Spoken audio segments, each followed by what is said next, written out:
There we go. Okay, just remind me each time in each break. Anyway, it's wonderful to be back again, and let us go. So, the first thing is, what is an acupuncture point? And how do we think about what an acupuncture point is? And of course, I think you all know that you have these notes that are up on the class page. So you certainly don't have to try to copy them or anything. It's interesting because I don't think the acupuncture schools teach what a point actually is. If if I were running a school, I think like at least the second day we'd have to have this class, or sometime the first week anyway. So there are many different ways to think about what an acupuncture point is. Most people who talk about what a point is would talk about it physically in terms of research, but that's just the gross realm, sort of mental, rational, physical dimension of what a point is. And of course, points can be thought about from many perspectives, not just one way. And I'm not so much covering the physical dimension here. I'm covering the subtle dimension. The physical dimension's rather mundane, right? Which is that a point is a specific relationship between nerves and muscle and bone. Or you can talk about motor points, or, innervation of the point or something like that. So what is an acupuncture point? So it's an interface between the macrocosm and the microcosm, which is to say that we know that the Chinese mapped the entire outside of their observable world onto the surface of the human body. But each of those,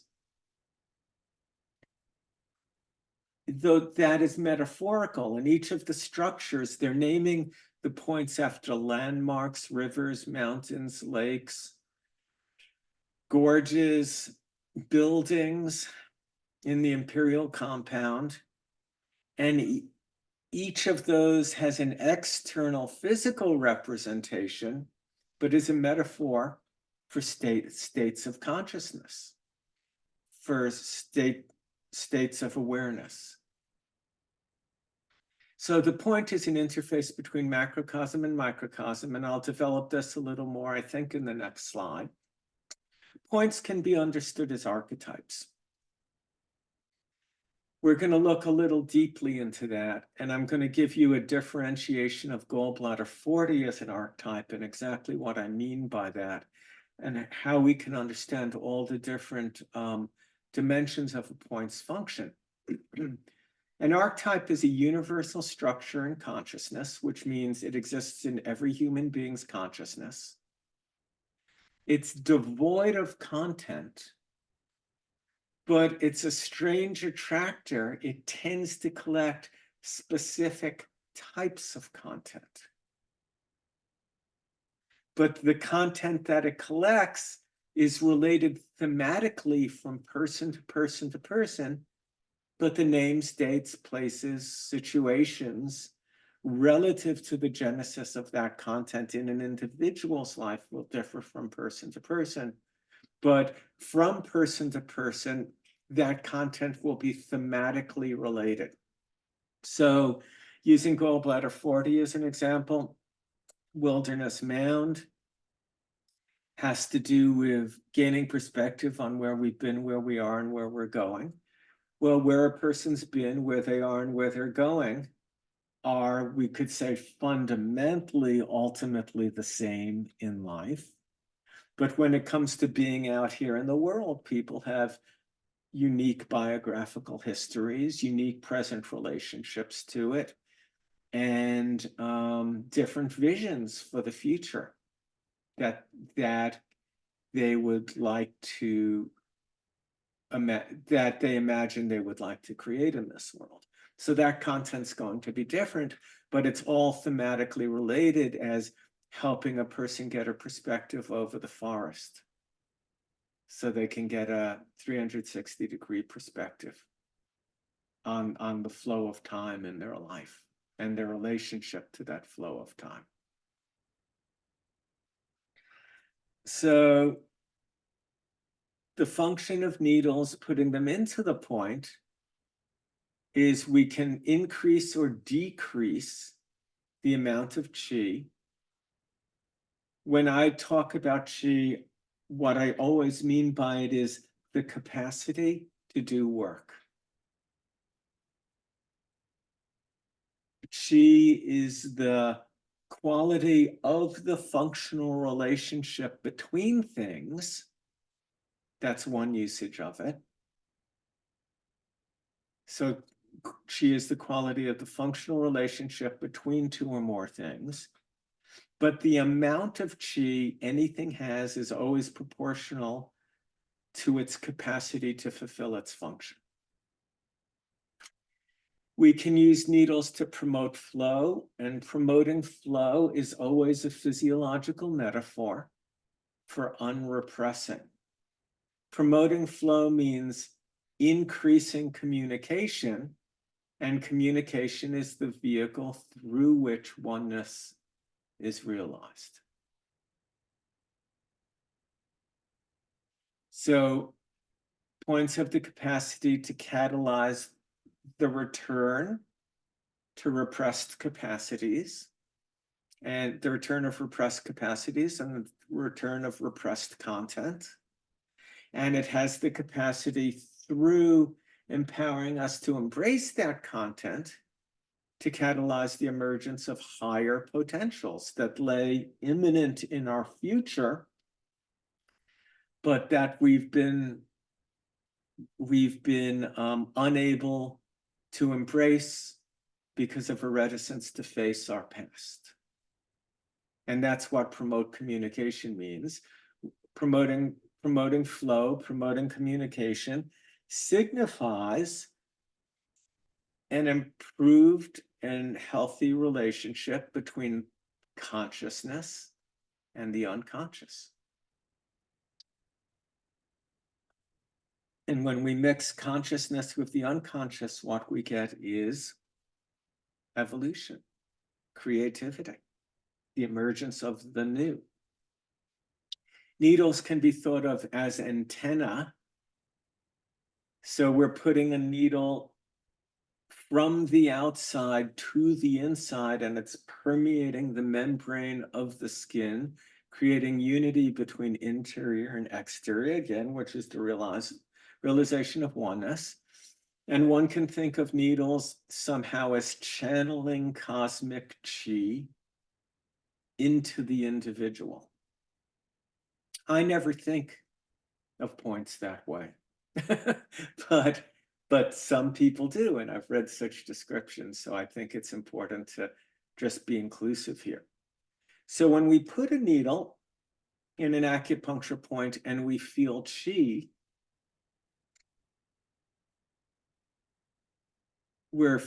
this is called da qi, attaining qi, and what we are feeling is chang qi. And the chang qi is the qi between heaven and earth that has the dual function of holding them apart so they don't collapse into each other. That's necessary for the creation of a universe of form. Is there need to be distinctions? And at the same time, blending them so that while they are distinct, there's always communication and there's always one and never two. So the Changshi, which we're going to look at in relationship to acupuncture point function, to liver 3, in just little, liver 3 is called Tai Chang. Great Chang is the character for water and middle. And it means in its mundane usage to blend. And Chang Qi is the Qi like Chiang Mai that maintains the unity, right, of heaven and earth. And Chiang Mai does this through the blending of kidney energy, which carries the constitution, and stomach energy, which carries the acquired constitution. for the sake of nurturing qi and making blood and promoting integrity of the core and the center. Acupuncture points have, and we'll cover this in relationship terms tomorrow, but acupuncture points all have an intelligence built in to them. And whose intelligence is that? It's your intelligence. But it's an intelligence that transcends. It's not mental, rational intelligence. It's not a kind of intelligence that you test on an IQ test. It really is the intelligence of the biosphere to self-regulate, autopoetically recreate itself and maintain harmony. And it is ultimately a cosmic intelligence. It is the intelligence of Buddha nature, the intelligence of oneness. So when we talk about acupuncture, and I'm sure I must have said this in the first semester, but everybody talks about qi, qi, qi, qi, qi this and qi that, and cultivate qi. Qi is just like money. It has no ethics. It's just the capacity to do work. It doesn't develop anybody. If you give more qi to a really difficult person, who's creating karma and suffering all over the place, they're just going to have more energy to create karma and suffering all over the place. So I'm much more concerned about clearing the vessel of conditioning, what Buddhists call samskaras, and helping the body and the mind have increased fidelity, ever greater fidelity, for the reception of and the transmission of light and care. So points have this deep intelligence, and that intelligence manifests as the inclination toward unity, both within the self and when it's attained within the self, in relationship to other things and other people. And by other things, I mean nature or cultural institutions and other individuals.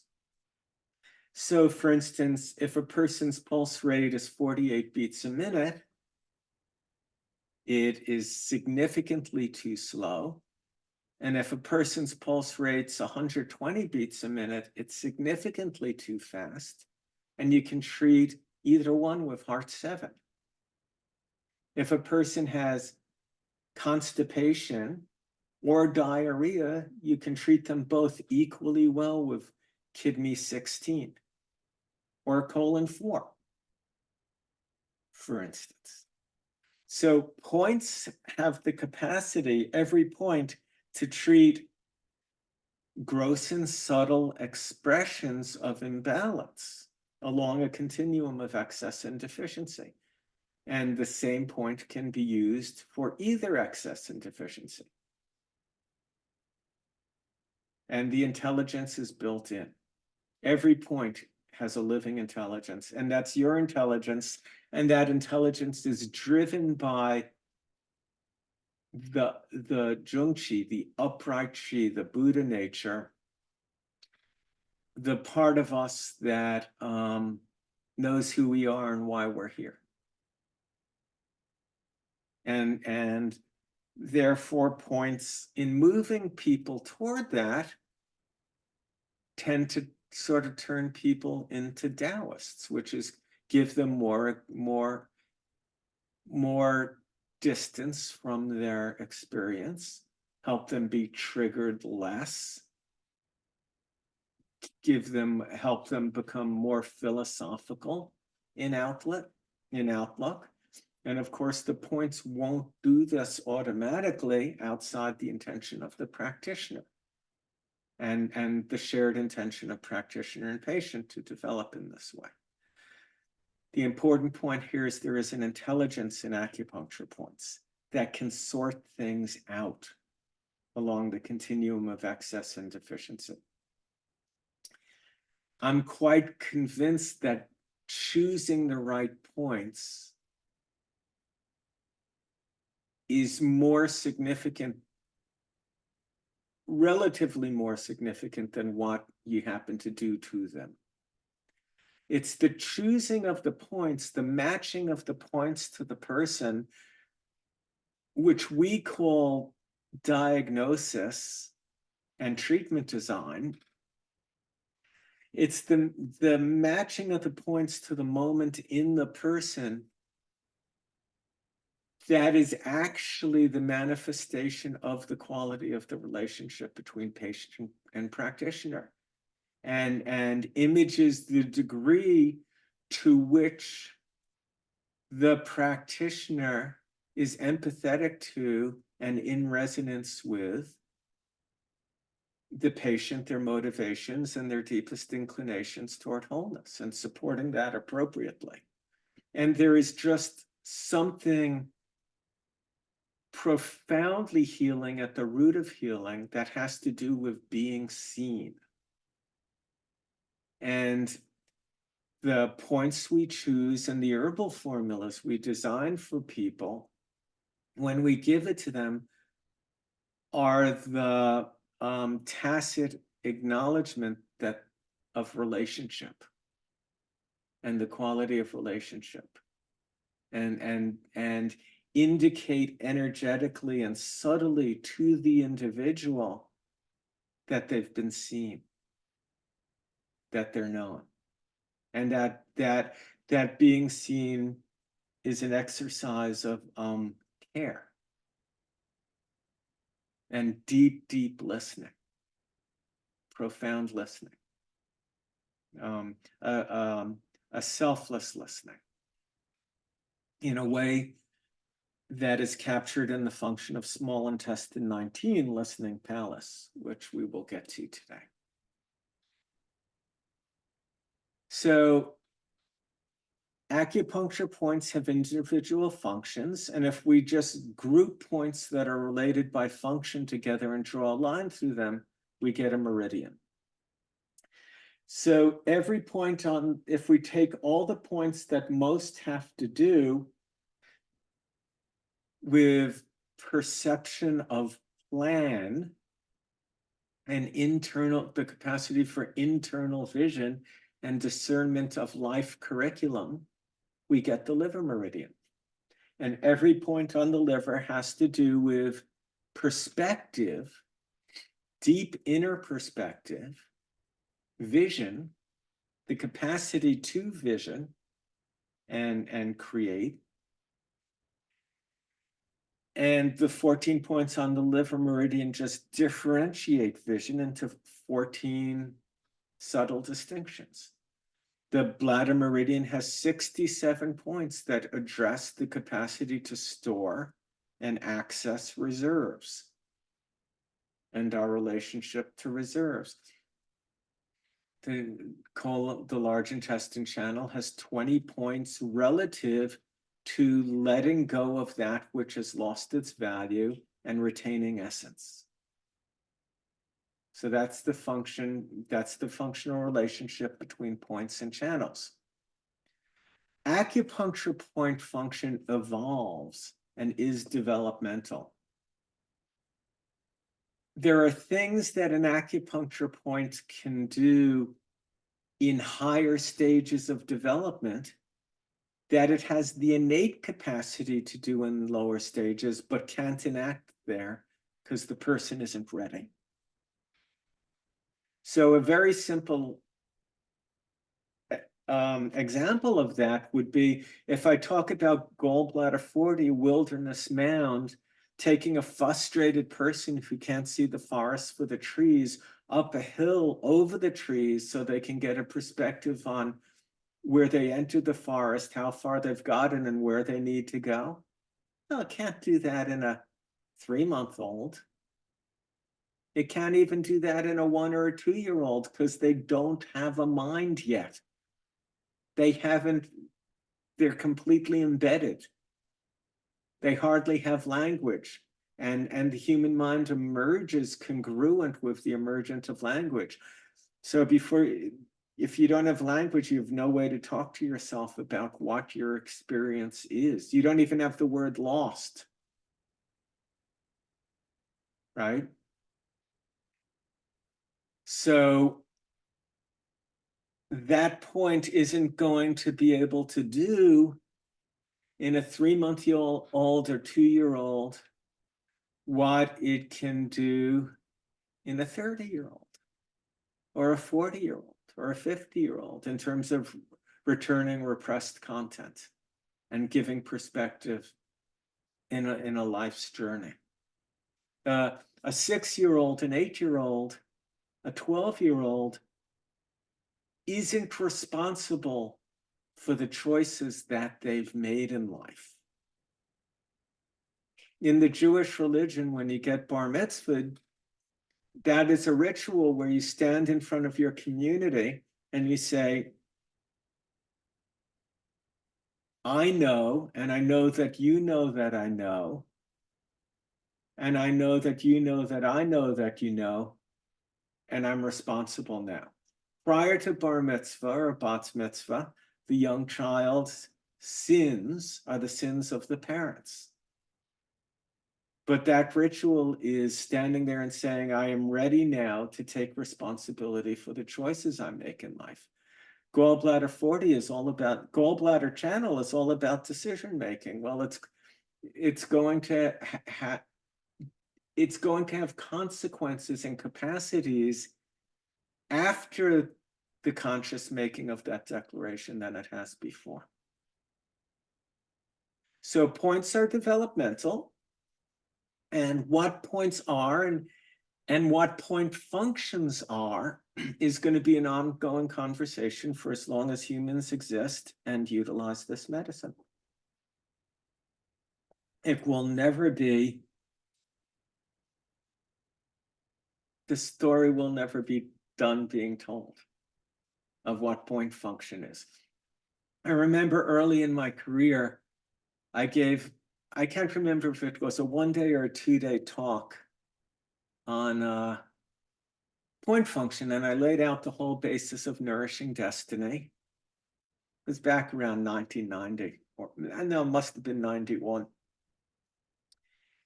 And the guy throwing the class, his name was Paul Gallagher. He was a great translator of the Tai Chi classics. He was my professor in college.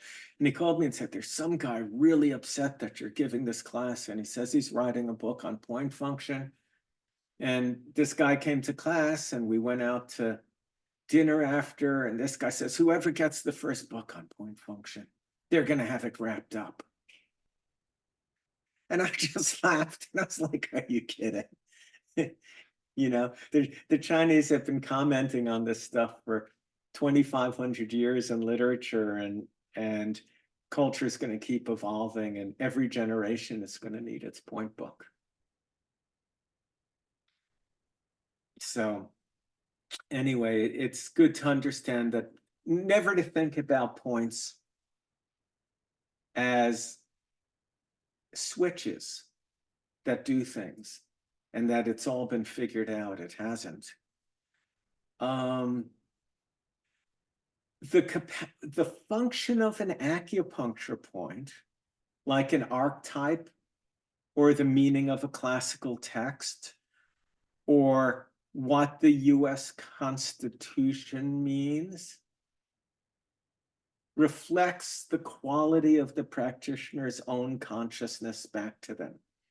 There are 9 Supreme Court justices, and they all disagree about what a 2-page document means. And that was written only, 250 years ago. In their native language. And they understand every word of what it says, and it's only 2 pages.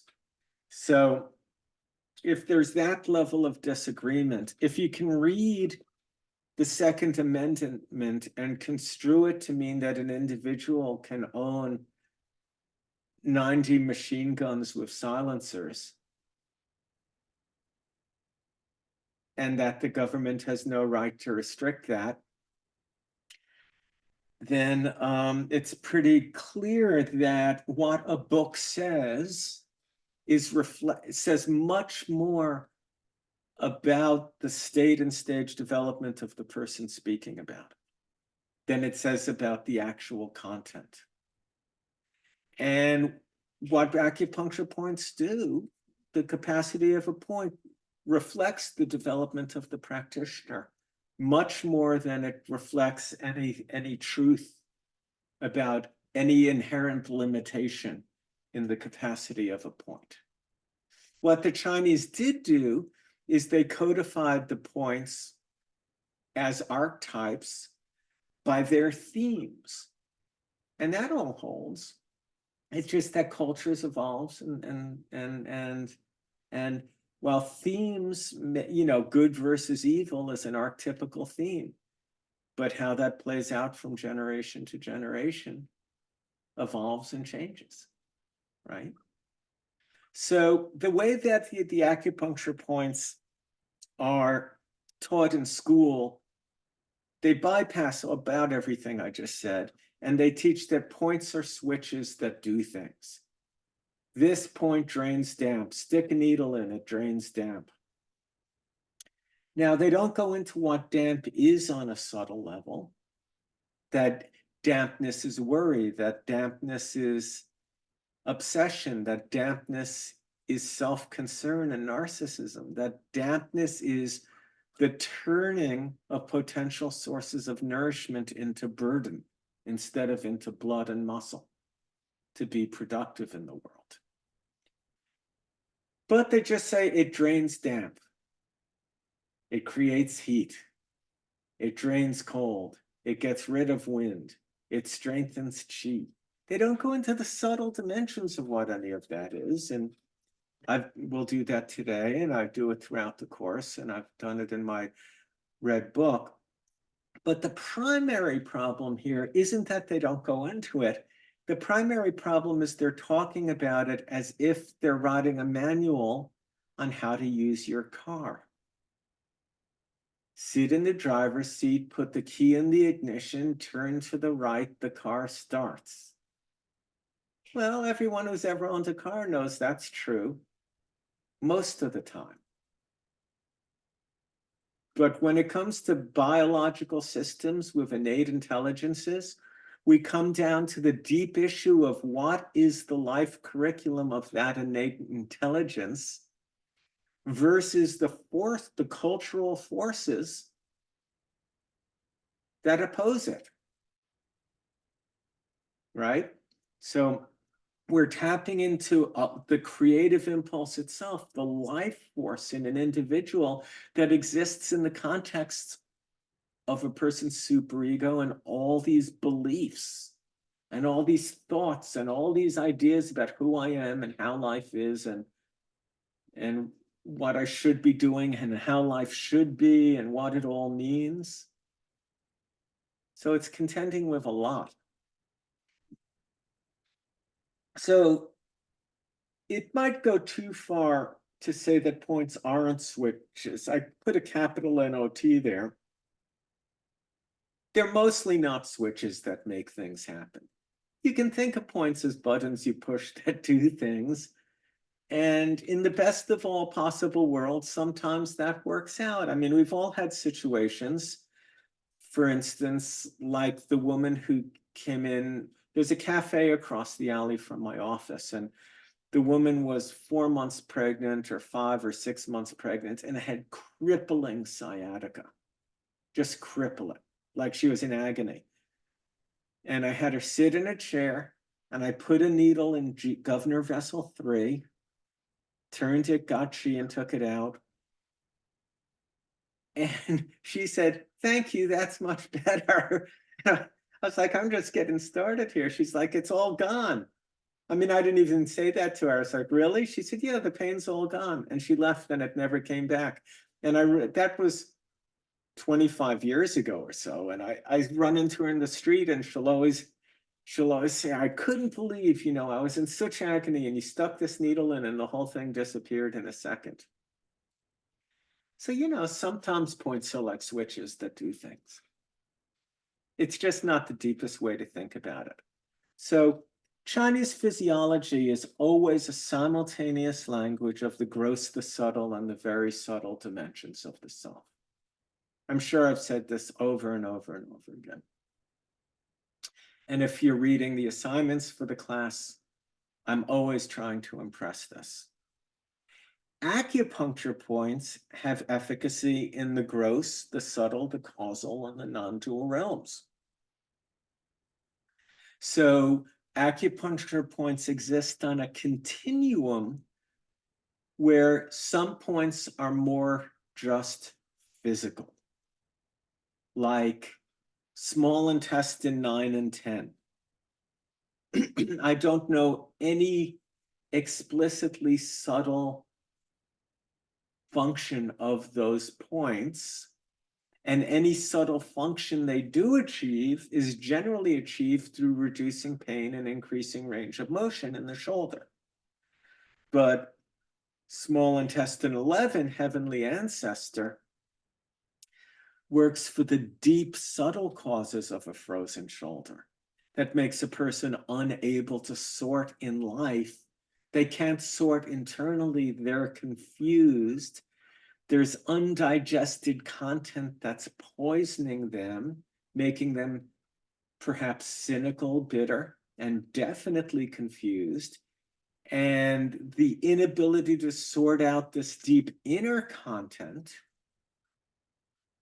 is imaged in their lack of capacity to move their arm and put the junk over here and the good stuff over there. But these 9 and 10 just treat the shoulder and increase range of motion and treat pain. It's really 11 where you start to get into the more subtle function.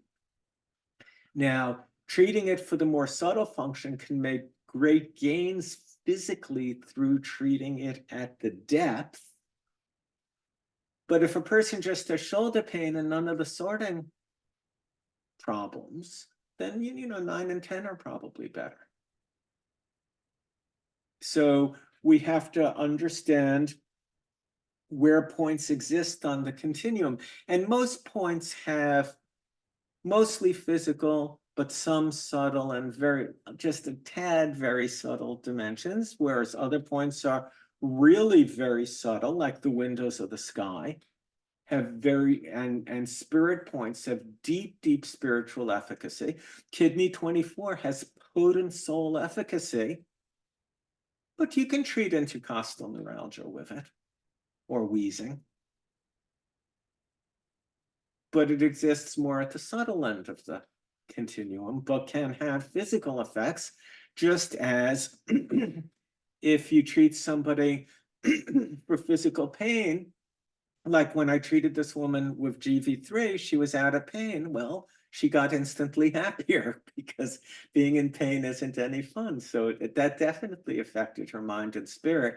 It's just that GV3 isn't primarily a spirit point. It's a very physical point for structural low back pain, and also particularly it's very good for low back pain that is impacted by large intestine function, where the bowels aren't moving and a person's constipated and it's creating pressure that is then transmitted out to that section of the back. And of course, just lateral to GV3 is bladder 25, which is the colon shoe point.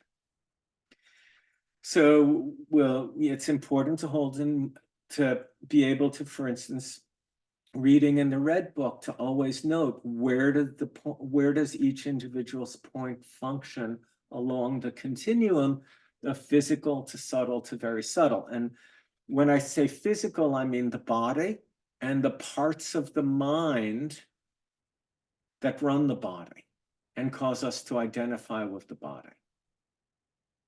When I say subtle, I mean in the lower subtle, the person's mind and psyche. And the psyche contains the ego and the superego and all of the things that the analysts talked about. And in the higher dimension of the subtle, I mean the soul. And when I talk about very subtle functions, I'm talking about spirit. And when I talk about points treating the spirit, it's important to make the discernment that spirit, there's a lower spirit and a higher spirit, spirit small s and spirit large s. When Worsley and the 5 element schools talk about spirit points and treating spirit, they really mean treating the mind and Shen small s. Because Shen large s is an unbroken field of light and love in the universe. It's Buddha nature. And there's nothing ever happened there.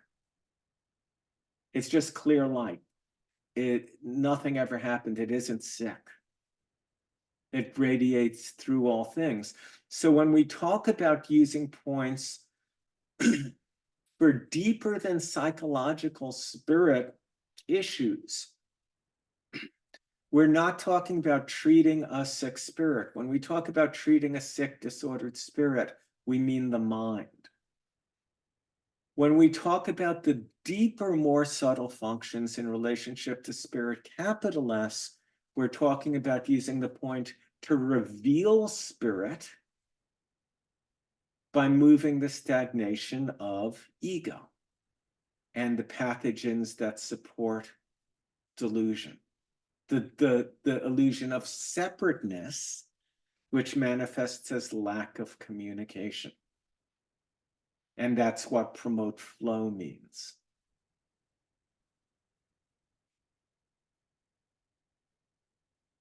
So when we put a needle into a person, they change physically, which means you can see like you put some needles in and the person's been all agitated and you leave the room for 5 minutes or 15 or 20 minutes and you come back in and the person looks physically different and they may have physical changes that they're aware of, like pain going away, increased range of motion. But you can see the stress gone from their face, right? All of a sudden they're deeply relaxed. The stress is gone, the tension's gone in the body. They may have visions and see images, people. I'll come back in. They've had an experience beyond time and they've had an experience beyond space. How many times do you go in the treatment room and the patient sort of gasps and they thought they were home sleeping? They don't know where they are. They don't know how long they've been there. They don't know if the needles are in or out. They've lost their mind because you put a needle in that's returned original nature and allowed consciousness to let go into the deep unconscious. And when we do that, there's a deep ease and a deep rest that takes place in our countenance. And sometimes you come in and a person says, I was seeing pink, or I had this image, or blue, or purple, or I had this image of, I smelled the smell. And I always used to smell that at my grandmother's house when I was little. Or I had this image of being in summer camp when I was 7, right? And all of these emergences are signs of lack of ceasing repression. And energies are coming up. And of course, we might be interested in, really, what was that smell? What do you associate with it? What is that color for you? How do you relate to it? So relative to acupuncture points being an interface between the macro and the microcosm, there were 2 cognitive psychologists in the 1960s and 70s, Varela and Maturana, and they coined the phrase autopoiesis. Autopoiesis is the capacity of an organism or an ecosystem or a culture to constantly create itself by defining its boundary. And they revolutionized cognitive and physiological psychology by declaring that cognition occurs in the process of the organism defining its boundary, defining its inside and its outside. But the boundary between self and other, internal, interior and exterior, is where cognition arises. So acupuncture points mediate this relationship with the potential to alter one's perception of self, of other, and one's behavior in relationship to the perceived difference. So from a non-dual perspective, there is no inside and outside. In my green book, you can look them up in the index and just read a little of their work that I cited. And you can get their papers on online. And they have a couple of 4 or 5 page papers which were revolutionary, and you can read them each in an hour. And so you might be interested for you to do that. So acupuncture points can be thought of as archetypes, pre-programmed strange attractors of content. Their function varies according to the state and stage development of the patient and the practitioner. So again, they're evolutionary. A point can't do in one patient what it will do in another patient, because that other patient doesn't have the capacity developmentally for it to do it. But as the patient evolves, new capacities come online in all the points. As a person wakes up and grows up, points have the capacity, they have increasing subtle capacity. As a person's consciousness becomes more subtle and nuanced, so do the function of the points to address that consciousness. Those things emerge together. Why? Because at the heart of every point is consciousness. The points are portals to consciousness and the role that consciousness plays in the body. We're accessing consciousness through the physical body in a way that liberates consciousness to change the physical body, because the physical body is constantly being informed and played upon by internal forces of consciousness and external environmental forces and cultural forces. And the greatest medical imperative is in our medicine is that we can liberate the force of consciousness within an individual for the sake of them taking as much responsibility for themselves as they can at any developmental stage, which is never 100% responsibility, because there are always factors that are out of our hands. But we're always concerned with taking as much responsibility as we can. So impacting point function are the patient's genetics, karma, their life curriculum, their life experience, their responses to it, and the culture they're in. And I already said this bottom point, that there are mental and emotional and psychological and soul level functions, subtle functions present in points as we age and as we evolve at every stage of development.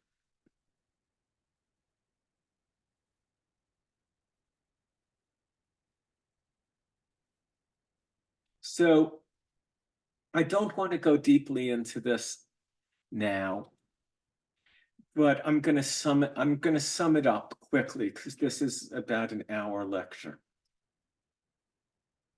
We talked about probably the first week and the idea of miasm, of a person's intelligence or consciousness, the person's consciousness being focused by the ego on the biographical self.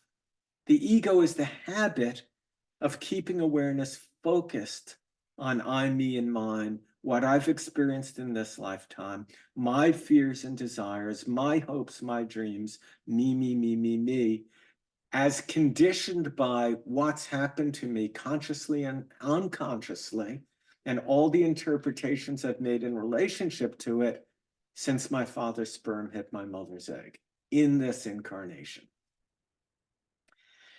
And the way the ego keeps our attention there is that it has access to all that content. And the ego sees at its root, at its basis, when the ego looks as far back as it can in its history, it arrives at a moment of trauma. And whatever that trauma was, it uses the fact and the circumstances of the trauma. My uncle did this, my mother did this, my sister did this, my brother did that. There was a car accident, there was a fire, whatever it was, it uses that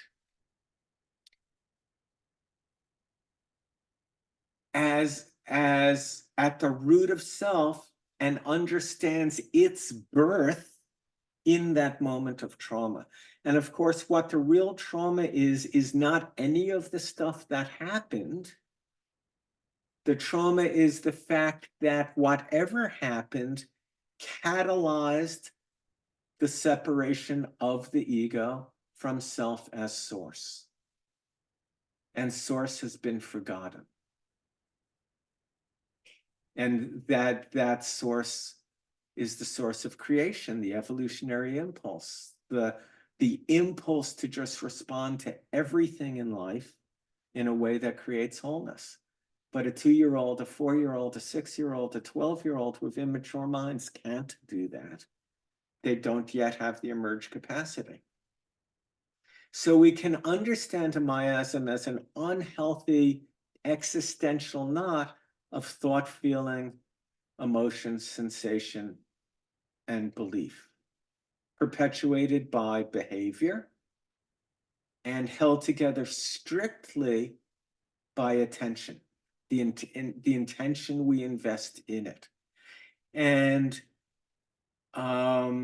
vasanas, cosmic habits, cosmic grooves, samskaras, miasm, morphic fields, coexistem, chakras, and acupuncture point names and functions are all different names of this sort of get to this existential knot. So the chakras and acupuncture points can be understood as each having capacities that need to be enacted in life, that need to be free and enacted in that life. And the fact that our attention is generally being drawn to a point means that there's a lack of communication between yin and yang, which means that there's repression, separation, and denial, pride and ignorance, and pathogens impeding the flow of qi, which is again is just a metaphor for communication and recognition of oneness. And the thing about chakras and the thing about point names is, and point functions, is that on the one hand, the capacities, all the chakras have to be open, and all the points have to have qi flowing through them for a person to be fully functional. Which means that on the one hand, and this is a big thing to hold, the knot that the chakra or the point represents existentially has to be untied. And on the other hand, is never in the way.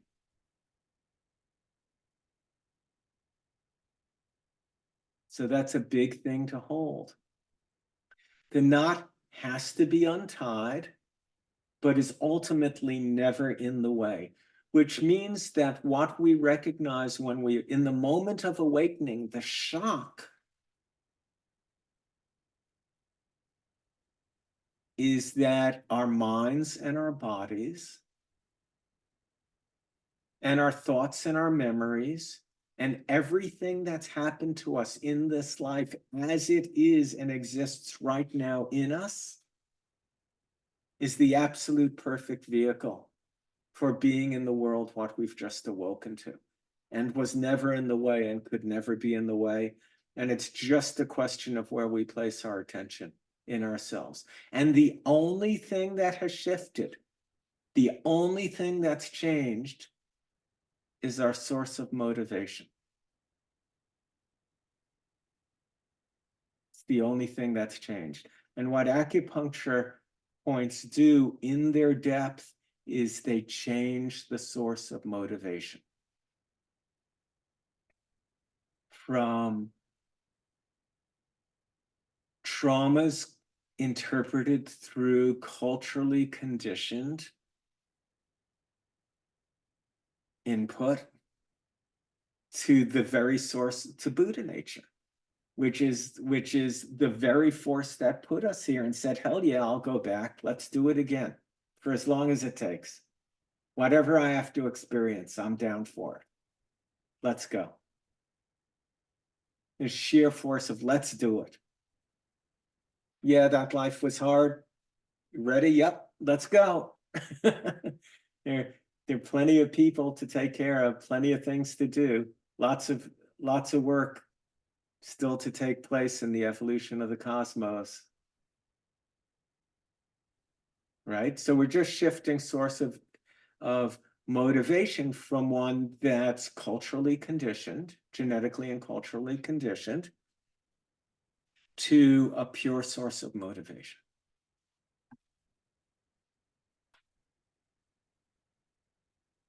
So an archetype is a symbol providing a bridge between the archaic past, the unconscious, consciousness in the present moment, and the liberation of potential to realize future possibility.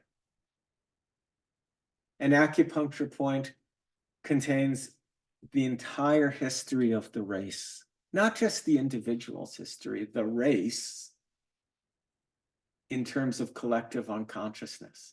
It is a universal symbol, and it has the potential to activate our capacity to see through all the conditioning that it has acquired to enact the pure potential, in the case of gallbladder 40 of visioning, or gallbladder 24 of soul, or of small intestine 16 or 11 of sorting things out and attaining to clarity, of lungs' capacity to receive and colon's capacity to let go for the sake of cleanliness and transparency.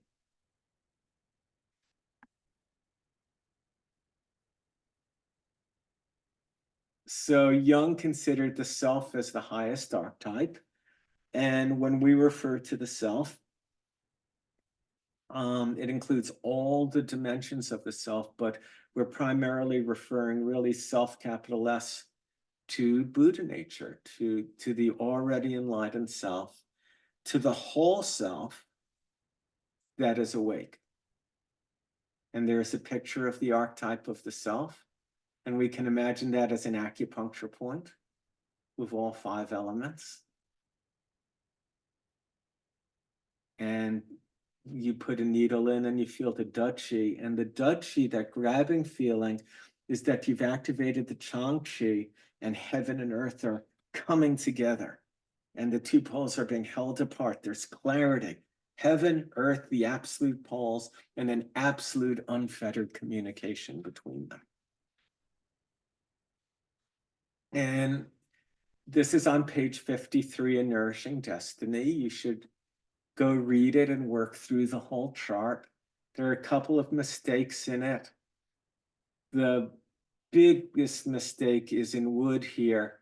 This shouldn't say humility. Humility should have been there. And this should be false humility. But otherwise, I think the chart still holds. I should really go through it and redo it someday.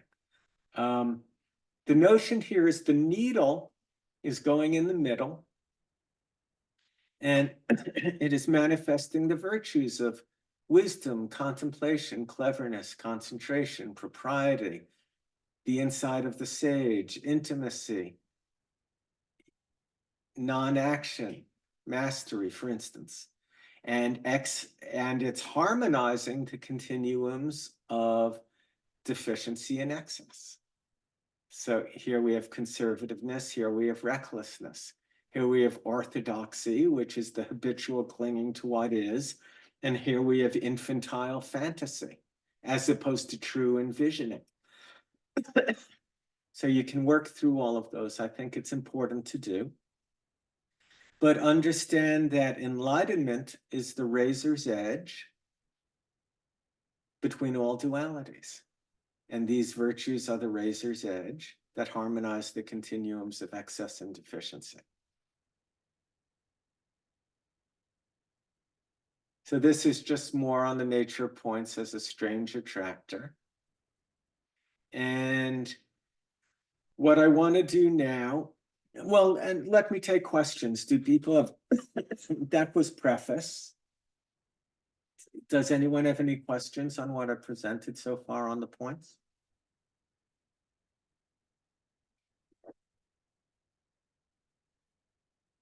Okay. So we are going to go through categories of acupuncture points now. And we'll get to individual points too today, but and we'll talk about some individual points as we go through the categories. So the first thing we're going to talk about is source points.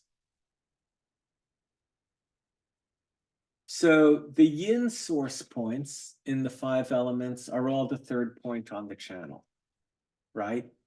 So kidney 3 and liver 3, heart 7 and heart protector 7 are the 7th point, but they're the 3rd point from the nail, the 3rd point in,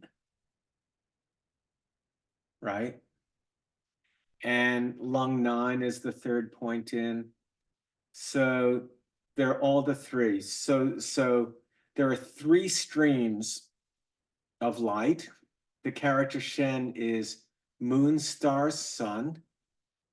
And these are 3 lights, which means spirit. So the source points connect to source. And what do we mean by source? When we talk about source, these are the Chinese characters that relate to it. So the first is Quan, which depicts the color white over the character for water. And that's giving the notion of the bubbling up of water at the emergence of a little stream in the wilderness, right? But underground is an infinite canyon that water's coming out of. And you go 100 miles downstream, 200 miles, 1,000 miles, and you get a mighty river, a mile across, 2 miles across, headed out to the ocean. So this is relating to origin. It's the origin where something comes from nothing. It's the percolating up of creation. So if we take that character, Quan, and we put it under a cliff, we get the character for original, as in uncooked in life. Uncooked, the original, the first. And if we take that character for original and we put water next to it, we get the character for source, as in source point. This character Yuan for source. All these characters are pronounced yuan down here. And we'll look at this meaning in a moment. But this character yuan is heaven, the number 1, non-duality, earth, which is the number 2, and then 3 are the legs of it, all of the manifestations of it, the origin of heaven and earth, right? So heaven and earth duality comes from an abyss. Here's yuan, abyss, come out of an abyss. Duality emerges from non-duality, and it means primordial. And the last character, yuan, is water flowing downwards in a cycle, in a circle, back to the 1, which images a whirlpool, a return to origin. And it means abyss. So Long 9 is great abyss. The Thai, yuan, very great abyss. So all of these images, the origin, we have Quan, the spring, the origin of creation. And here we have yuan, the return of that water back to the 1 in a whirlpool as water plunges back down into emptiness, back down into the void. We're talking about original nature. We're talking about primordial nature. And when we talk about primordial nature, we're talking very really about that dimension of the self that is unwounded, unvictimized, untraumatized, where nothing ever happened, where nothing is happening, where nothing could ever happen. The part of the self that is whole, and we're tapping into that influence to bring up into a person's awareness the ever-present origin of self as always whole. There is a book by Gene Gebser, who was one of the 2 people who founded integral theory. He coined the term integral, and it's called the ever-present origin. And there is a dimension of the self that we can cultivate deep and meaningful relationship to that wasn't born and is deathless and is timeless. And in cultivating a relationship to that, rather than living primarily out of conditioning in life, who and what we are emerges every moment fresh, new, interested, and engaged, which is very much what the Bodhisattva vow is about. When it says, may no interaction ever be insignificant. Now, source points have several functions.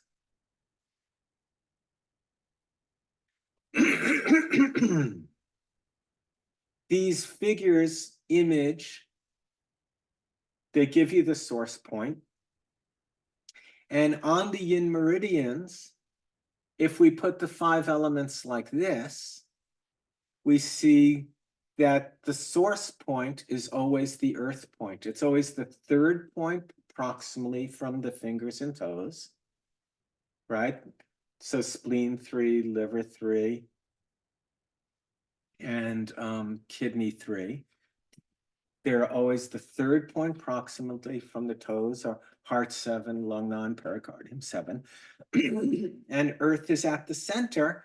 And what the source points do is build hara, build center to psychic capacity. And by building that center, renew it with a pure source of motivation, untouched by past life experience. That's the function of source points.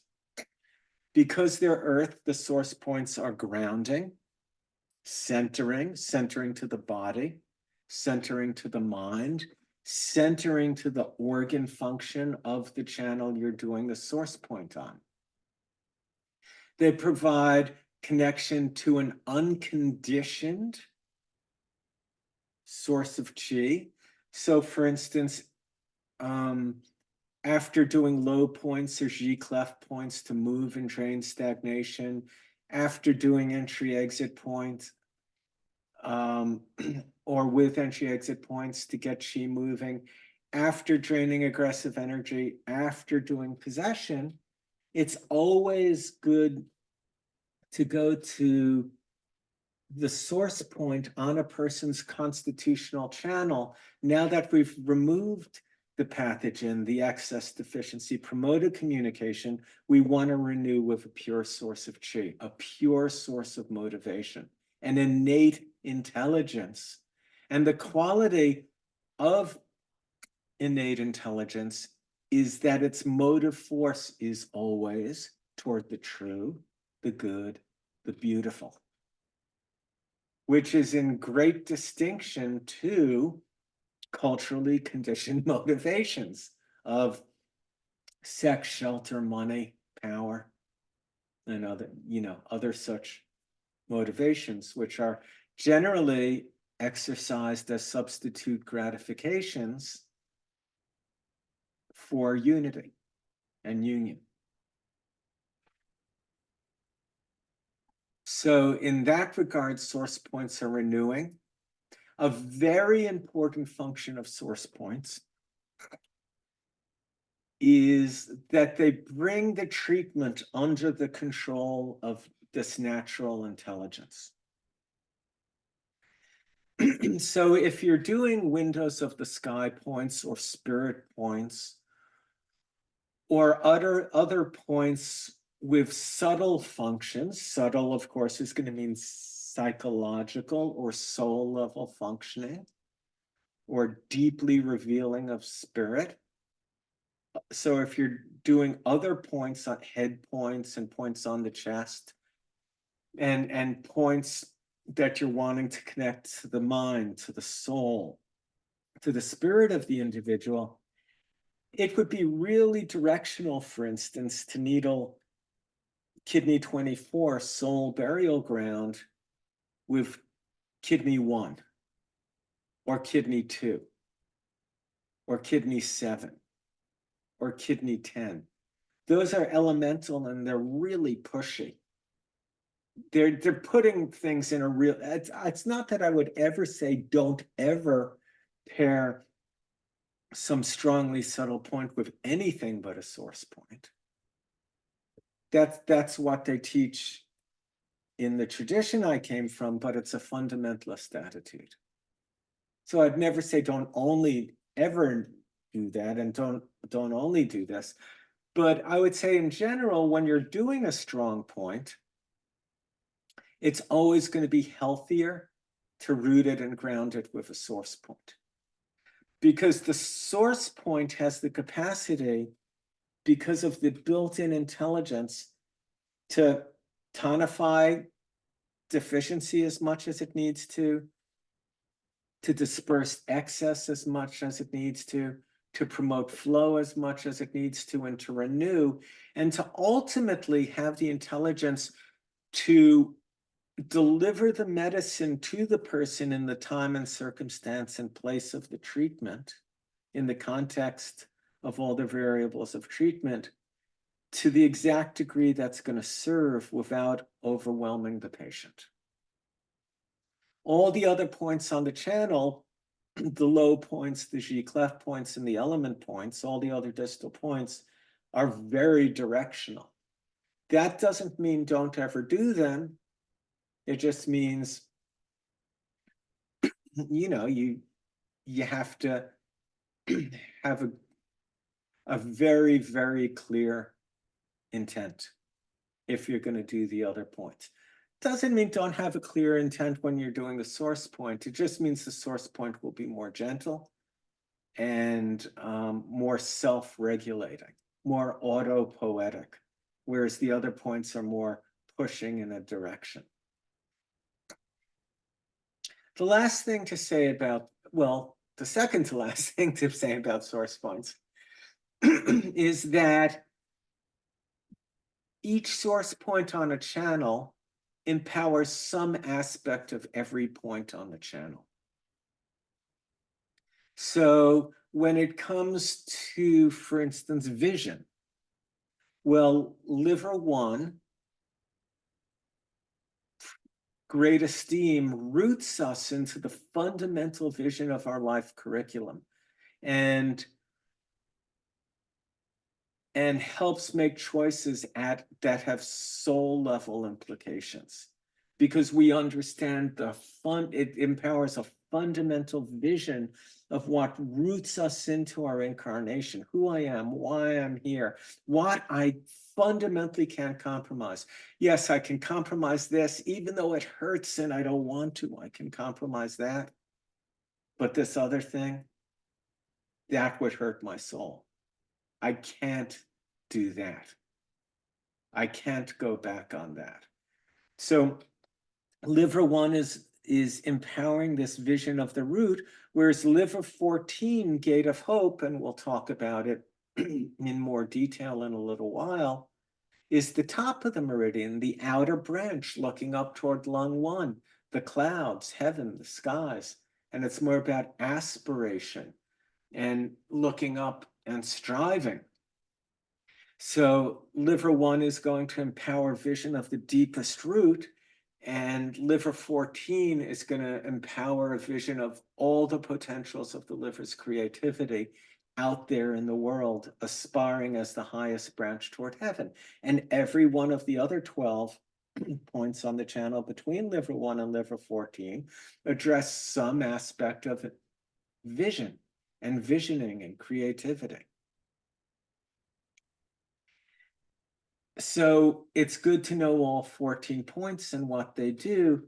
But if you just want to touch the channel in a very general way, liver 3, the source point, will activate a little bit of every bit of the liver's capacity as encoded in each of the other 13 points, but in a gentle way. So if you're going to treat a meridian on a patient, off the constitution that you've never treated before, starting with the source point on that channel is a very good and balanced and relatively safe way to do as a first point, see what the response on the pulses is and in the patient's countenance to being touched on that channel. And it's also a very good point for rooting any stronger points, local points you're doing on the channel as a distal point. Again, the low points, G-clef points and element points are going to be very directional and probably better done after you've treated the patient for a while and know how they respond to treatment on that channel and on that organ.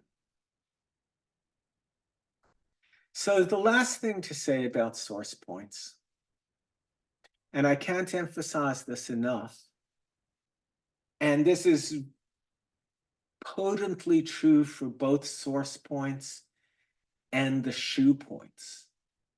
So what I'm going to say pertains to both, is they are not unlimited in capacity. So we can read Taoist philosophy and it can talk about the source is like the ocean, and you can pour into it forever without filling it, and you can draw from it forever without draining it. And that's true cosmologically and philosophically. But it isn't true in terms of acupuncture point function, because acupuncture point function isn't an archetype. The statement, you can pour into something forever without filling it and draw from it forever without depleting it, is an absolute archetype. But human beings have bodies, and bodies are imperfect creations. And when we're liberating source in a patient and giving access to source through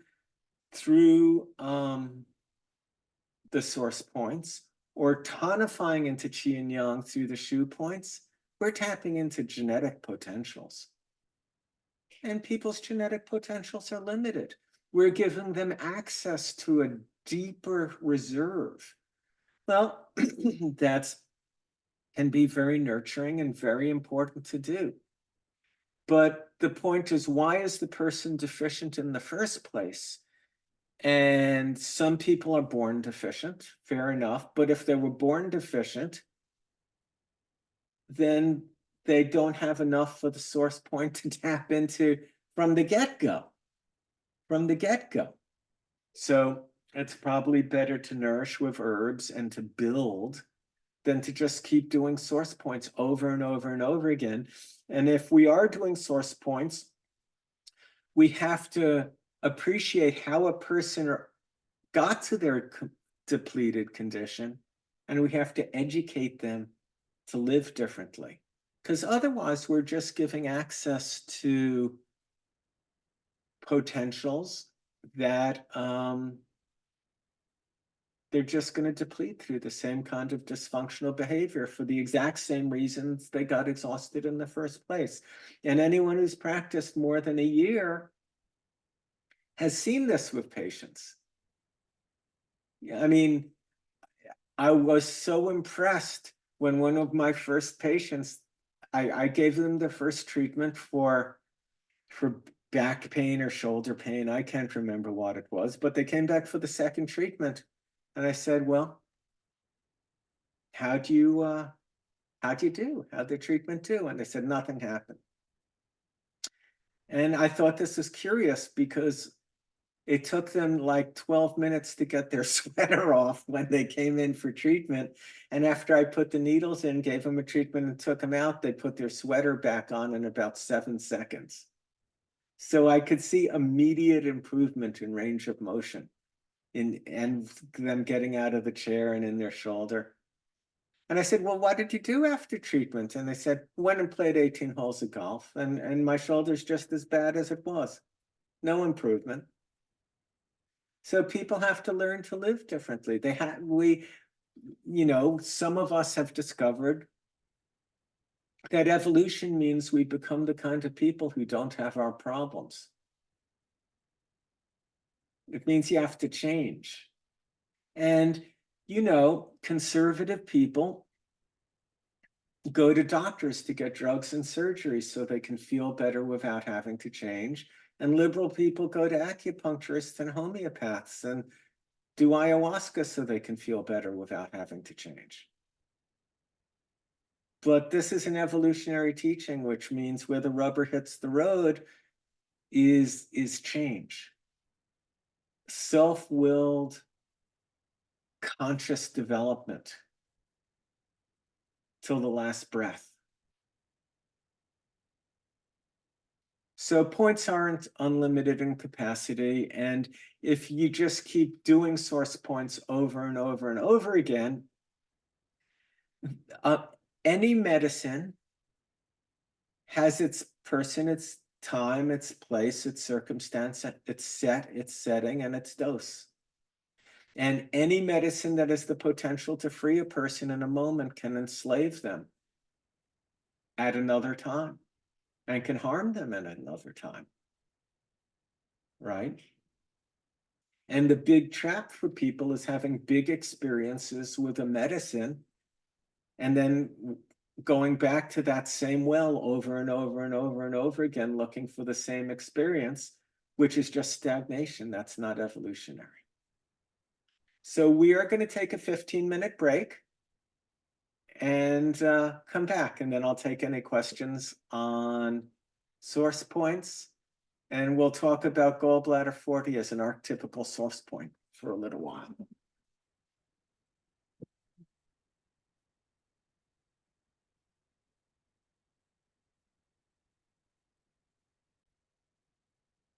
Are there any questions that people have about source points or anything I said? Okay. I do have a question, Lonny. Yeah. So let's say that you just want to, you've got a person who's a, let's say, fire constitution, and they have a lot of dampness, and you just want to use stomach 40 to drain damp, but you've never done any points on the stomach channel or any either earth channel with them. Mhm. Would you also include then earth source points? Or is it No, if you're using it so no, physically? no, not necessarily. It's just that, so when it comes to draining damp, spleen is responsible for the that transformation, right? For turning nourishment into blood and into muscle. So the question is, does one have to do stomach 40 on the very first treatment one is ever doing on a person's earth channel if one is another if the patient, so let's say the patient's metal or their water or the wood or their fire.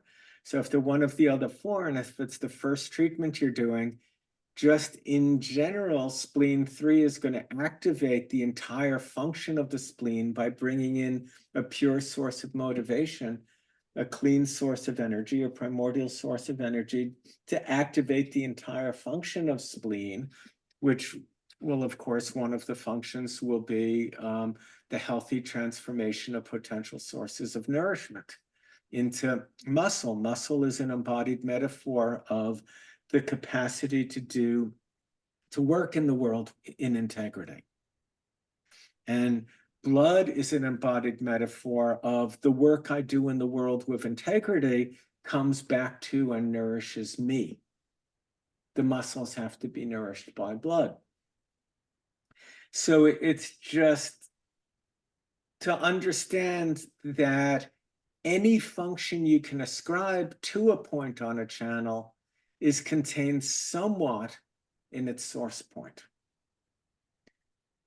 So I'm just saying in general, it's going to be gentler and easy. It's going to give you a better assessment of how the patient reacts to being treated on that channel and on those organ functions by doing a source point than by doing stomach 40. Great, thank you. That's very helpful. Yes, Marty. Hi, Lonny. Hi. How much of the spirit of the point information do you convey to a person when you're needling them, a client? Because sometimes I find that I love wilderness mound, can't see the forest for the trees, that whole idea. And a lot of times I share that and it's heard, but other times it's, how do you handle the names of the points and what we're talking about, the potential when you're needling and talking to your clients?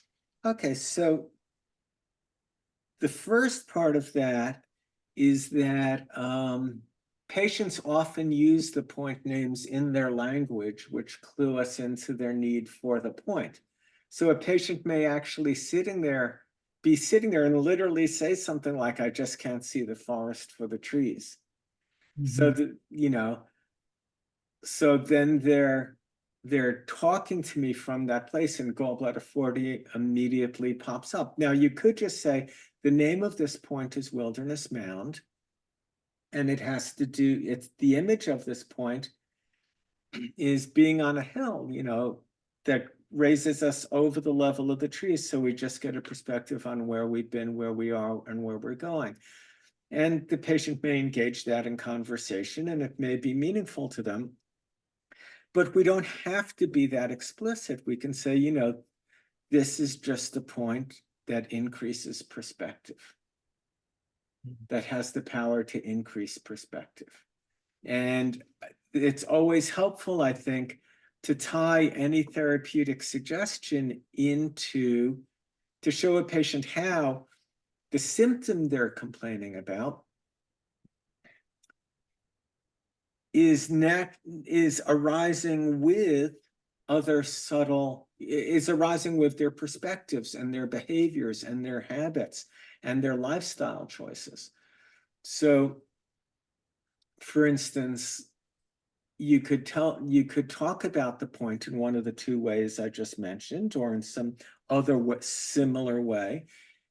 And then say, you know, from the perspective of Chinese medicine, it's interesting that you can only turn your neck to the left and not to the right, you know, in that's an embodied metaphor for only seeing one side of an issue. And can you know, this, and you've been talking about this issue at work or this issue in your family, and do you have the capacity to see through the other person's perspective? Or even find in yourself another perspective, a more gentle perspective, less of a hard perspective, a more expanded perspective. And the other thing you can do is just do the point, give a subtle suggestion, and then see what happens after, and ask a person how they feel. And you can come and say, you know, all the tension is gone from your face now. You look so different. And you know, what's your experience in relationship to the content we were talking about before? And all of a sudden they come back with, you know, I might have been being a little harsh.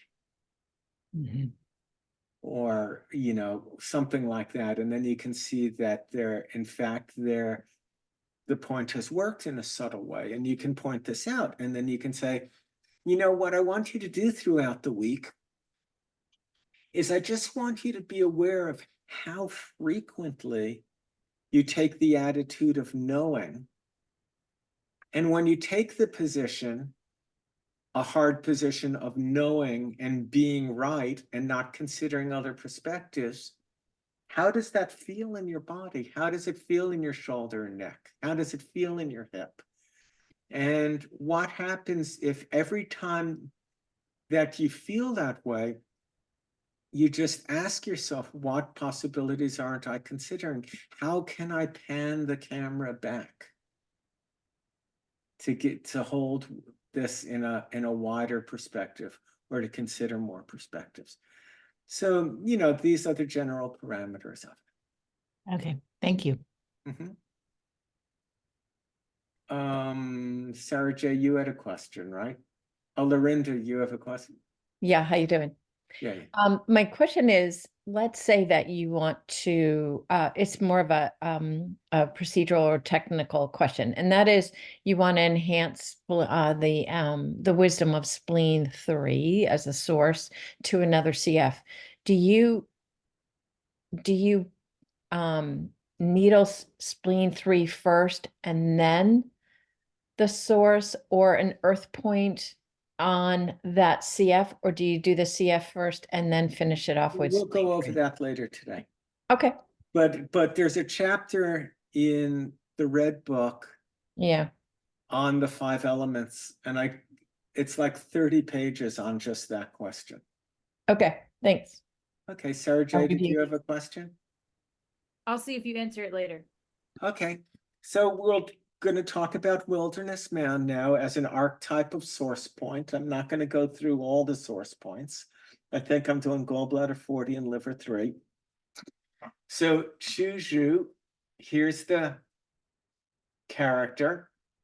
This is a picture of a mound.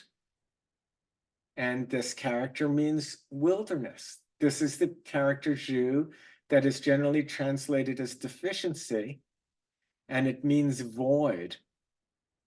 And it's a picture of a cliff with 4 people standing back to back, looking in every direction, and they can't see anything.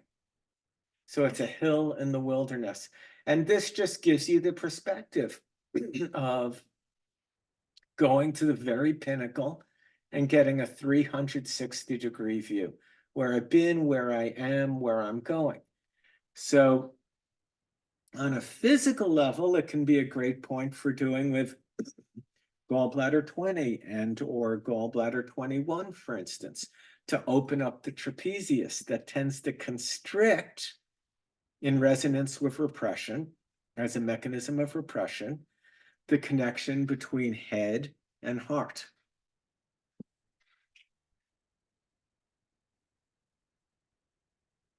So here it is next to lateral malleolus, which is an embodied metaphor for the hill in the wilderness, right? So the malleolus looks like a hill. So now I'm gonna differentiate gallbladder 40 according to all its functions. And one could do this for every acupuncture point. It would probably be good for you to take what I've done here and do at least the source point on every channel for yourself to try to sort it out so you really own it. But we would never have the time for me to do this on multiple points, let alone all the points. We'd be here for a decade or two. All of human experience arises in 4 dimensions simultaneously. So we can divide that into 4 quadrants. The upper left quadrant is I. It's whatever your experience is, your subjective experience, right? So it's what you're experiencing right now. I feel hot, I feel cold, I feel happy, I feel mad, I feel worried, I feel expanded, I feel contracted. It's whatever your subjective experience is. So right now you're having a subjective experience, but you're also having an intersubjective experience, because part of your experience is a we, which is you've been programmed by culture to understand what the words mean that I'm saying. So part of your experience, part of your subjective experience is just an I, you're having a we experience, and we are all having this experience together. So that's an intersubjective experience. It's the world of shared thoughts and belief. It's how we make meaning together. So your subjective experience is happening in a vehicle that is making meaning and attributing meaning to everything you're feeling and everything I'm saying, that has been enculturated in you, and you've arrived at that point through relationship to others. Because if you had just been left alone in a room developmentally with your subjective experience, you'd be catatonic, right? You'd be as profoundly autistic as a human being could be. Babies need input. They need touch. Children need relationship. So you are an I, but you are also a we. But you are also an it. And I can put it on the scale and weigh it. And I can measure it. I can take you as an it and measure your height, your weight, your waist, your chest, the density of your eyebrows, your blood pressure, your pulse rate. I can measure its liver enzyme levels and its creatinine and the vitamin D content of its blood. You are an it. And that it is physical and can be measured. And you and the subjective experience you're having now is looking through an it that you can't see. You can't see the latency in your nervous system. I can measure it. We can measure it. You can't see the limitations in your vision. If you're blue-green colorblind, you're seeing what you're seeing, but you're looking through a lens, but that lens isn't letting you distinguish red from blue. You understand? You're looking through an it, your subjective experience. There's no pure subjectivity or objectivity. Your consciousness that's having the experience is cultured, is conditioned by culture to create meaning.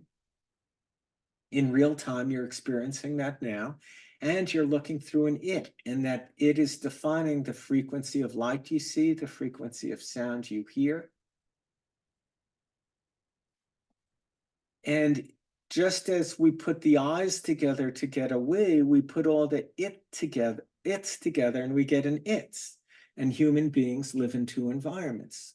We live in a biosphere, and an environment, a biological environment called the biosphere. And we also live in a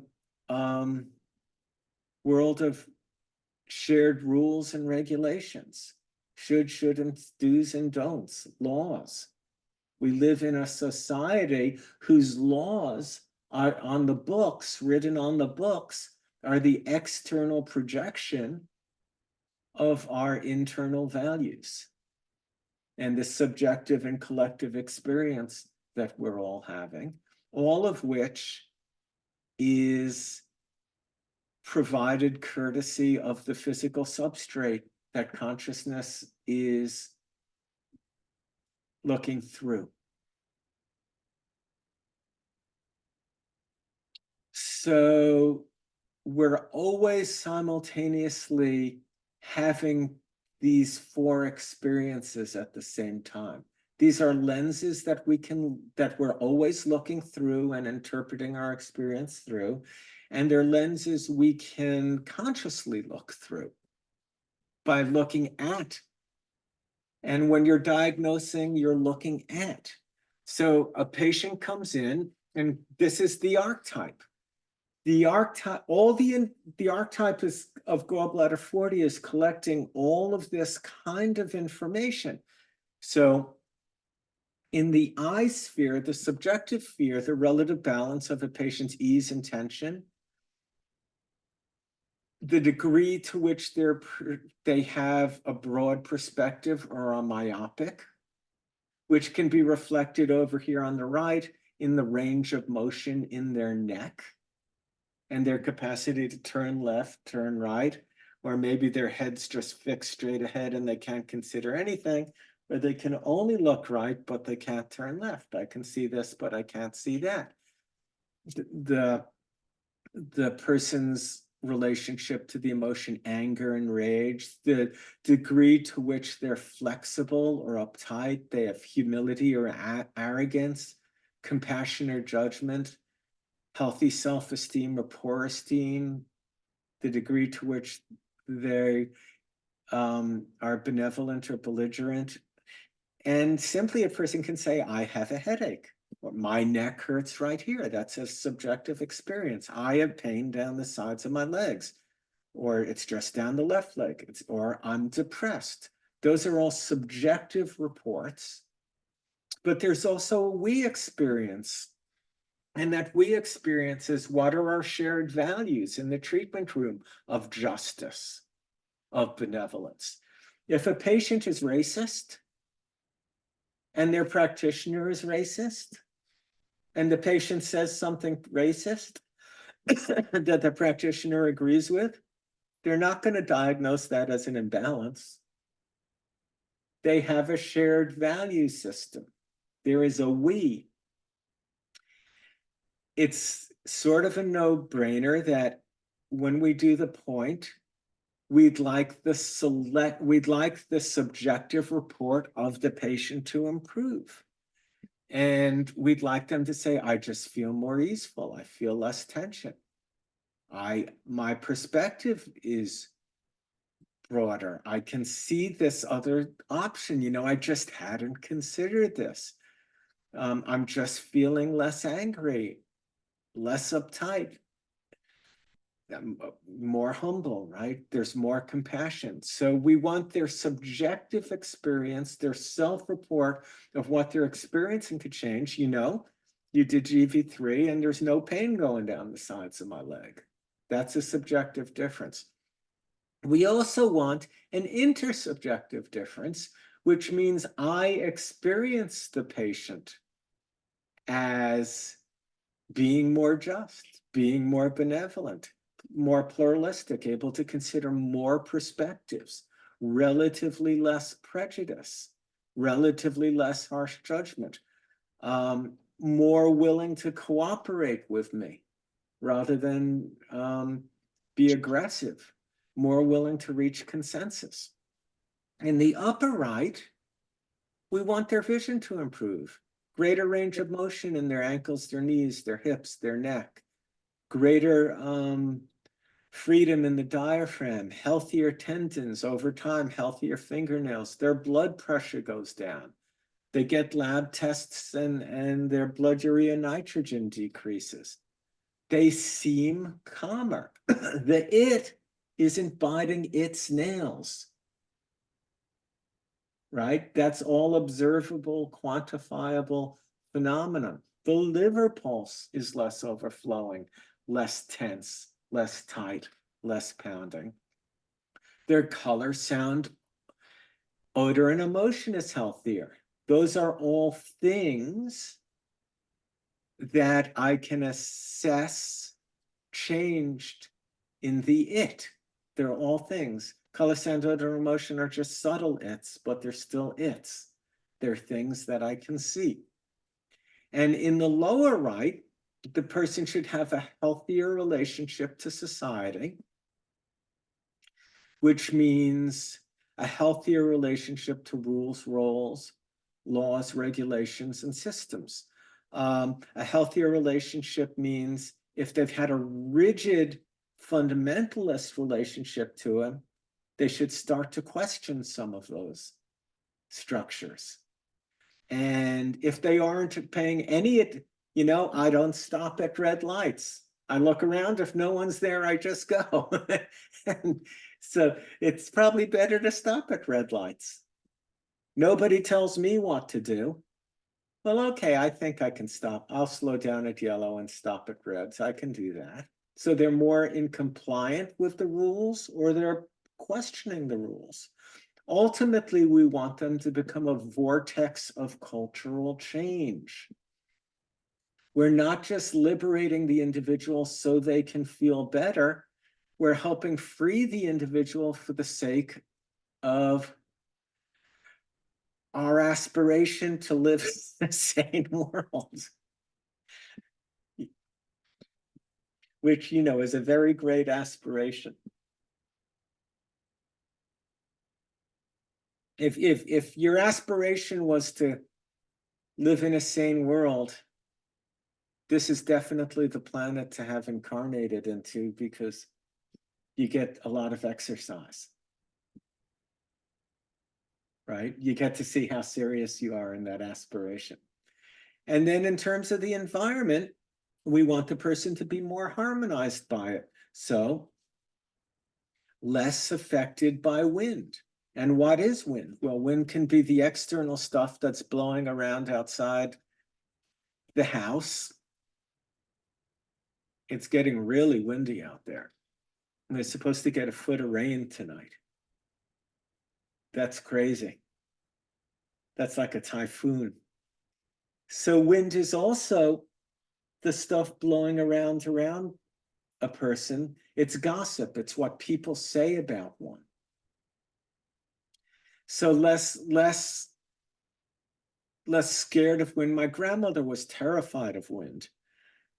When it was very windy out, she would cry. She'd get so afraid. So I would expect needling gallbladder 40, that over time opening up those liver, that fear of wind is an external projection of a chaos inside she's just trying to keep under control, of changes she's afraid will happen, of content she's afraid of seeing. A person could come in and say, you know, I used to hike and camp when I was little, and I haven't done it in 40 years. And after the last treatment, I just had to be in the woods. And I think I'm going to plan a camping trip. Gallbladder 40 opened that up. An affinity toward forest. You know, after last treatment, I just went and climbed a hill. What did you do? All week long, I've wanted to hike. You know, I've always hated the color green. And I left that treatment and I went out and I bought this blouse or this shirt. And I just, you know, something's just changed. I used to hate spring. Or every time spring would come, I'd get insomnia and I'd wake up at 11 at night and I couldn't sleep till 4 in the morning. So just getting more harmonized with both society and the environment. So all acupuncture points have these 4 spheres of function. The person's subjective experience should change. Your experience of your relationship to them should change. One of the greatest things you can hear, at least one of the greatest things I would ever hear as a practitioner. And it happened, you know, it didn't happen all the time, but in 38 years, there were enough times it did happen where a stranger would come up to me and say, I know you can't say anything, but you're treating this friend of mine. And I just want to tell you night and day difference. I don't know what you're doing with them, but completely different. And you get that from a family. I treated this guy who was small intestine constitution for bad neck pain and tinnitus. And at 7 or 8 treatments, he said he wasn't going to come back because it wasn't helping. He was moving away with his family, so he was only going to be around a couple months. And I'd asked him, you know, I told him I needed about 10 treatments. And I said, look, just come for the other 2. It's just 2 more weeks. And I gave him the 10 treatments. And he said, look, you've been very nice, and I know you've tried to help me, but it hasn't touched me. I was a fairly young practitioner, and of course, we want to help everyone. And I just felt defeated, and it really shook my confidence. And he moved away. I treated him the last time on like a Wednesday or a Thursday, and that weekend they were moving across the country he was taking a new job.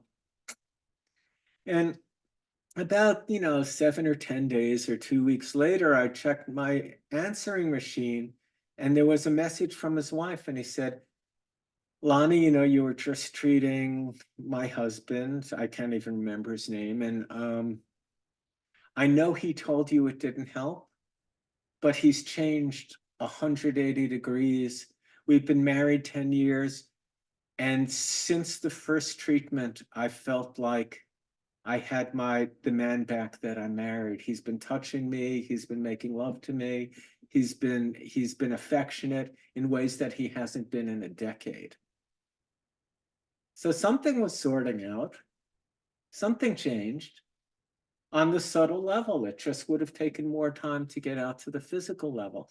So getting these kind of feedbacks, the person's subjective experience changing is good, but it's not as important as their relationships to everything around them changing, because that's real evolution. Otherwise, you might just have a completely relaxed narcissist who's still creating karma all over the world. But so what we want to see is change in all 4 quadrants. I want them to feel better. I want evidence their relationship is changing. I want physical evidence in the body. Blood pressure is lower. Liver enzymes are down. The growth in the lung is getting smaller, or in the womb is getting smaller. We want those physical things. And I also want to see a person's relationship to culture and to the environment changing. Any questions on this? This is real holism. It's a much more sophisticated holism than Chinese medicine on its own terms. It's a much more nuanced understanding. Why is that? Because the Chinese capacity in the first of all, they didn't have the top-down view of history we have to really understand culture and meaning making.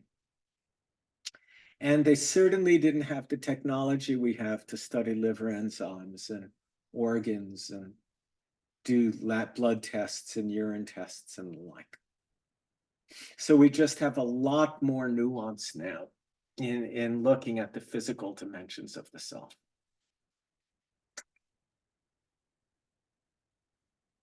This is another way of showing the same thing. This is the symptom complex, all the signs and symptoms, right? And here's everything so on a subjective level, the person's angry, resentful, unfocused, aggressive, tense, hopeless, creative or not creative, visionary and not visionary, judgmental, depressed. In the intersubjective dimension, I feel tension, I feel constant hostility from them, or they're very submissive, or they're very dominant, not much equanimity, their tendons are ridged, their vision is bad, one side, they have one-sided symptoms, the side of their tongues are peeled or grooved or very red and hot, or blood deficient. There's heat in the blood, restricted range of motion, their pulse is tense or tight, liver pulse, liver enzymes high, and they have gallstones. So that's all objective stuff that can be measured.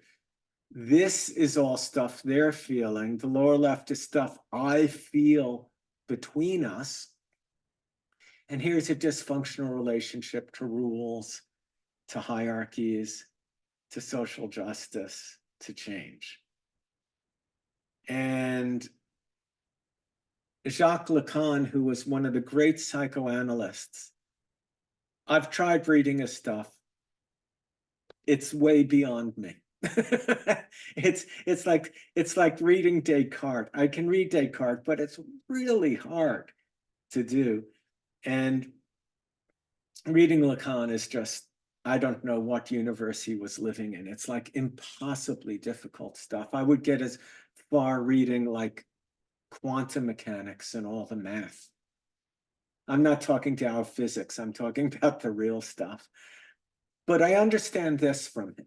There are sentences and paragraphs I understand. The unconscious is that chapter of my history that is marked by a blank or occupied by a falsehood. It is the censored chapter. But the truth can be rediscovered. It is written down somewhere else. Where? All symptoms are metaphors in which the flesh or function is taken as the signifying element. Well, acupuncture points are the flesh that are portals to function. They're the signifying element. And every acupuncture point is an archetype that collects information in all four quadrants.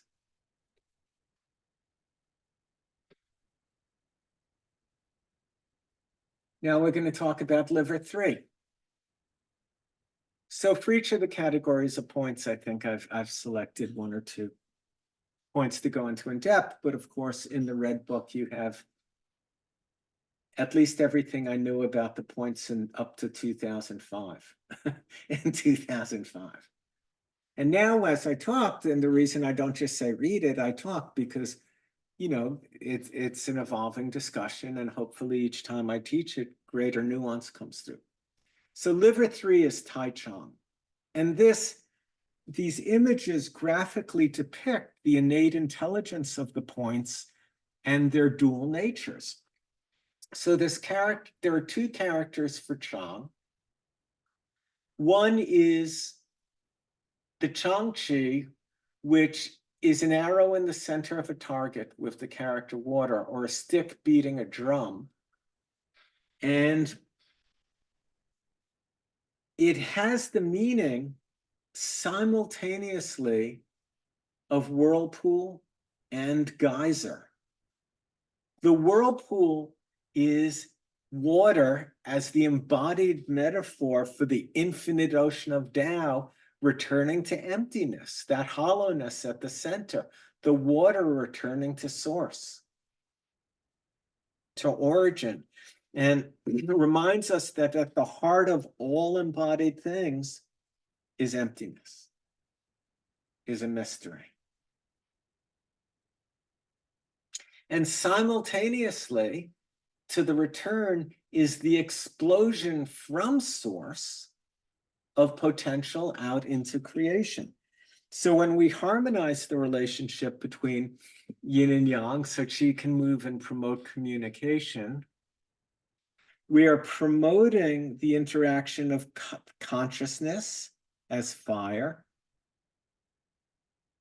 with the unconscious as the infinite ocean of depth as water.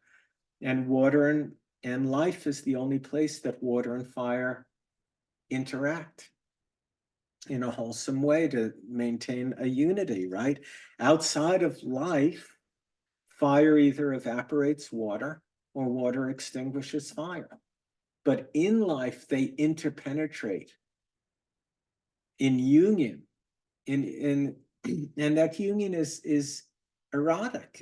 It is this deep love embrace at the center of all things in this profound mystery. Love is deeply mysterious. I mean, it's not so mysterious if you use the word like, I love bagels, I love guitar. That's not so mysterious. There's a little mystery, why this and why not that? But the deep love is the archetype of love, the pre-thought attraction toward and recognizing no separation with is a very deep mystery. That's an absolute demand. So we have the notion that liver 3, remember I said that the liver and gallbladder significantly regulate the diaphragm and repression, and that the organ functions under the diaphragm are unconscious, and above the diaphragm, the lungs as the moon, the heart as the sun, and the 7 holes in the head as the 7 stars in the Big Dipper, that's Shen. And by doing liver 3, we engender what Chuang-Tzu calls in the first chapter, I think it's the first chapter, called free and easy wandering. And he said, the mind of the sage needs to wander free and easy, unconstrained. Unconstrained by what? Well, this is Taoist writing, unconstrained by culture, unconstrained by patriarchy, right? Because the Tao Te Ching follows the feminine, right? Whereas the I Ching, which is the book Confucius supposedly wrote all the commentaries to the I Ching, follows the masculine. So the transition politically from Taoism and culturally from Taoism into Confucianism is congruent with the arrival of patriarchy, which is why the Confucian medical texts changed the character for physician from one that depicted a female shaman at its root, and they took that out.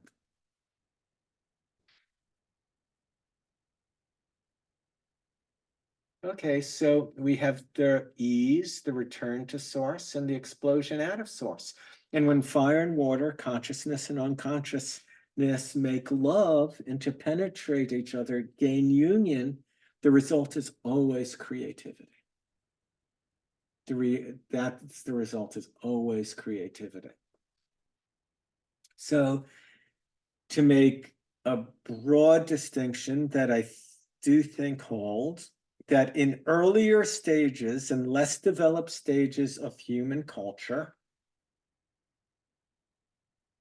consciousness is relatively more pre-programmed by biology. At relatively early stages of culture, consciousness is relatively more programmed by biology.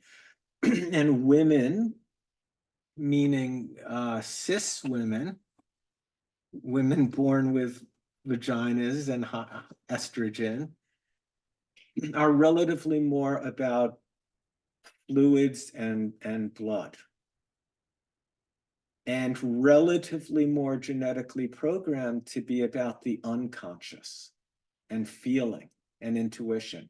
And men who are, cis men born with penises with relatively high testosterone are relatively more about qi and yang and doing.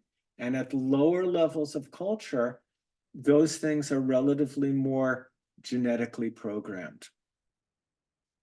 And that as culture evolves and we can put this all in perspective, during the, for instance, civil rights movement and the women's liberation movement associated with it, that began in the 1860s, but didn't really come to fruition in the West till the 1960s, that women being relatively more aligned with the unconscious have had a lot of development and have a lot of development to do cognitively and intellectually, because they were deprived educations for most of human history, right? And men who have been relatively more about going out and killing things have had a lot more development to do when it comes to cultivating a lived relationship and an embodied relationship to the unconscious, and to cease repressing the unconscious, which is the feminine dimension of their own self. And to an integral consciousness, by the time we arrive at holism and then really embody that and transcend that into integral stages, one of the hallmarks should be a very developed, healthy, and embodied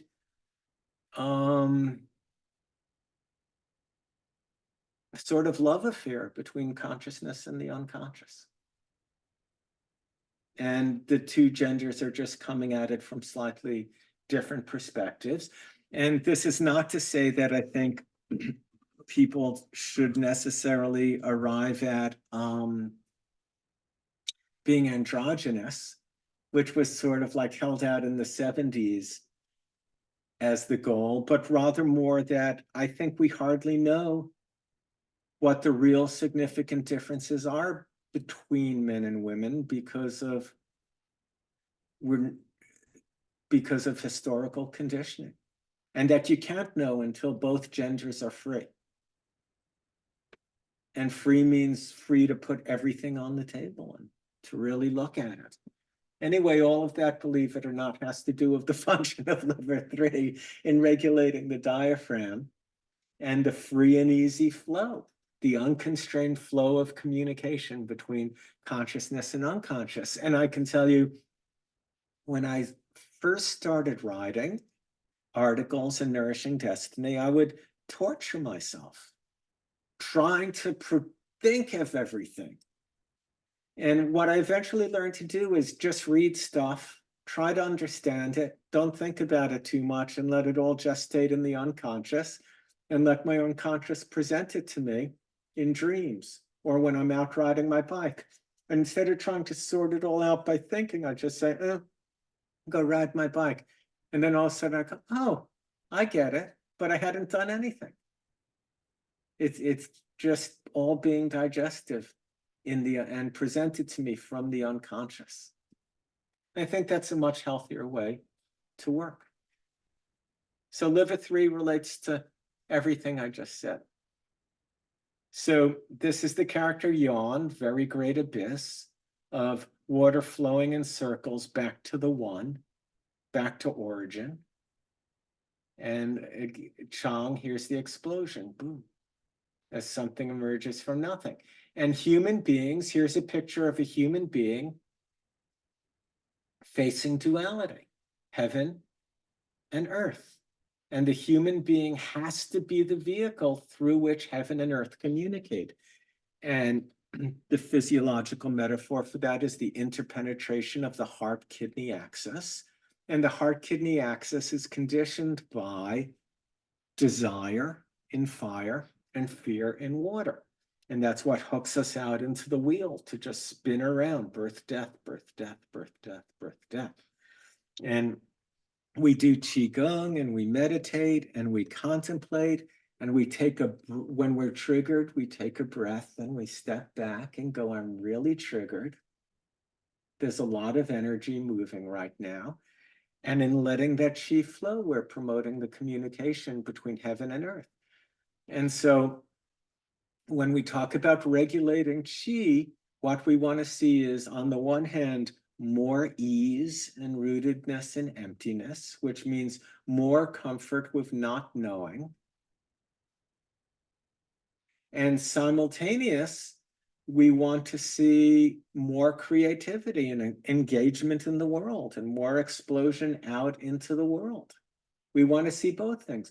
We want the person to be calmer, and that calmness should be in their tendons being more flexible, as well as, and their neck having greater rotation, and their nails being less rigid and biting their nails less. And it should be in their countenance, an ease, and also more creative passion. So gallbladder 40 and liver 3 relate to these. Any questions on this? Okay.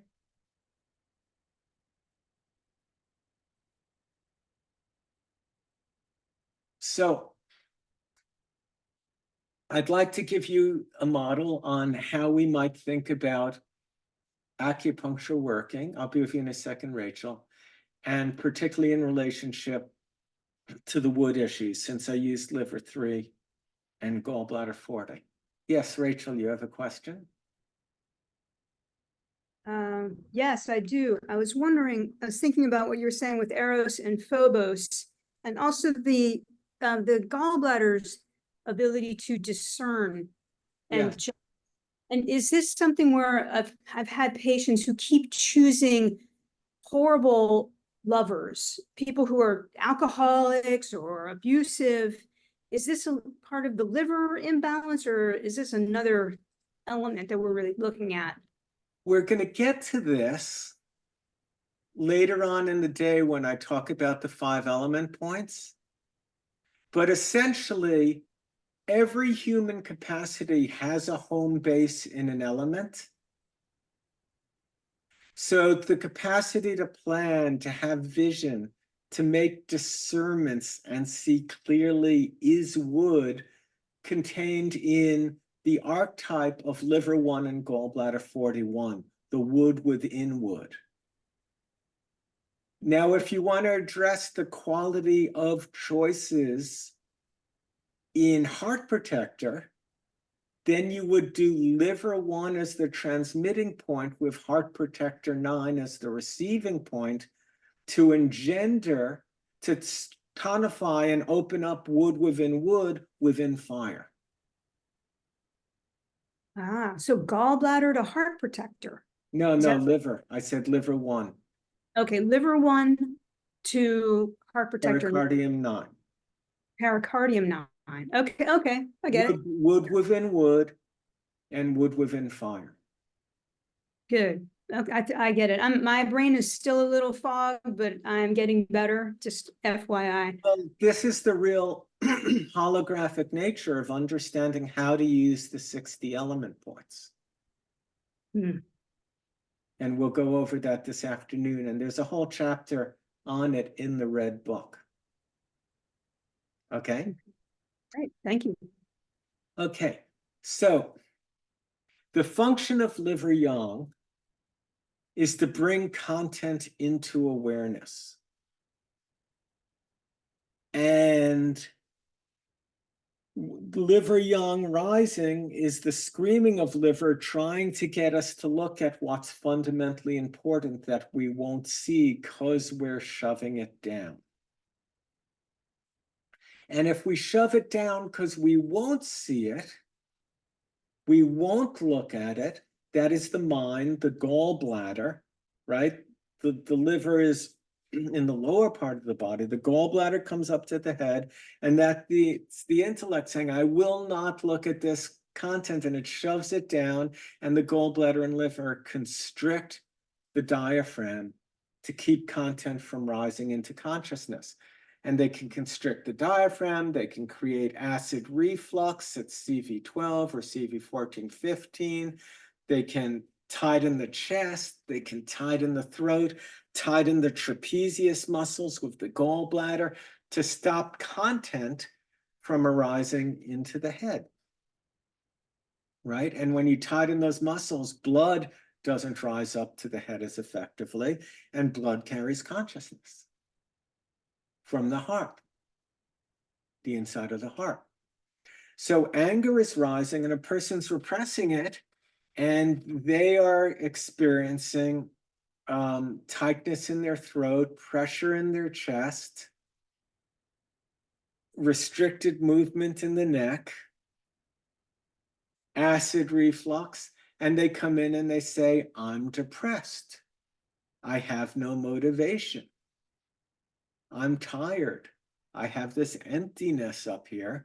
It's because they're shoving everything down so the chi isn't rising into the chest in the way gallbladder 24 or liver 13 and 14 as mu points would allow. Liver 13 and 14 we'll talk about in a little while. So the thing is then, because the diaphragm is tight, wood isn't feeding fire, the liver can't rise to nourish the heart. The liver is the general, and he's supposed to be going to the heart as emperor and filling him in on what's going on in the reconnaissance. This is what's going on in this province, and this is what's going on here, and this is what's going on there. And repression isn't selective, so we shove it down. We get all these symptoms, and because we're shoving it down, wood isn't creating fire, and the person feels poor motivation, and they're depressed. Depression is a poor translation of what they're actually feeling. They're actually angry. They're not depressed. They're angry, but they would have to look at content that challenges them and probably then see life for as it is and have to deliver communications in the world that would threaten the ego's security and comfort because relationships would change. If I told my father that, he'd never speak to me again. If I told my sister or brother that,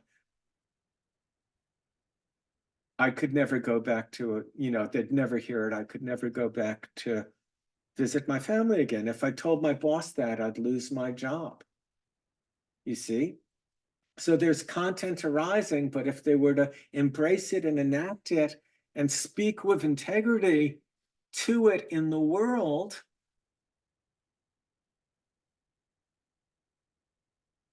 for the ego, there would be harsh consequences because the ego would prefer the security of being in an abusive relationship to the soul being free, because the ego is just the force toward maintaining the status quo.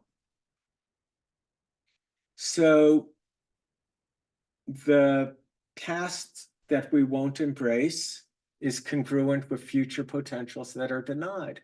We do liver 3, liver 13, 14, pericardium 7 with CV15, open up the diaphragm. This is just one example of points that could be done. And all of a sudden, liver yang is rising, content comes in, the person has dreams.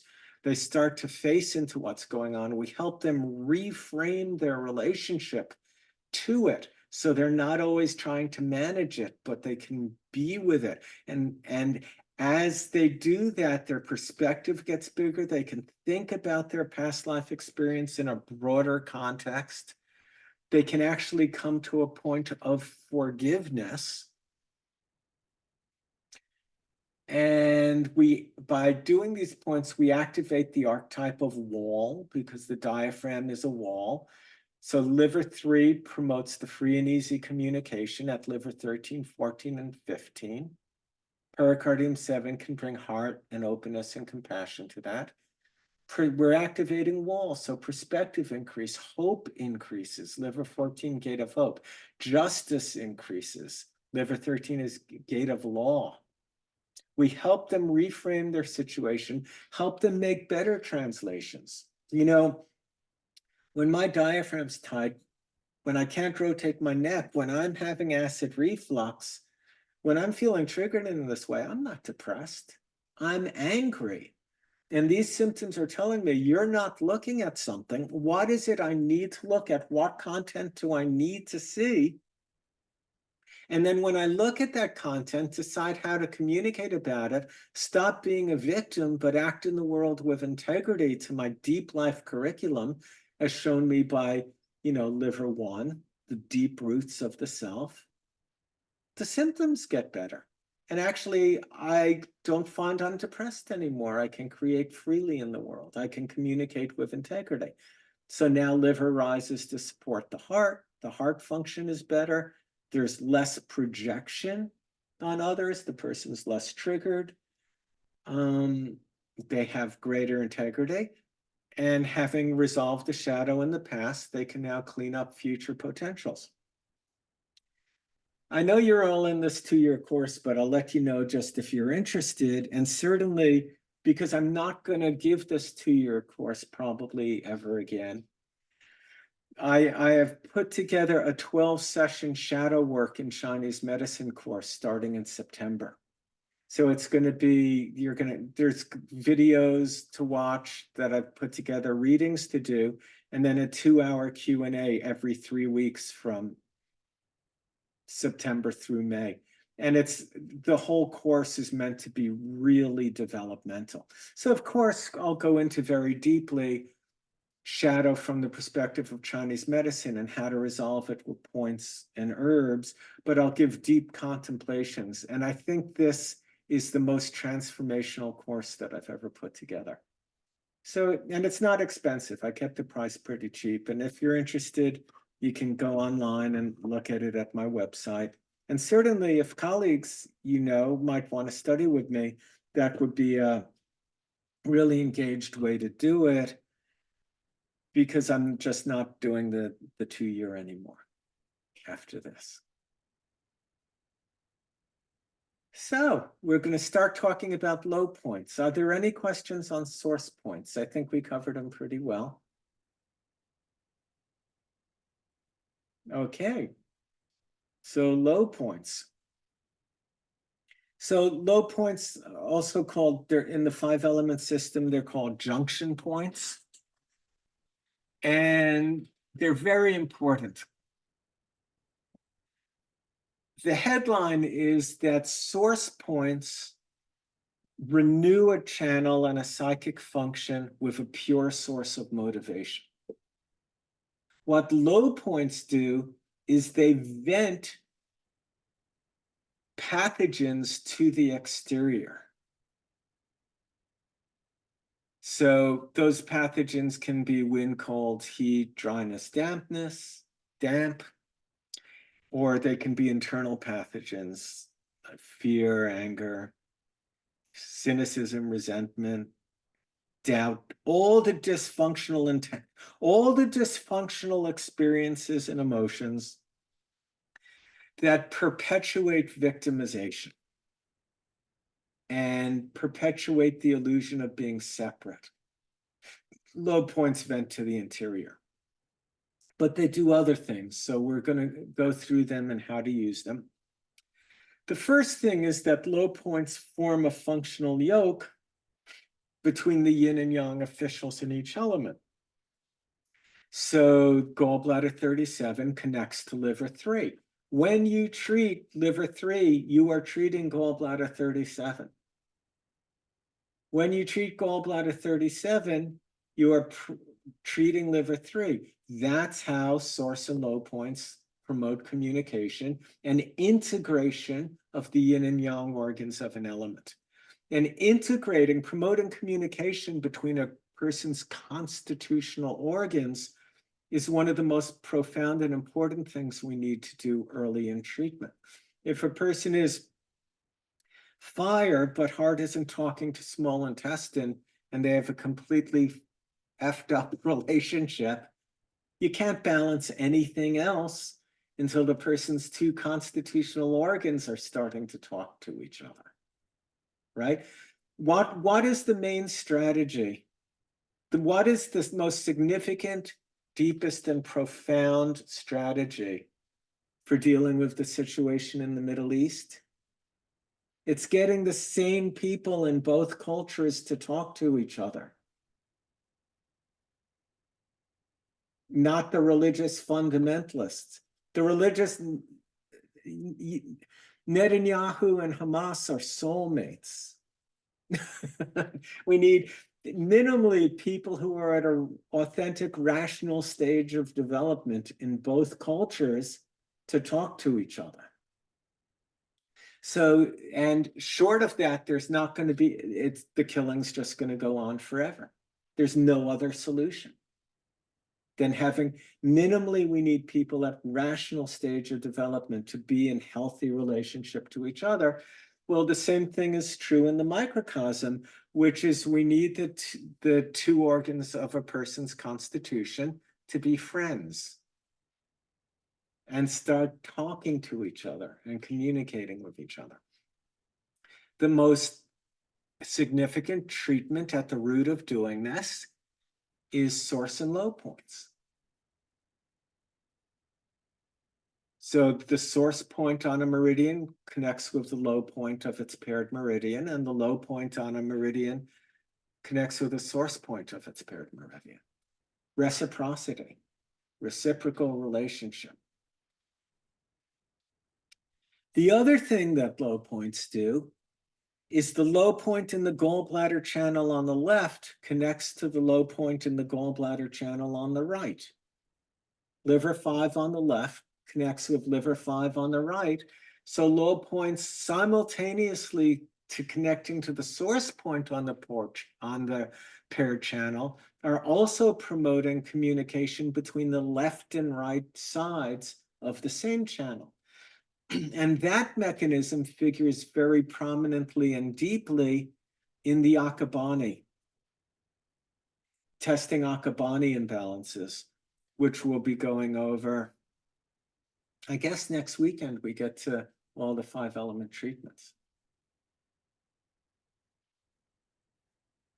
So if there's a relative excess, let's say somebody's fallen off their bike or skiing and landed on their right hip, and it's created blood stagnation there, or maybe even bruised the bone or compromised the joint.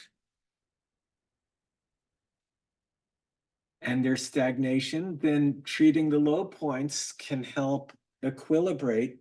So if there's an excess of qi and therefore pain, qi-related pain on one side, it can help take that excess and move it to the deficient side so they're more balanced out. And the Akabani treatment's about that.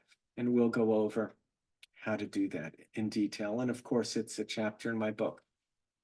Low points, clear and open consciousness. They're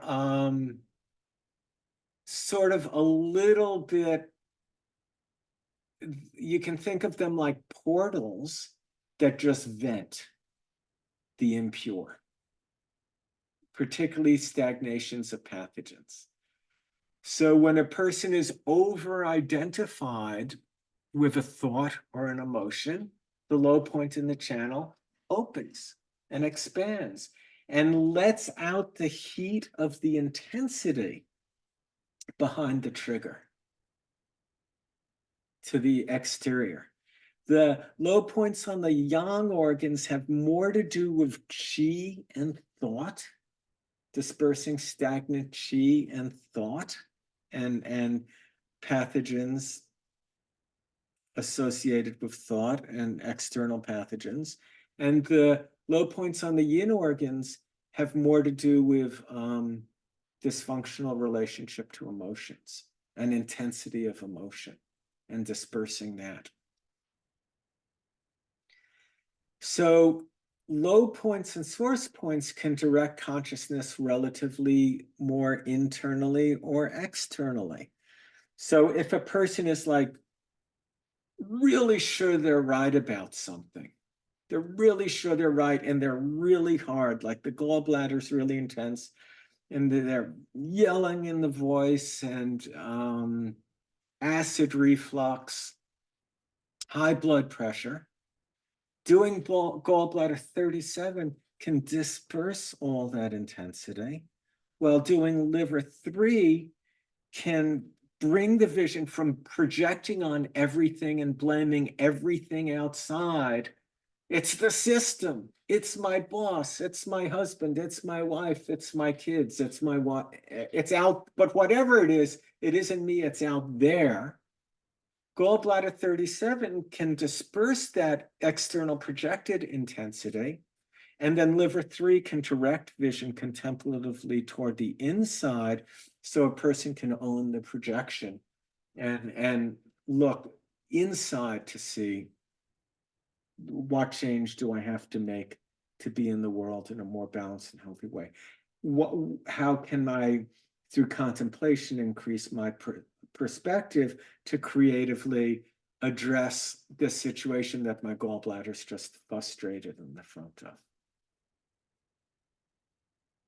On the other hand, another person who's completely lost in the emotion anger to the point where they can't address anything in the external world, liver 5 can help bring a softness to that belligerence, whereas gallbladder 40 then gets them to look out in the world and say, okay, this is what I have to engage with.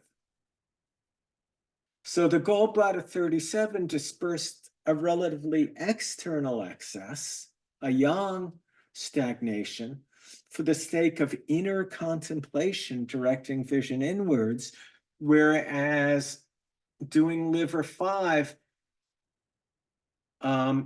smooths and makes more free and easy the relationship to some emotion we're habituated to, so that we can look outside of ourselves and direct consciousness outward to respond more externally to what we need to change in the exterior. So you can work that through for each of the organs. And in the chapter on low points, I go through all that. So if you don't remember everything, I mean, you have the recording here, but you can also, it helps sometimes just to sit with things and read them. And that will all be in the chapter in the red book on low points. And the last thing is low points, drain pathogens stagnant in a channel.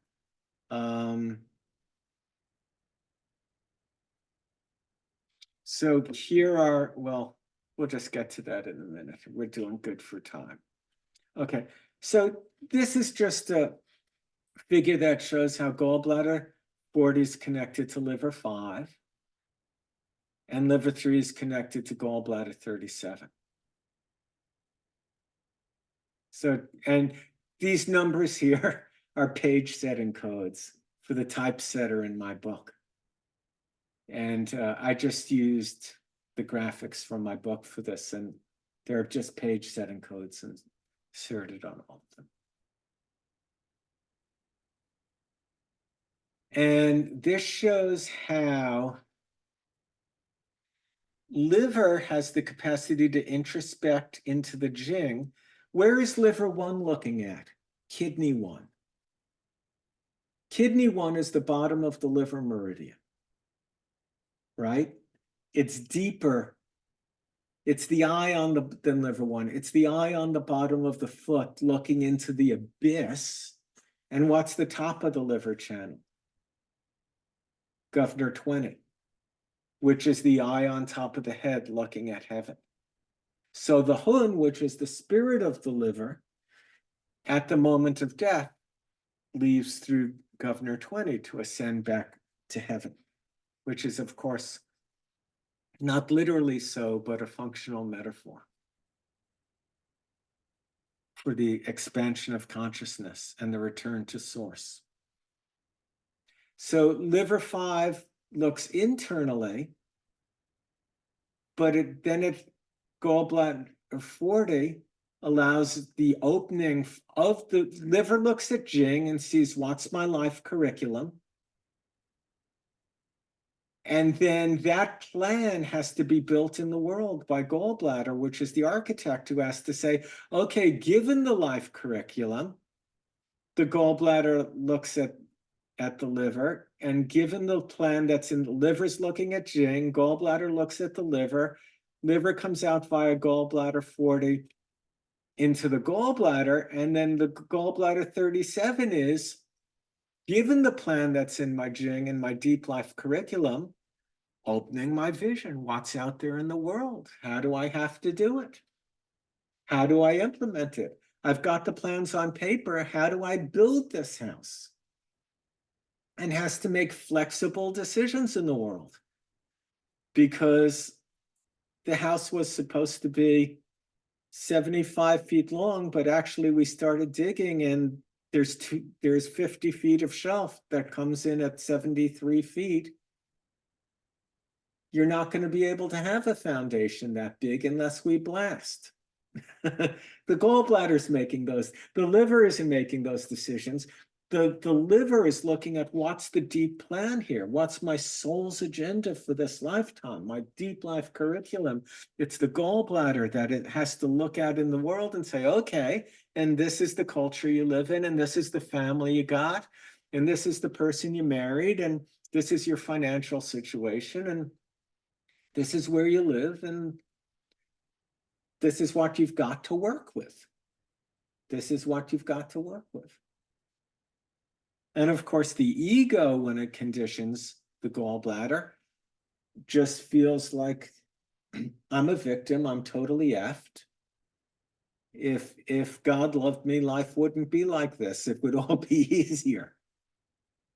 And the free and easy wandering of liver and gallbladder of the wood that's engendered in the human being comes from the recognition of, actually, our soul's contract is we are here to work with what is, not to have it easy. You know, if mice grew larger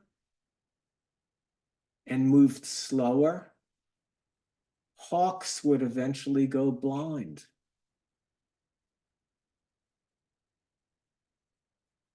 You understand? We came here to address exactly the life, we're each here to address the life we're actually living with our bodies, minds, and memories exactly as they are. And the knot has to be untied, and it's never in the way, ever. The big illusion that has to be dispelled is that it's in the way. And what we would like to do is get to a place where we are content with working with everything as it is, and realizing that's what I came here for. That's exactly what I came here for, to work with it as it is. And of course, the egoic conditioned mind rails against everything as it is. And the ego's big gambit is, you're not ready to get enlightened yet. You're not ready to be freed yet. You will be at some future time when things are easier, but never right now. And of course, the irony is the only time one can ever be living authentically is right now. At no other, there's nothing that needs to be resolved before one begins to have integrity and deep authenticity. So here's a chart I made of the effects of low point on the unconsciousness. Again, 25% is just, forget all those numbers. So here are the low points. Here's the elements they're on. On a subtle level, this is what they clear. Fear is deeper than anxiety. Anxiety is free floating. So kidney is yin, it deals with fear.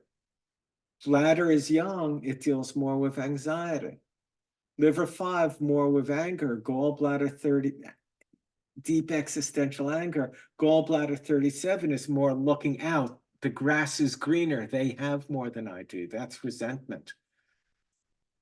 heart 5 more with sorrow, a deep heart level sorrow, but small intestine 7 is more the bitterness about the betrayal. See, it's more mental. The sorrow's more emotional. Resentment's more mental. Anger is really more emotional. Anxiety's more sort of mental and programmed into the nervous system. Fear is more deep and existential. So you can just read these and work through them. Here's the spirit of each organ, and here's the virtue. So when we drain and rectify a person's dysfunctional relationship to fear, they become more comfortable in the face of the unknown and become wise. And the deep pathos that's generated for water is suspicion, paranoia, suspicion of everybody's motive. For wood, it's just belligerent, the pathological need to be right. For fire, it's just confusion. For earth, it's ingratiation, taking care of everyone and everything to one's own detriment. And for metal, instead of being righteous, which means aligning myself with what's higher, becoming self-righteous. And I won't go through this, but here are the low points again. Here are their translations of their names. And here are the pathogens. And to get the pathogens, I just took my 20 books on TCM and looked at the low points. And this is a amalgamation of the chart in like top 20 TCM books in terms of point functions. And this is important. These are the inner attributes of pathogens. So the TCM books, of course, give you the gross dimension, but I'm giving you the subtle dimension. So cold is contractive. It slows physiological processes. It contracts the individual, which means impedes the circulatory system, which slows down consciousness, impedes consciousness, freezes a person in place, closes the heart. And that can be everywhere, you know, that can be inability to have orgasms, inability to trust, lack of connection with other people, not wanting to socialize. It can manifest in many gross and subtle ways. On a gross level, it can be that there's cold in the bladder channel and pain in the back because there's cold stagnated in the channel in the way that gua sha would relieve. So wind is just chaos. Wind means things change rapidly.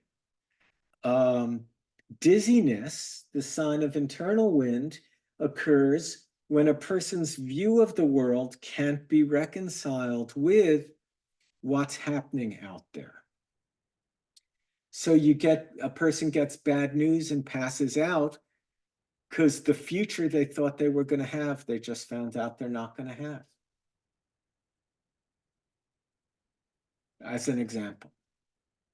So I thought I was going to raise my kids with this person. I thought I was going to retire with them. We had this whole life planned, and I just found out they're dead, and I faint.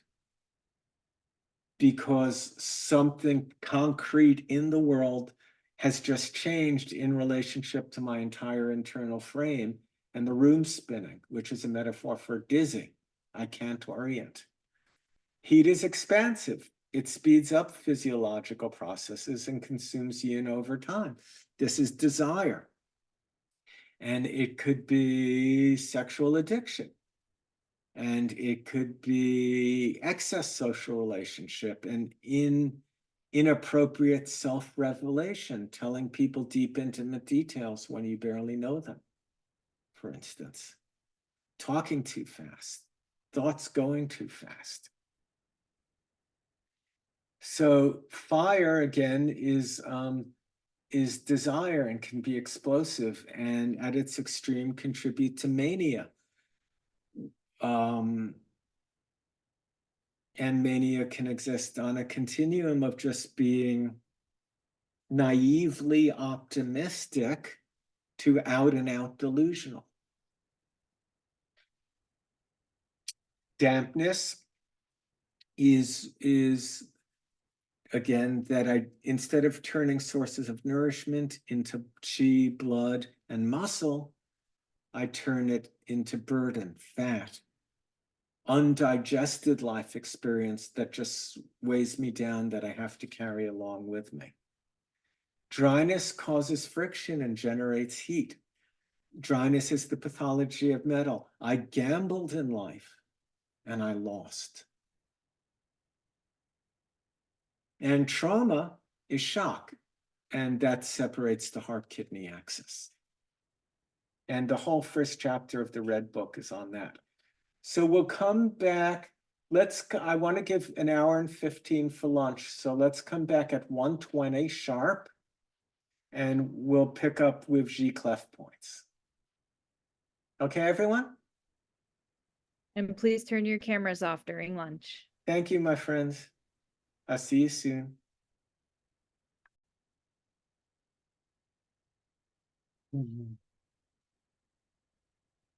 Hope you had a good lunch. I fell asleep for an hour. So, any questions? Yes, Lijana? Is it Liana or do It's Liana, actually. Yeah. A lot of people get it wrong. It's okay. Okay. I have actually a couple questions. So I was looking at that table that you had for the low points. So for example, with water, you know, the kidney force, like the fear, and the bladder 58 is the anxiety. And I was thinking, it looks like the yin organ carries kind of the root cause of that emotion, because anxiety seems to be stemming from that fear, right? As far as my understanding goes of it. So the question is, would it make sense to then always needle the luo of the yin organ, and that will take care of the yang organ issue of that, like anxiety and fear together? Well, you always want, no, I mean, first of all, I would never say always in regards to anything. And obviously we have yin and yang organs, so we can differentiate. So there's a difference between fear and anxiety, which is that fear is generally around something very specific, whether conscious or unconscious. And anxiety is generally more free-floating and generalized in just relationship to anything. So anxiety is often the result of repressing fear and not facing fear, but fear is deeper. I mean, I think you have a good distinction, but I wouldn't necessarily say that fear is the cause of anxiety. One is just the yin and one is the yang. So a way to think about elements is that an element really is one thing. And we can distinguish a yin and a yang aspect. So if we just take the deepest, slowest moving part, with the longest waveform, we get the yin organ. And if we go to, if we look at the fastest moving part, the most superficial part, with the shortest waveform, then we get the yang organ. And the yin tends to be relatively more about emotion and blood and depth, and the yang and feeling, and the yang tends relatively to be more about thought and more superficial and more externally projected in the world. And feeling and thought have a reciprocal relationship, right? So thoughts can trigger emotions, and emotions are often interpreted and given meaning by making meaning via thought. So I would just say it's good to be able to discern the subtle differences between the two. Now, for me, because I'm practicing constitutionally in terms of the 5-element paradigm, I'm determining what a person's constitutional element is, but then I want to know within that element, are they primarily yin or are they primarily yang? And of course, they're always going to be both, because this is just the surface and the depth of the same one thing. But people tend to be more yin or more yang, and someone's wood and one person's more, I'm wood and my wife's wood, but she's liver and I'm gallbladder. And there's just a yin yang difference between the two. So this is a distinction that one learns to make in time. And it's hard to tell you exactly how to do it out. So when we see patients and I say, this person's small intestine, well, people will say, well, how do you know they're small intestine and they're not heart? And one, it's really an intuitive sense, and two, it comes from differentiation of the organ function to see that heart is the emperor, and the heart's job is like being to sit on the throne and be clear, but to sit on the throne and stay centered. And small intestine is not on the throne. Small intestine is the next minister, and its job is functionally translating the heart. And that fundamentally, it's not this person's heart that's so confused, it's that their mind is getting in the way, and that's the small intestine. So you can discern the organ function, and you just get a sense over time after seeing hundreds and then thousands and eventually tens of thousands of patients. You just look at someone and you know if they're yin or you know if they're yang. But I think it's also fair enough to say where there's fear, there's anxiety, and where there's anger, there tends to be frustration and resentment, and where there's sorrow, there tends to be bitterness and a sense of having been betrayed. So Got it. Thank you for that. My second question was, and this is in different styles of needling. For example, like Richard Tan or Master Tong, like when you kind of couple the needle. So sometimes you may have the source and the luo and the sheik left all combined in one treatment because you're trying to kind of chase the pain, right? Versus looking at them constitutionally. How badly can that mess up a person if you're, doing all those points in one treatment? Psychologically, I mean, well, I've never studied Dr. Tan's treatments. I presented at conferences where we were both lecturing, and I've heard him speak. I always was interested in what he was doing, but found it relatively superficial.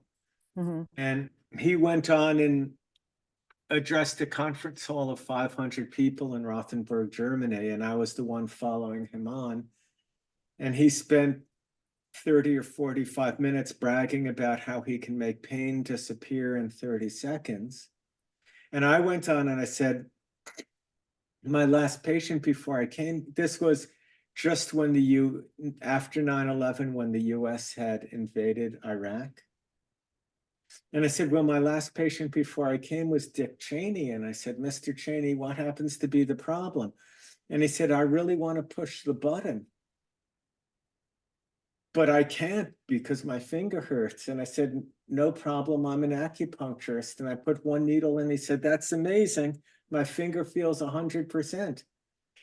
And when he was leaving, I said, do you want to make a follow-up appointment? He said, it won't be necessary. If you get my meaning. So the thing is to just take pain away without doing any of the depth work isn't ethical from my perspective. And well, not from that perspective, sorry to interrupt, not from that perspective, but from the perspective, can you do damage to the person's emotional health when it comes to, using like source and luo and sheik left, like all at the same time? You can do damage doing the wrong thing at the wrong time and the wrong person for the wrong reasons, regardless of what it is you're doing. I mean, liver 3 at the wrong time for somebody.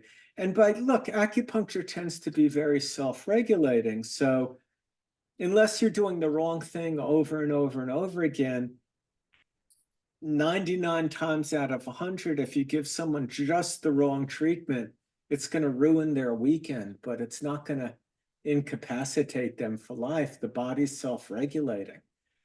If you do the wrong thing time and time and time again, now I often do G-cleft and low points together in the same treatment, but I almost never do source G-cleft and low points at the same time in one treatment, because I think it's just over treating.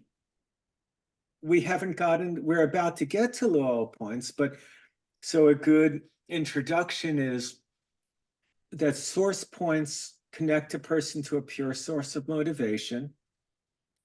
The low points clear the field by getting rid of the stagnation of pathogens and open perspective and open the mind and create a sense of a little bit of getting out of prison, of releasing constraint. What the G-cleft points do is they move stagnation. So I would often do the G-cleft and the low point on a channel in one treatment to move stagnation and help with the G-cleft and help the low point to start disperse it. And then maybe in a follow-up treatment, then connect to the source to replenish. But I think doing all three at once, I think it's better to move the stagnation with the G-cleft and the low, and then in another treatment to do the source. But I wouldn't want to go so far as to say never do that, or that if you do that necessarily you're going to injure the person. I probably think that's not true. Okay, thank you. And he was trying to just ramrod to get a very quick improvement in physical symptom. Now, in the defense of that, I've been in various degrees of pain in my life. And when I've been in, like I had a kidney infection once. And I mean, that really hurt. That was really painful. If Richard Todd had said, you know, I can make this pain go away in 30 seconds, but I'll have to do the source, the G-cleft point, I would have said, have at it. So we want to be compassionate, but as a routine thing, my goal isn't to just see how quickly can I reduce pain. It's how solidly can I build a foundation in this person's health holistically so they can thrive the rest of their lives. And sometimes moving pain right away is a necessary step. I mean, I've had patients who were in such agony with for instance, sciatica, they couldn't sit in a chair and answer, or spinal stenosis, they couldn't answer questions. So I just put them on the table, and I didn't do that particular treatment, but I did whatever I knew how to do to try to get them comfortable quickly. Anyway, any other question? That's good? Okay, good. Thank you. Good questions. I was never invited back to that conference after I did that. I went twice, and then I was never asked back again.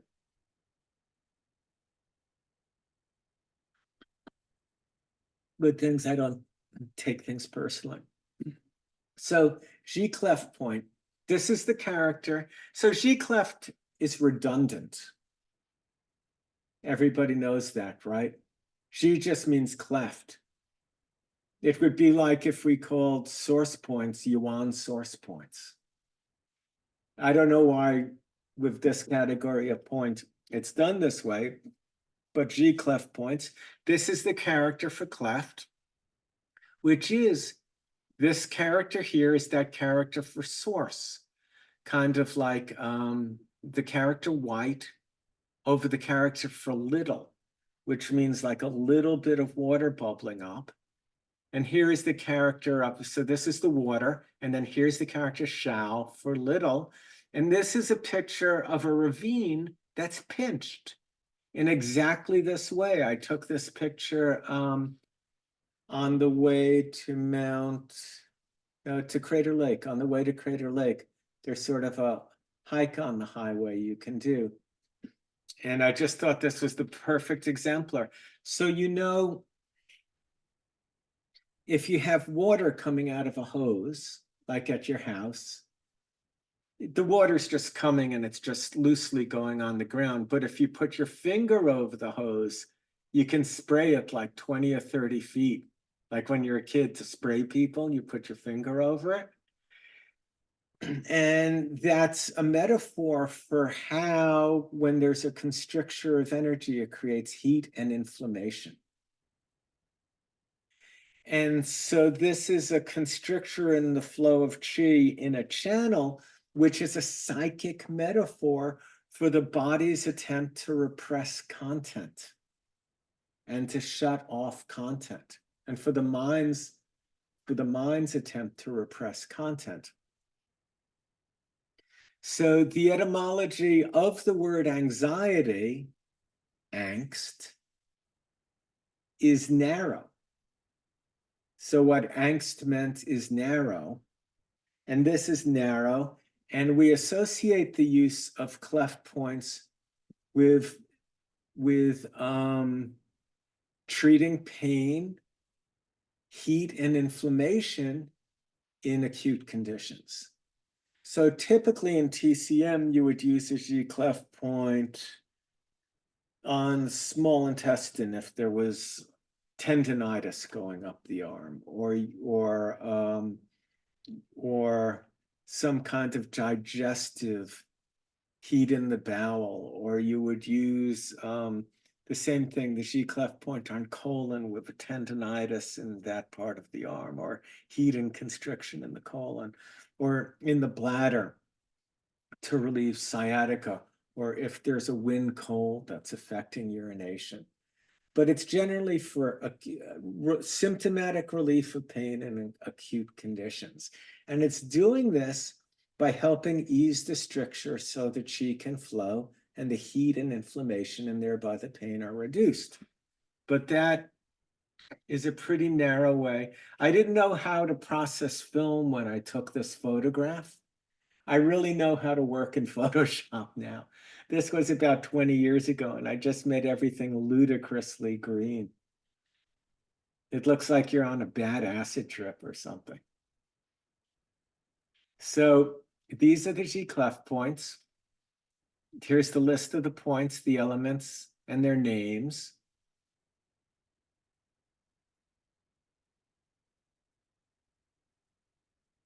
Now, here's the yin G cleft points and their effect on blood.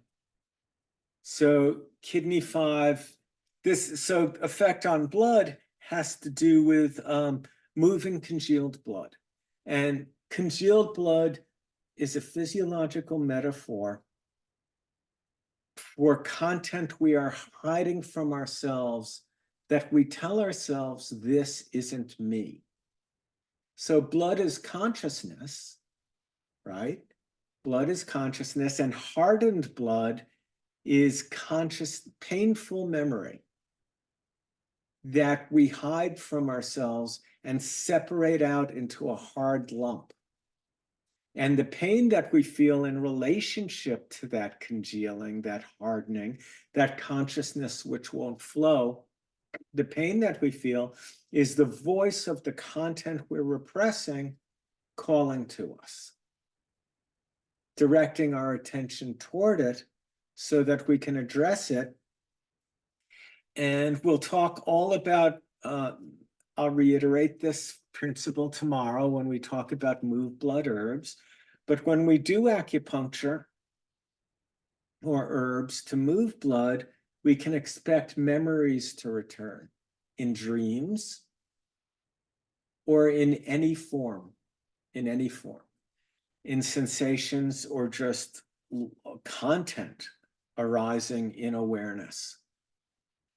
So kidney 5, menstrual difficulty is associated with blood stasis, liver 6, blood stasis in the uterus, heart 6, pain due to blood stasis, heart protective 4, pain associated with blood stasis in chest or heart, bleeding in the upper chow associated with heat in the blood, spleen 8, blood stasis in uterus, abdomen, lung 6, coughing blood. All of this is a metaphor for the restriction of consciousness and the repression of content. So what is coughing blood? I mean, this is deep, deep pain and repression around grief and longing. And what is blood stasis in the uterus? In what way could it possibly relate to fertility issues and issues of motherhood and the displacement of need and issues around being enough and having enough in the womb? There have been some women with uterine fibroids and that I've treated where it was a pretty compelling metaphor that they had been infertile and displaced the child they didn't have. What grew in their womb instead was a growth, a fibroid. So the pain around so liver 6, blood stasis in the uterus, to what degree is that repression due to aggression and potentially sexual aggression that had been directed against the person? And heart 6 and heart protector 4, to what degree has there been betrayal of intimacy in the person's life? And in Nourishing Destiny, there's a chapter on chi and blood, and I talk all about blood in relationship to these organs. And then in clinical practice, I talk about blood in relationship to different point functions. And in the chapter on herbs in clinical practice, I go deeply into blood and intimacy. So the issue here now is that the cleft points are generally used in TCM symptomatically. Now they would say it's not symptomatic. They'd say, well, it's not symptomatic because I'm treating the underlying cause, which is the stasis of damp or the stasis of blood or the stasis of chi. And I'm addressing that to relieve the condition. But the issue is,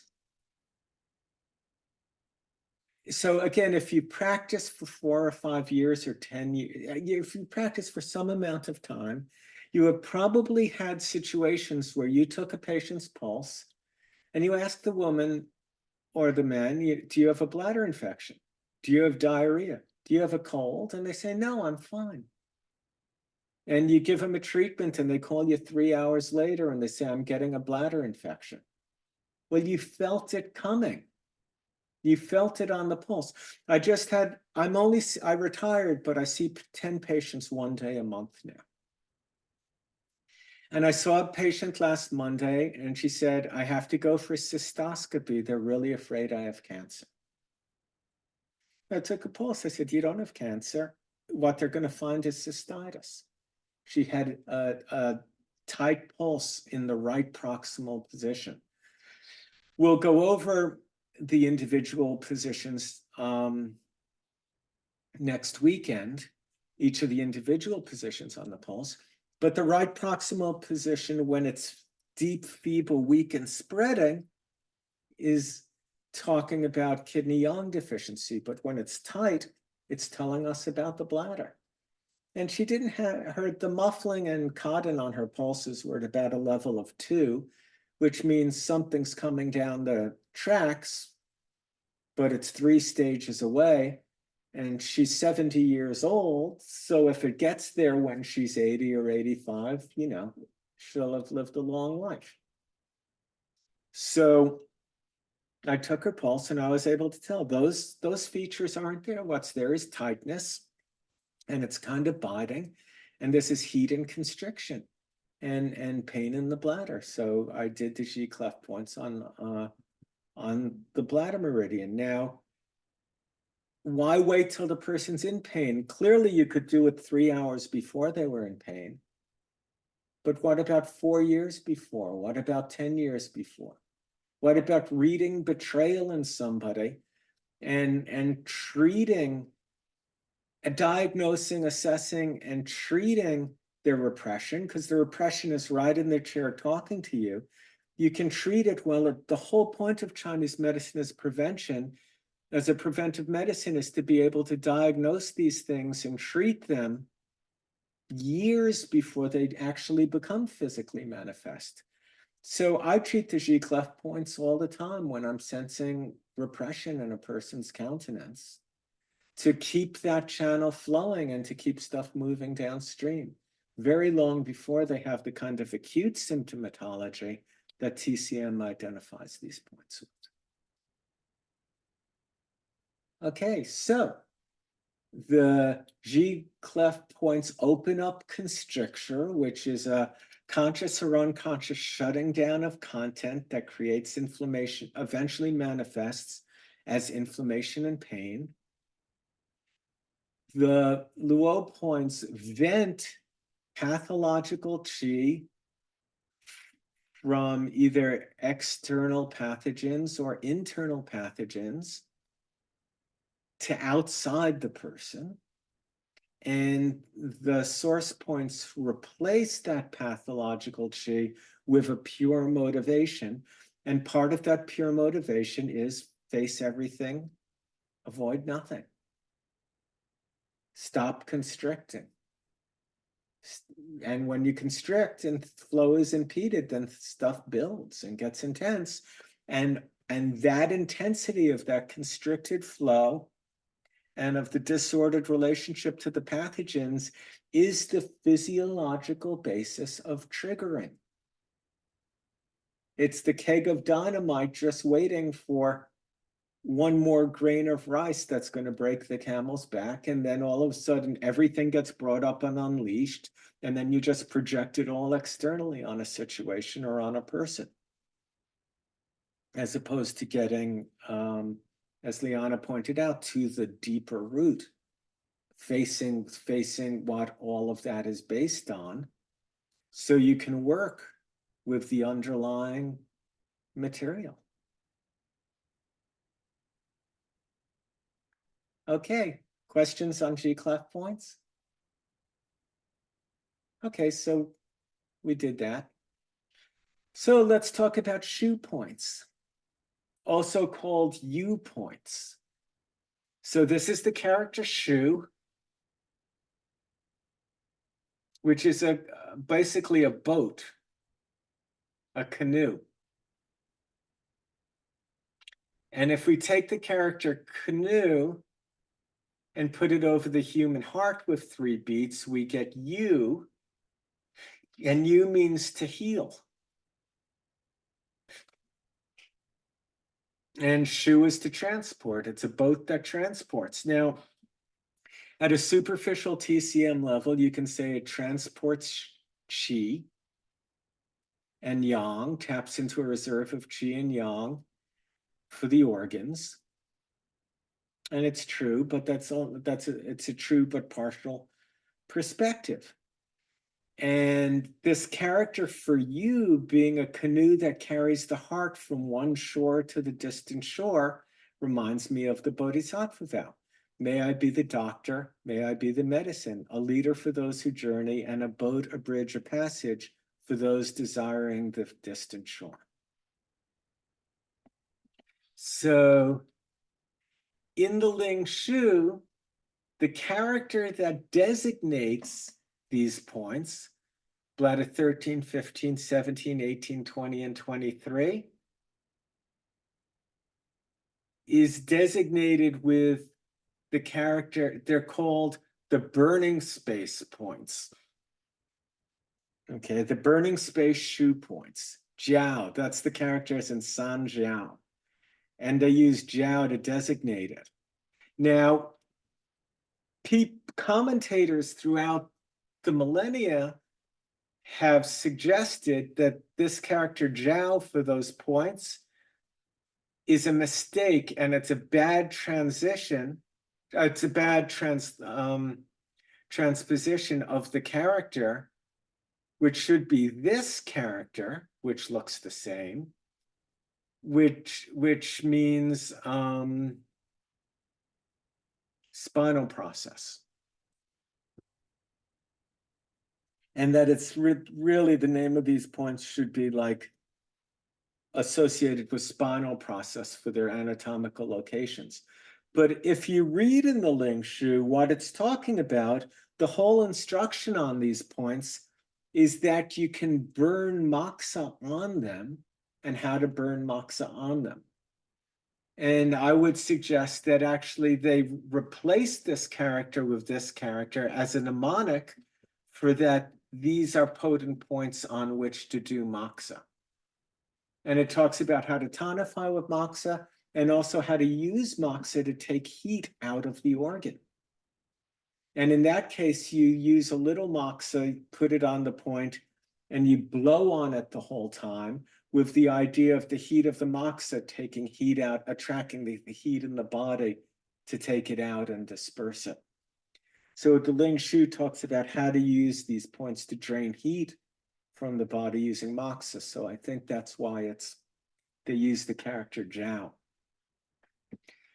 So this character, this character Yu for heal brings up the Bodhisattva vow. And it's interesting, it's a different character, but the first emperor of China was named Emperor Yu. And the story of his life is the foundational myth of Chinese creation mythology. And there's a 4-page chapter recounting that myth in relationship to the function of Governor Vessel 20 in my green book, Deepening Perspectives book. So the Shu point functions are to tonify qi and yang for the various organs. Mu points don't, in my experience, tonify qi and yang, they move stagnation. The Shu points tonify qi and yang. Qi and yang means the capacity to do work, the capacity to move obstacles, the capacity to hold center, the capacity to stand up, the capacity to move forward, the capacity to envision and to conceive. It's just brute force like nitroglycerin going into the carburetor.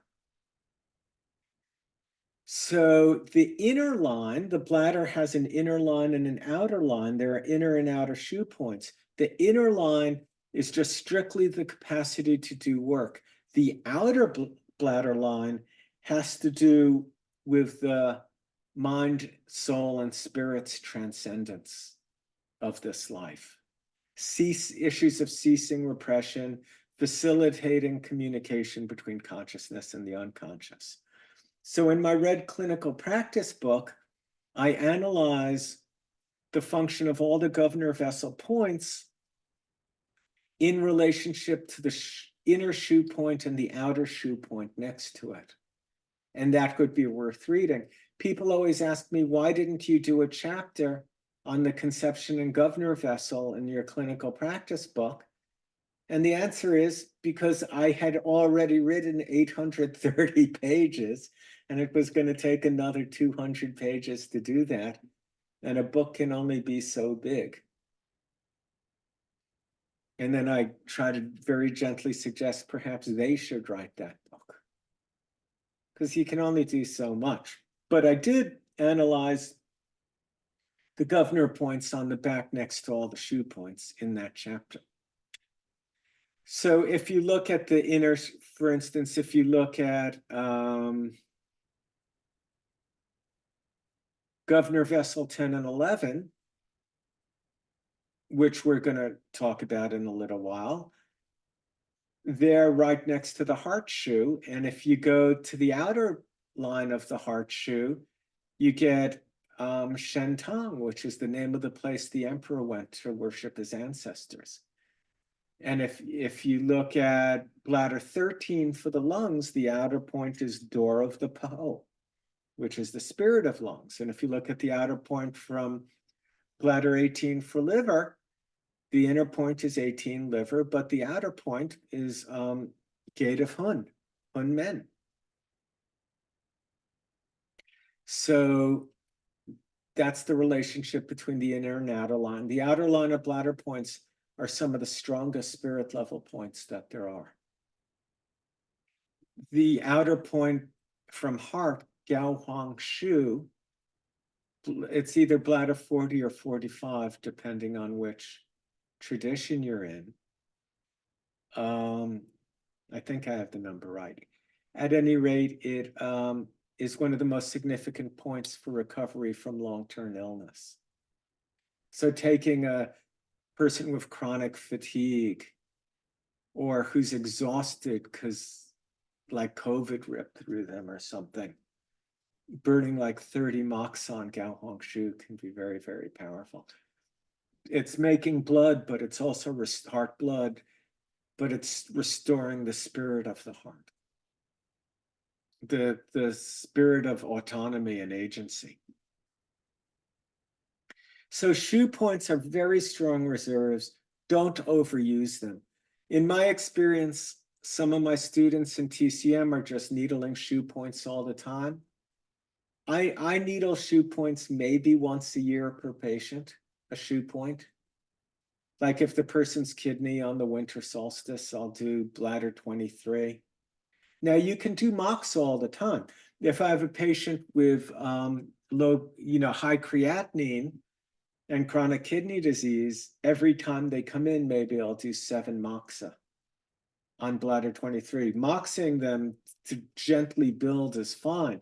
But when you put a needle down to the depth layer, you are tapping into a deep, deep, deep resource. And if their kidney's exhausted, you don't want to do that. It's like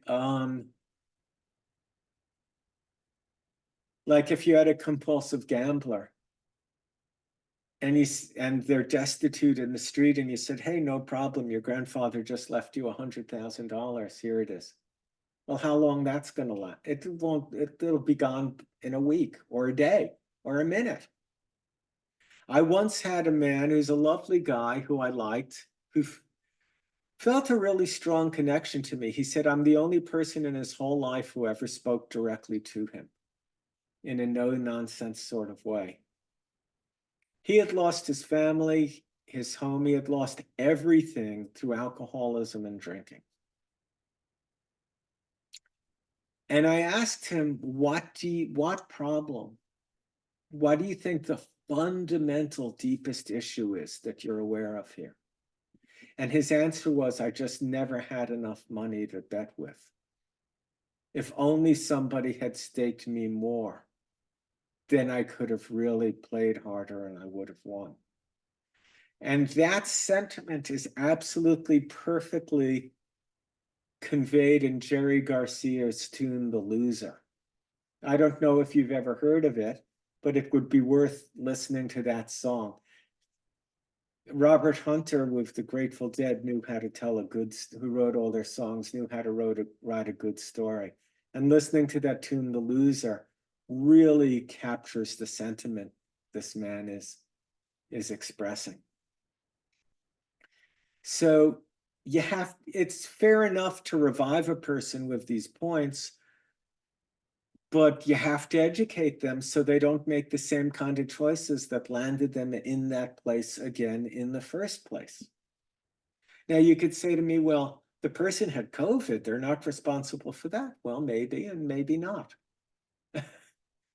Maybe it was lockdown and they decided, screw this, I'm not wearing a mask and I'm going to a party. So people make all kinds of choices in life. And we really have to fundamentally empower people to take responsibility for everything that they can and should take responsibility for. We never want a person to take responsibility for something they shouldn't. That's pathological. And that's why it helps to be able to recognize different kinds of shadow. Because some shadow people carry isn't them. People carry grief or shame or anger that actually isn't theirs. And getting them to take responsibility for it isn't healthy because it isn't theirs. It's just introjected content they took on when they were kids from an abuser. And we want to draw a clear distinction for them that this isn't you. This is just something that you're holding in place by fixing attention to it because of a trauma, and you can let go of this. It isn't your nature at all. But what we do want people to take responsibility for is everything that is them that they're projecting outward and just seeing outside of themselves, but not within them.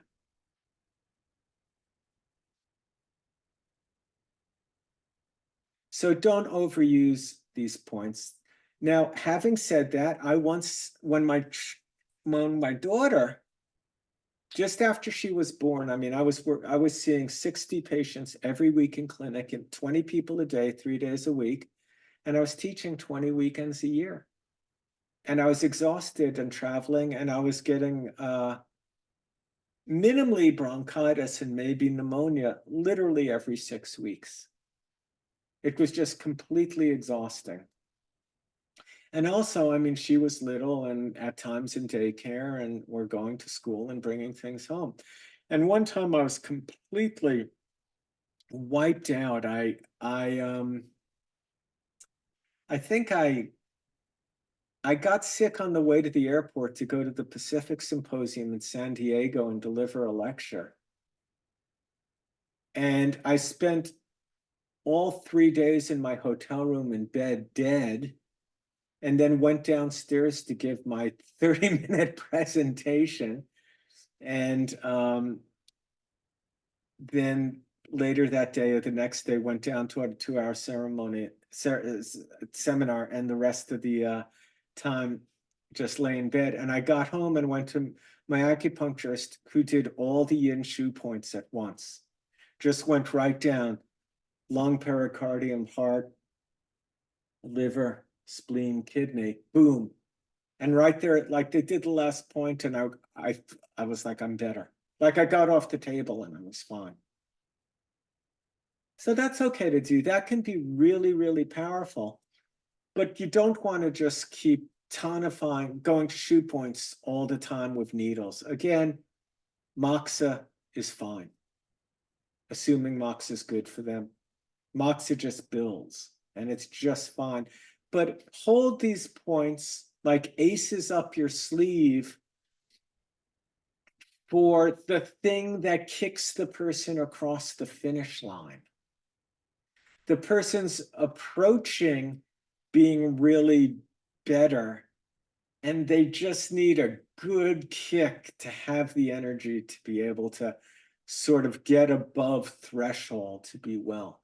And that's what I hold these points that way. A difference between 5-element and TCM, broadly, at least when I went to school, I don't know if it's still this way, is the TCM students I knew really did look at points as switches you can throw and just things you can push to make happen. And in the 5-element schools, we were taught that points are sacred, and to hold them as sacred, to hold them as entities and spirits, and to have like a deep and profound care for using them.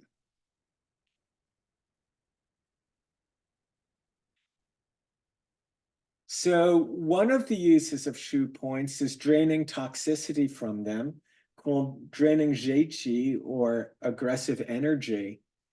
And I'll be presenting that to you next weekend. And this is just a picture of when the meridians are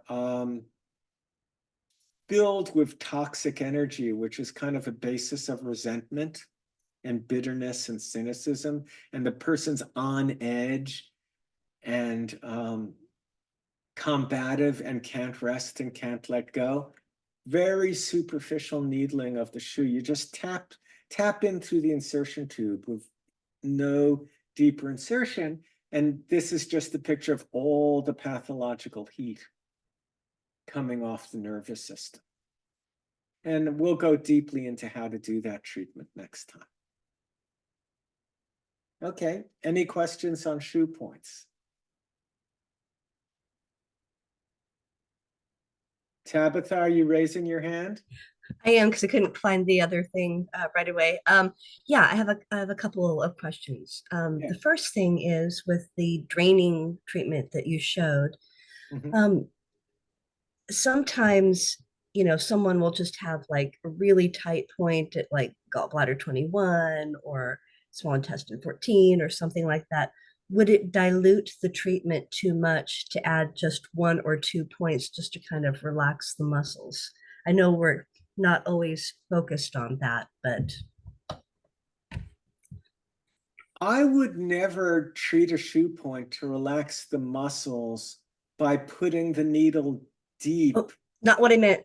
Oh, not what I meant. Oh, not what I meant. What do you mean? And because the shoe treatment, the treatment you just treatment showed here. was the draining thing. Very superficial. Very superficial. What I'm saying is that if you're doing a superficial treatment, would it be a problem to add any accessory points to release the other muscles? Or would it interfere with? Okay, if I understand, I wouldn't do this treatment you're looking at here and then add in other points. This Okay, treatment that's what I is wanted to know. so profound. Like I have literally had people who were on leave from work and were in terrible pain with polyneuropathy associated with diabetes, so that they felt like you were ripping their flesh with daggers just if their sweater brushed against them. Mhm. And I've given them this treatment and the pain went away for 3 years. Wow. This is a profound treatment. So I would tend to, if a person has any reaction to this treatment at all, then I let that stand as the only thing I do in a session. Interesting. Okay, and the other thing I noticed is that I've tried to do this treatment a couple of times, and I'm kind of waiting, and I'm like, okay, I'm not getting any reaction this time, but then I get the heat lamp over them, and all of a sudden it starts showing up. So I'm wondering how much is the heat lamp and how much is actual release? I don't know. I have no experience with that. Okay. So All right, well. the answer to your question is provided by the patient. I mean, if the patient comes back and they've had a powerful treatment and they're massively better, it's probably not just because you stuck a heat lamp over them. And then my last question is that when we're needling shoe points, inner or particularly the outer, do you do things more by palpation? So sometimes I find myself more gravitating towards the medial border of the scapula because those are the most tender points. Well, that's Or the outer shoe points. what's that? That would be the outer shoe points. Exactly. Not the inner. Oh, sorry, I misspoke. I meant the outer shoe. Like some people will come a little shy of that, and I feel a little bit more drawn towards the medial border of the scapula sometimes. So how do you approach it? I always feel, I mean, I forgot the location of all the acupuncture points 30 years ago in terms of their descriptions, more or less. I mean, I know I go to the general area and then I feel for where the chi is. Yeah, great. Yeah. Great. So that's how I generally do it too. So Yeah, thank you. That's how almost everybody does it eventually. Yeah. I mean, nobody goes, was that at 6 inches or 7 inches after they're in practice for 10 years? Right. You just go to the area and I mean, you've learned all that. It's like in music, once you've learned the theory, you don't sit there going, up, maybe I should play a C sharp. Yeah. Yeah. By the time you've had that thought, the moment's passed. All righty. Thank you. Okay. Yes, Tia, hi. Hey, hi. I have a question and a comment. Yeah. So if somebody has a bladder infection, like you were talking about, or cirrhosis of the liver, would you? Well, the two things are, one is a long-term chronic life-threatening condition and the other is an acute. Yes, Okay. exactly. And exactly. And I've asked this question to a TCM person. I'm just curious, a 5-element view. Sure. Would you needle the bladder inner shoe point if someone has a bladder infection?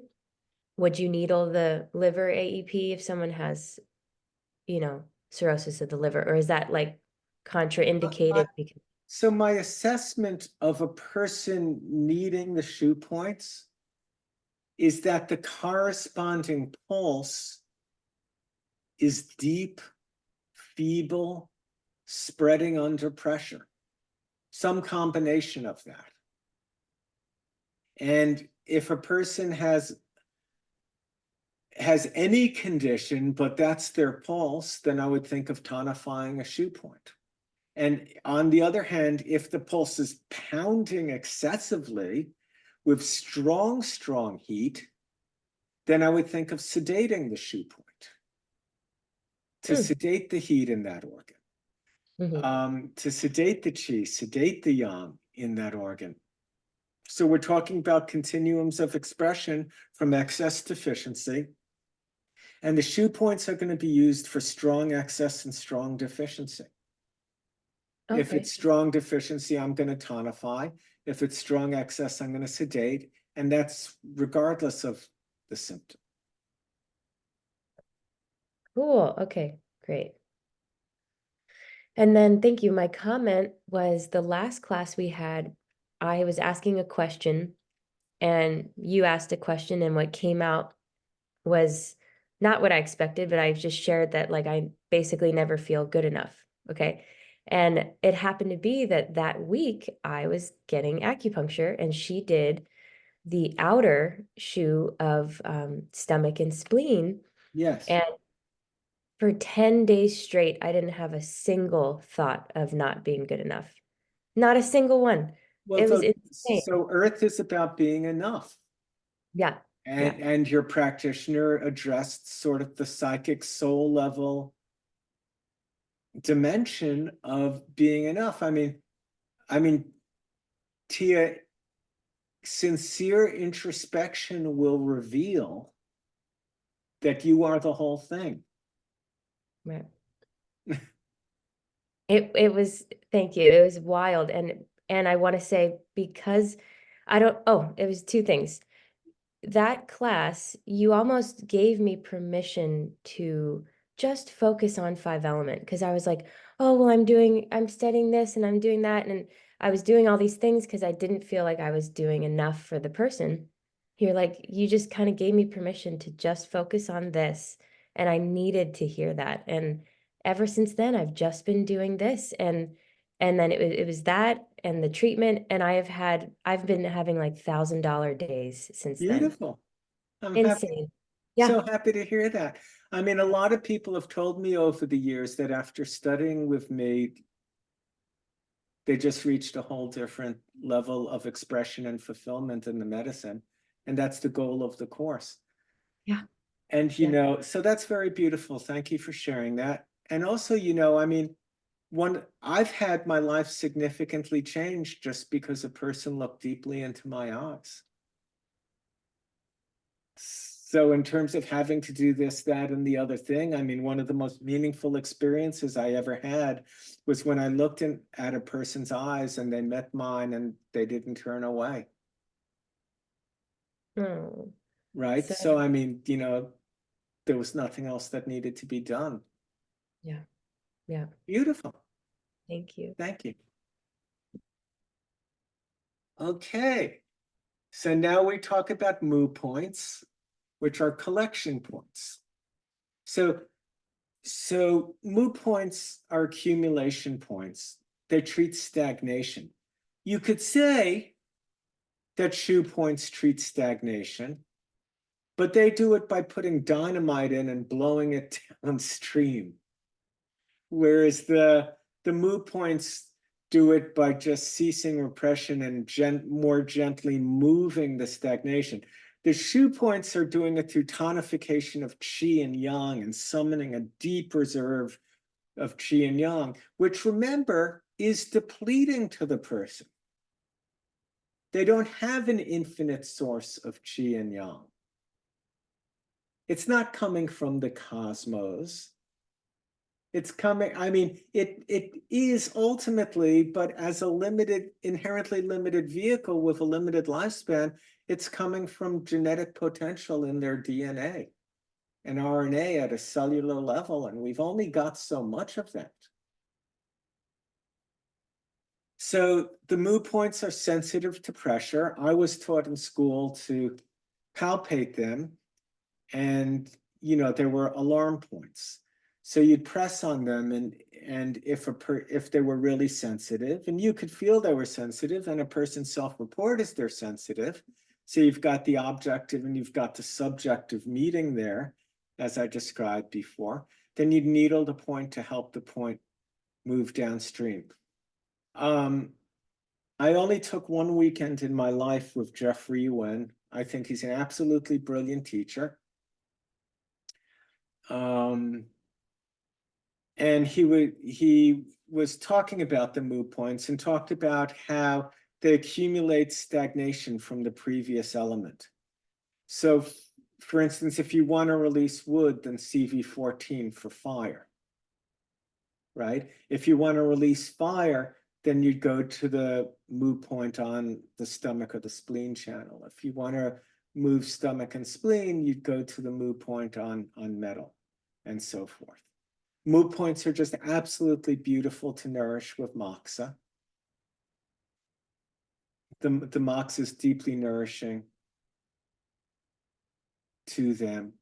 And here are the mood points for the various channels, which I know you all passed your tests. So anyone who's a practitioner, at least, right, you had to learn these in school at one point or another, but I've just put them here and put the names. And the reason you're getting this is because in TCM, you learned the point number and the organ it went with, but probably not the name.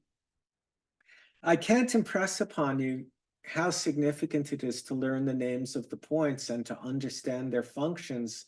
So when you can hear the person calling for specific points in the language that they use, in the imagery of the language that they use, they're telling you what they need all the time.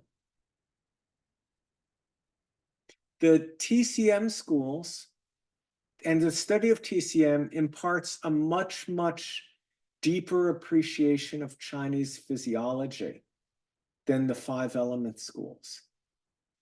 J.R. Worsley didn't understand Chinese physiology. I remember a senior practitioner, I took Ted Kapchik's herb class in 1989 and 90, and there was a senior practitioner in the class who, like the first day, asked him what he meant by damp. And I just wanted to hide under the table. It's just basic knowledge, but there's no developed physiology in Worsley's 5-element tradition. And in significant part, that's because he didn't know anything about Chinese herbal medicine. And in order to really apply Chinese herbal medicine, you have to understand physiology very deeply. But the upside of the 5-element system is a very, very deep embodied contemplative practice and appreciation of the metaphorical and subtle meaning of the names and subtle functions of all the points. So what I did is I went and studied with Leon to get the physiology. So now we're going to talk about exit entry blocks, which is a subject I will expand next weekend when it comes to treating them. So in Neijing Suwen, chapter 13, there's this dialogue. Qibo is the court's physician and Huangdi is the emperor. And of course, we know the whole book is a discussion between the two of these mythic people. Qibo says the utmost principle in treatment lies with oneness, the recognition of the context of oneness. And Huangdi says, what is that to say, oneness? And Qibo says, there is oneness, therefore one gets it. Huangdi says, how? Close the doors and shut the windows. Tie yourself to the patient. Repeatedly inquire about their feelings. Adapt your treatment to their sentiments. If one gets a hold of the spirit, the patient will prosper. If the spirit is lost, the patient perishes. I got into a ridiculous, totally unnecessary argument with a whole room of Chinese scholars on the internet, on Facebook. I run the Chinese medicine scholar physician page on Facebook because they threw me out of the other page. They let me back in and then they threw me out again. And this guy who had spent his whole life studying to translate classical texts was insisting that close the doors and shut the windows means that you should actually go in your clinic and close the door and shut the windows. And I was saying, come on, this is a typical metaphor from alchemy for contemplation. I mean, the Taoist canon is filled with the issue of meditation, contemplation, and having luminosity of spirit appear in an infinitely dark space. It's just filled with this literature. Closing the doors and shutting the windows means meditate on the patient till you can perceive their spirit, the luminosity of their spirit, their Buddha nature through all the pathology. Nothing could be more clear, but the text only means that what the text means signifies the state and stage development of the practitioner who's reading it. And I got in this fight with all these ludicrous scholars who spent their whole lives learning to read classical Chinese but couldn't understand this paragraph. So the doors and the windows are the sensory orifices. And the sensory orifices are the 7 holes in the head. And there are 7 stars in the Big Dipper, which is the central administration of human destiny. There are 7 holes in the head to perceive that light. And there are 7 internal pathogens and 7 external pathogens to obscure that light. And the entry-exit points open the doors. And they open the portals. And they open the mind. And they clear stagnation that's occurring at the junction of the meridians sequentially according to the Chinese clock to cease repression and open the heart and open the mind. So we talk about the heart orifice. The spirit lives in the heart and there's an orifice to let the spirit out, but then it has to radiate out through acuity of hearing, acuity of speech, integrity of speech, and acuity of vision, acuity of taste, acuity of smell through the sensory orifices.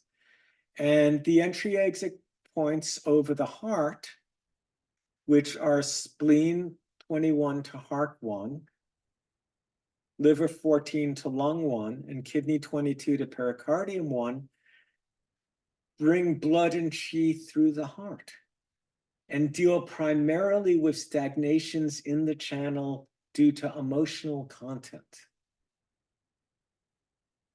Repression of emotional content. The entry-exit blocks on the head, which are small intestine 19, bladder 1, triple heater 22, gallbladder 1, and colon 20, stomach 1, deal relatively more with qi and yang, and deal with stagnation intellectually in the head because a person is focused on an idea that isn't true. Or is, even if it has any truth, is at least very partial. Very significantly partial.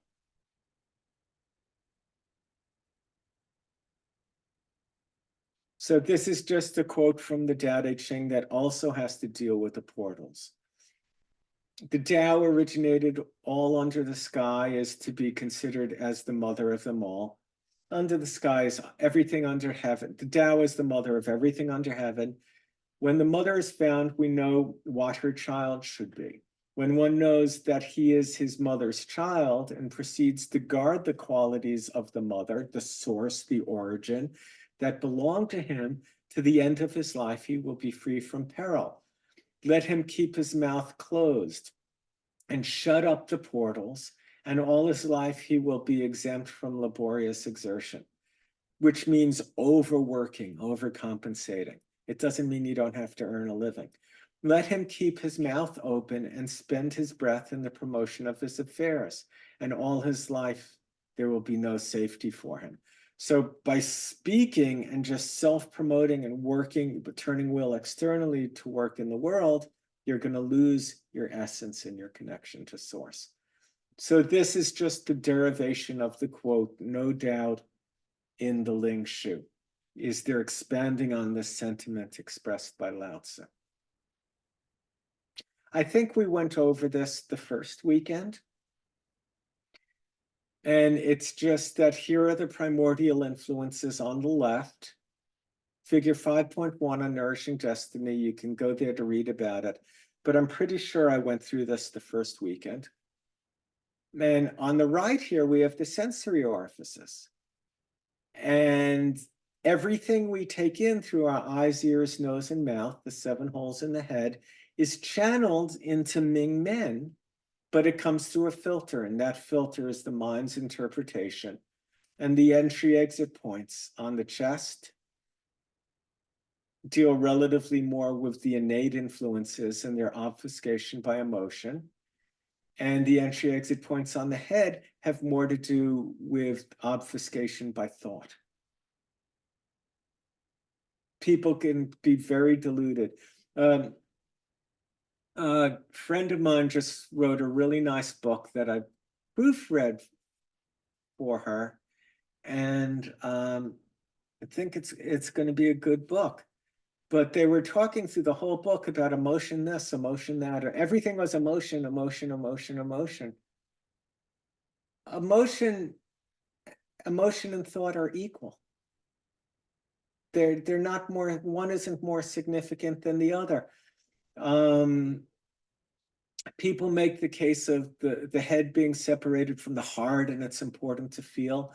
Yeah, it's important to feel. You don't want to be repressed. And the evolution of culture from modernity to post-modernity is an evolution where we stopped repressing and we started doing workshops and encounter sessions. And the big therapeutic question is, how do you make that feel? Where do you feel that? What do you feel about that? And that's really good for people who've repressed and never knew where their emotions were, what they were, or how to identify them and healthfully express them. But we're 100 years past that in culture, and one can be just as easily deluded by emotion as thought. Women, by virtue of physiology, tend to be excessively swayed by what they feel, and men tend to be excessively swayed by what they think, but men can be deluded emotionally and women can be deluded at the level of thought. And because emotion and thought just go together, they're just subtle objects in awareness that have no self-nature. Subtle objects in awareness. Now, you can make the case that emotion is deeper, but emotion is only deeper because you didn't have a mind and you didn't have thought until language began to emerge when you were, in force between 2 and 4 years old. So emotion's deeper, but that can just make it more deluding because it's more primordial. You can rationally talk to someone who's deluded intellectually, and they're only not going to move from being deluded intellectually if they're addicted to feeling. But you can at least talk to a rational person and convince them they've interpreted the data wrong, and they'll say, oh, I see that. But much harder to get someone away from emotion. Why? Because the emotions are paired with oral fixations and breastfeeding and very early experiences that were embodied before we had minds. So here are the entry-exit points. When we talk about clearing blocks in the next weekend, I'll go through the protocol of how to do the whole treatment. And of course, you can just go to the Red Book and read it. So we don't have to go through all of those. Entry-exit points can be constitutional or acquired. So in other words, there are some people who just they're going to get kidney 22 to pericardium 1 over and over and over again, or small intestine 19 to bladder 1, or liver 14 to lung 1. They just keep getting the same entry-exit block, and you find 4 or 5 times a year, or 6 or 8 times a year, you have to just keep that portal open because they're just constitutionally prone to being stuck in that way. Other people get an entry-exit block because you fell off your bike and landed on the channel, or you hit your head, or have a surgical scar across the channel there. So you can get it from trauma, or you can get it genetically. Everything can have an internal or an external cause. Entry-exit blocks can be chronic or acute. Chronic, again, is that the person's constitutionally prone and they have it forever. Acute is just that, like when I got that kidney infection, a bladder infection that went to my kidneys, I did small intestine 19, bladder 1. That is not typically a block that I have that I need done over and over again. But at that moment, it was the right thing to do. So the beautiful thing about treating entry-exit points is that they can clear up pathology very, very far from them. A person could have extreme pain going on down the outside of their right foot due to deficiency in the bladder channel, and you do small intestine 19, bladder 1, and all the pain goes away in their foot 6 feet away from the points you just did, because you're treating systemically and holistically. We all know you don't have to put needles in the place. A friend from high school, an acquaintance from high school, just texted me on Facebook, and she said, "Can you recommend someone who does tongue acupuncture? Tounge." And I wrote back saying, "I think you mean tongue acupuncture, TONG." And she said, "No, I'm having atrophy in my tongue, and I read that some people put needles in the tongue." And I said, "Not me, baby." And she found some Chinese woman in Chinatown in New York who said they can do it.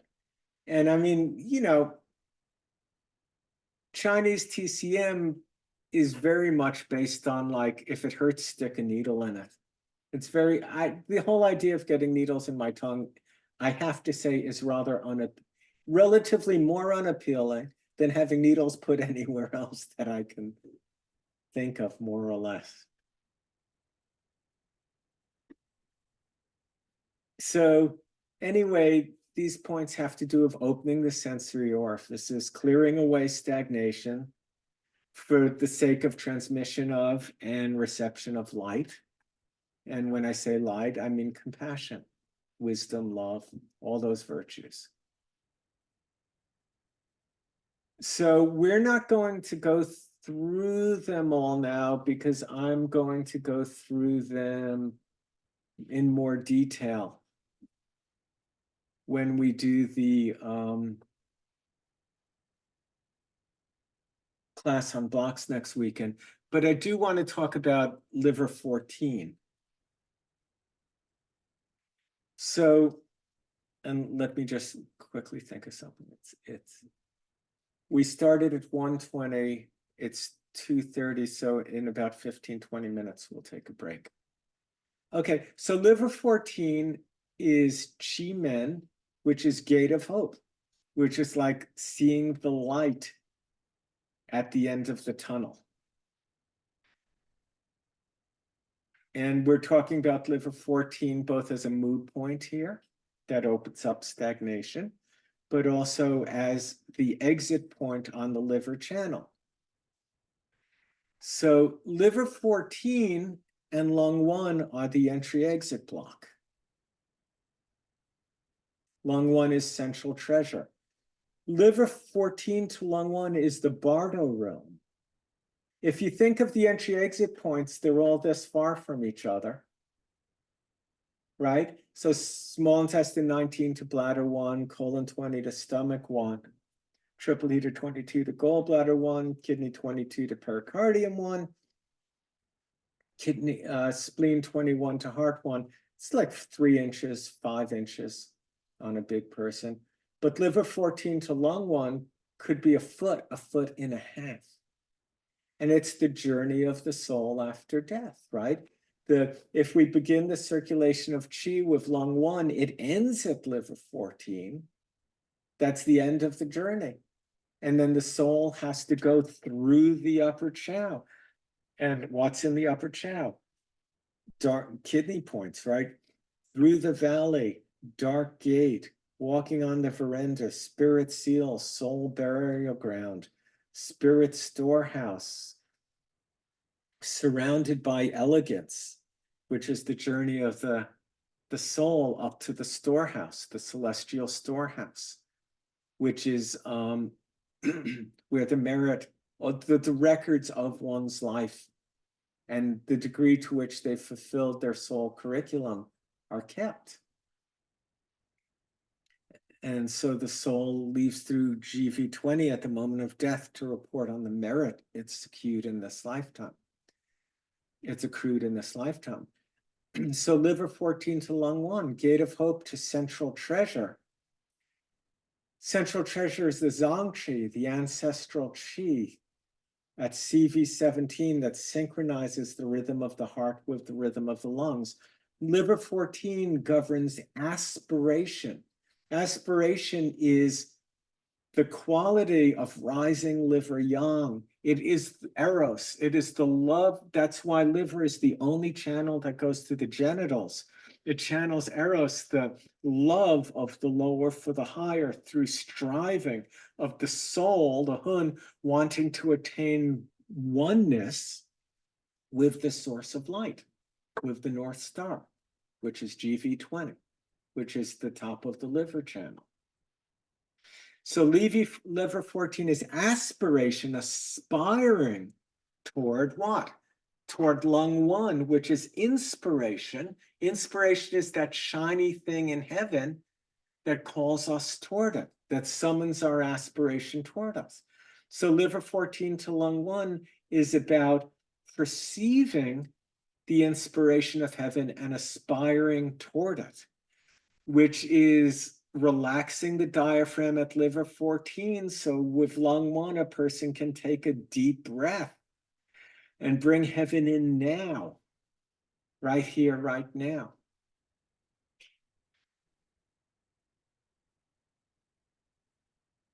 You can look at this chart when you get home. We're not going to go through the whole thing now, and it's not that readable on screen anyway, but it's all the points in and around the diaphragm.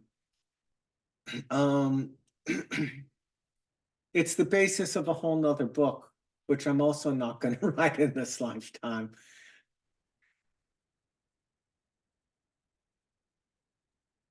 And then very quickly to go through the other CI-XXIII blocks, because I want to present them maybe a little more next time. Heart protector, kidney 22 to heart protector 1 is the relationship of fear to intimacy.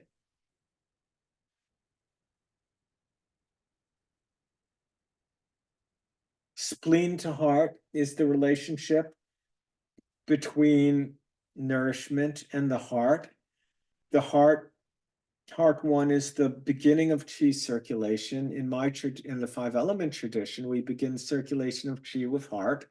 365 points later, you're at spleen 21, which is the great low vessel. And everything has to, all the work we've done during the 365 days of the year has to come back to origin to nourish the self. So this entry-exit block has to do with imbalances relative to working and caretaking, but not having it come back to one. There are the points.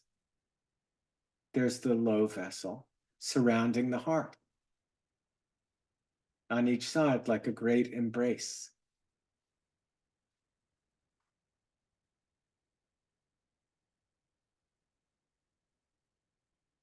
Okay, so we'll go, you can read that chapter in my book and we'll go through them in more detail next weekend. This is just a group of points that help grasp essence. This is my own formulation from my clinical experience and from the point names and the point functions, but they're all at the same level of each other. So CV-17 is primordial child. That is the unwounded, untraumatized, unvictimized, open-hearted, totally enthusiastic, uncynical essence of the child before anything happened. All it wants is, it only wants love and only wants to give and receive love. That's it. It intuitively knows that's the only thing I'm here for, is to soak up love and to give love unconditionally. And that's the primordial child, which is where the breath condenses and the ancestral chi enters at the moment of first breath to synchronize the rhythm of the heart with the rhythm of the lungs. Kidney 27 is the most highly evolved essence of Jing, our innate constitution. Lung 1 is the most refined essence from breath, and spleen 20 is the most refined essence from food. So when I want to deeply nourish someone and help them assimilate essence, moxo or needles on any or all of these points together are good. And then CV-17 with a needle to help the breath distribute them throughout the being, helps circulation throughout the being. The Zhang Qi is the qi that synchronizes all rhythmic movements throughout the being.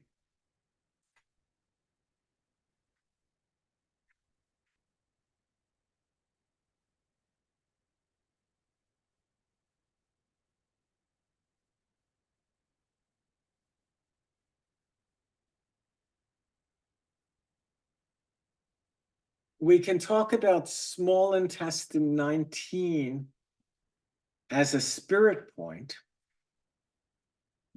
It is an entry-exit point. The chi goes from small intestine, the second channel, small intestine 19 to bladder 1, which is about opening up hearing and seeing. Small intestine 19 is Ting Gong, listening palace. But if we break down this character Ting, we have this character Zhi, which is to look straight and direct, the eyes having looked at something from all directions. This cross is earth, and it means in every direction. We've looked with the eyes and no deviation is found. Something is true. It's straight. It's rectified. If you get in a car crash and bend your bumper and I straighten it out, this is what I've done to it. To make straight what has been bent, which is a physiological metaphor in terms of physiology for the rectification of the soul. To make the soul a more fit vehicle for the transmission of light. So if we take the character for direct and straight here and put it on a pedestal, we get Jun as in Junqi, true qi, authentic qi, real qi to transform. There are some authors who say this is a picture of a person upside down, and it stands for spiritual transformation. So the eyes, this is the eye, is hidden, and it's on a pedestal and stands for spiritual conversion, the awakening to the authentic self. One of the experiences of enlightenment, the shock of it in the moment is the apparent immediate dissipation of all stagnation and 360-degree vision and being flooded, reconnected to the source of self and just flooded with pure chi and realizing nothing ever happened. All of the passages open up and we're just flooded with light, flooded with love, flooded with consciousness. And from that perspective, everything is conscious. Your hand is conscious. Your ring is conscious. The table is conscious. Everywhere you look is just filled with light coming through it. And this is the authentic self, the evolutionary impulse, eros, the creative impulse, the pure motive to respond to everything that happens in your life, in our lives, from the pure motive of just making a contribution to make it better. The selfless motive to make everything better for everything and everyone. So if we take that character, the character for direct and straight, and put it on a pedestal, and we put the human heart under the pedestal, we get the Chinese character Da, which means to have a straight heart, a rectified heart, which means to be an ethical, moral person. And if we take that character and put it next to a person moving through the world, in the infant, it means original nature, and in the sage, it means virtue. And it means intuition. The infant is naturally one with, they're the simplicity on the early side of complexity, and the sage has had to work to become one again, and is the simplicity on the other side of complexity. And the two are separated by a lifetime of learning in depth and following through on pure motivations and cultivations and being taught significantly and often primarily through suffering, which is often commensurate with soul depth. So if we take that character, that's the Da as in Tao Te Ching. So we have straight, direct, true and authentic, morality, original nature and virtue, and intuition. And intuition is listening to the voice of the soul tell us what the moral thing to do is. And if we take that character and put it next to an ear of the disciple, listening to the words of the sage, we get the Chinese character for listen. And to listen means to have one's heart and soul rectified, virtue and intuition restored, so that one behaves morally in the world by listening to the words of the sage. And the sage in this case can be projected as an external teacher, but it really means to the life curriculum of your own soul, to your own Buddha nature, to the voice of the soul. Tia, do you have a question? Yeah, brief question. I'm thinking of a particular person who constantly gets 12-1 blocks. He's I think he's a 1-2 fire, and he's like in a horrible marriage and he's basically getting a divorce. So every time I see him, it's like 12-1, 12-1. But my question is, I believe he's a 1-2 fire So let because me just say, the okay. numbers that Tia is using Oh, are codes for different channels. So we begin, heart is number 1, small intestine's number 2, bladder's number 3. And Worsley started using that so he could talk about organs in clinic in front of students, in front of patients when students were present, and communicate what was going on without using organ names, so it's one thing to tell someone saying there's a really unwholesome quality in their liver. And it's another thing to say we have to clear a quality from 8. Then all the students in the room know it's the liver, but you don't have to freak a person out about their liver. So those are the numbers that Tia is using. Okay. good. If you use the organ names, everyone will follow along better. Okay. It's not 5 element. I thought everyone was 5. Okay. So I believe them to be a heart, small intestine fire type versus a heart protector, triple heater type. Sure. Because of a lot of various things. So my question is, sometimes in the back of my head, I think, well, a small intestine type would be more like my client, La-da-da, who never finishes their sentences, kind of like herding cats, right, in a room. They're very typical small intestine type. But this person who keeps getting those spleen heart blocks is actually almost like the opposite. And I just want to make sure, am I diagnosing him right? I mean, he is Yeah, literally it's totally abstract because they're not here. right, of course. So, Of I mean, I can't actually answer the Well, okay, question. let me question, like, have you ever diagnosed someone as a small intestine who didn't appear to be like herding cats, and they actually had like the virtue of listening and presence as their Yeah, because people can have transformed. So this Yeah. is a very important point, is that we tend to orient medicine toward pathology, but we can orient it toward virtue. So if a patient comes into me and says, whenever I get my period, I'm totally uninspired and I feel deep grief, I could do maybe lung 3, the window of the sky on lung for that person for inspiration. But if another person comes in and says, whenever I get my period, I'm so inspired, I can't sleep at night. I just feel so close to God that all I want to do is meditate and contemplate. I could also do lung 3. Cool.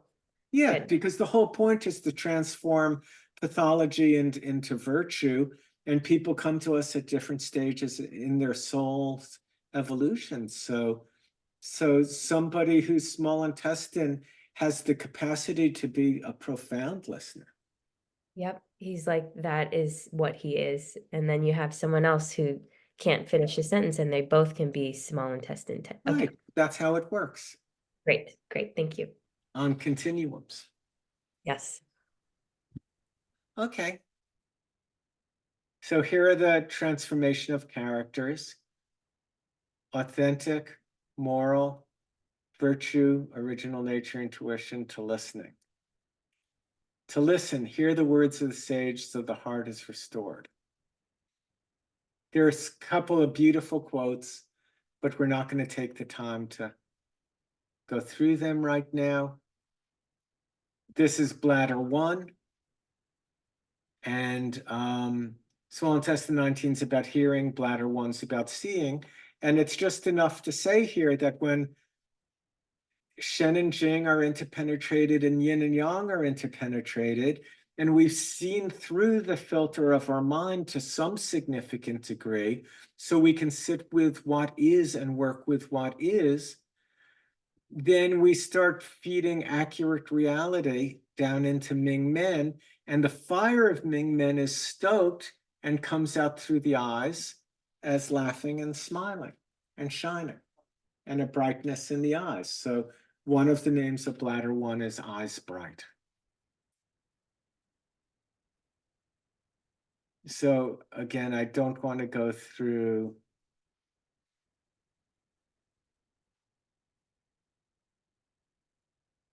all of that. Okay, so now we're going to talk about reunion points. And actually, this is a perfect time to take a break. So let's come back at 7 after. Okay, I'll see you all in a few minutes.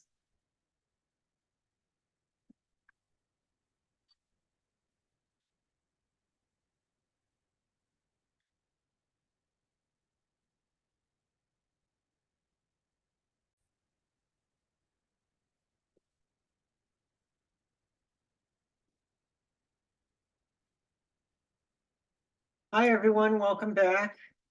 Any questions? Everyone good?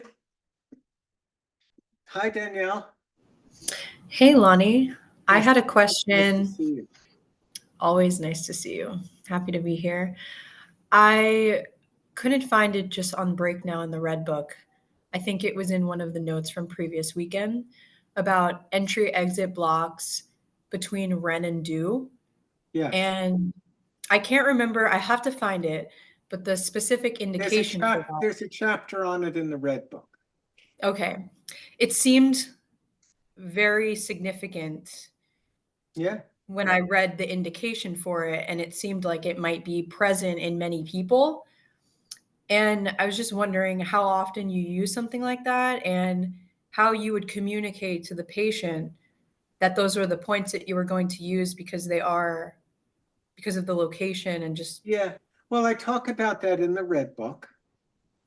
Okay. And I'll talk about it next weekend when we go over how to clear the different blocks. But Ren and Do, the entry exit block. So Chi goes from CV1 to CV24 down to GV1 up to GV28 and then back down to CV1 in sort of a figure 8 around the body. So to treat those points, CV1 and GV1 are on the perineum and obvious right by the genitals. And so they're sensitive to treat. I've probably treated them about 20 times in my career. So it's not something I do all the time. In cases of sexual abuse or massive deficiency, they can be potent. One of the reasons I didn't treat them more is because I don't treat them on women. So all the women I ever had them treated on, I would send to a female practitioner. So I only really, the only woman I ever did that treatment on was a midwife who helped deliver my children. And when you go through something like that with someone, you're already pretty intimate. So there was a lot of trust between us. But in general, if you're a woman, you should probably send a man to a male practitioner to do it. And if you're a man, you should send women to female practitioners.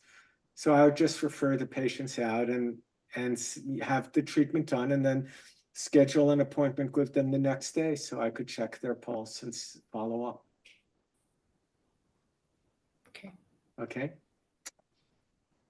So why don't I have a header on this slide?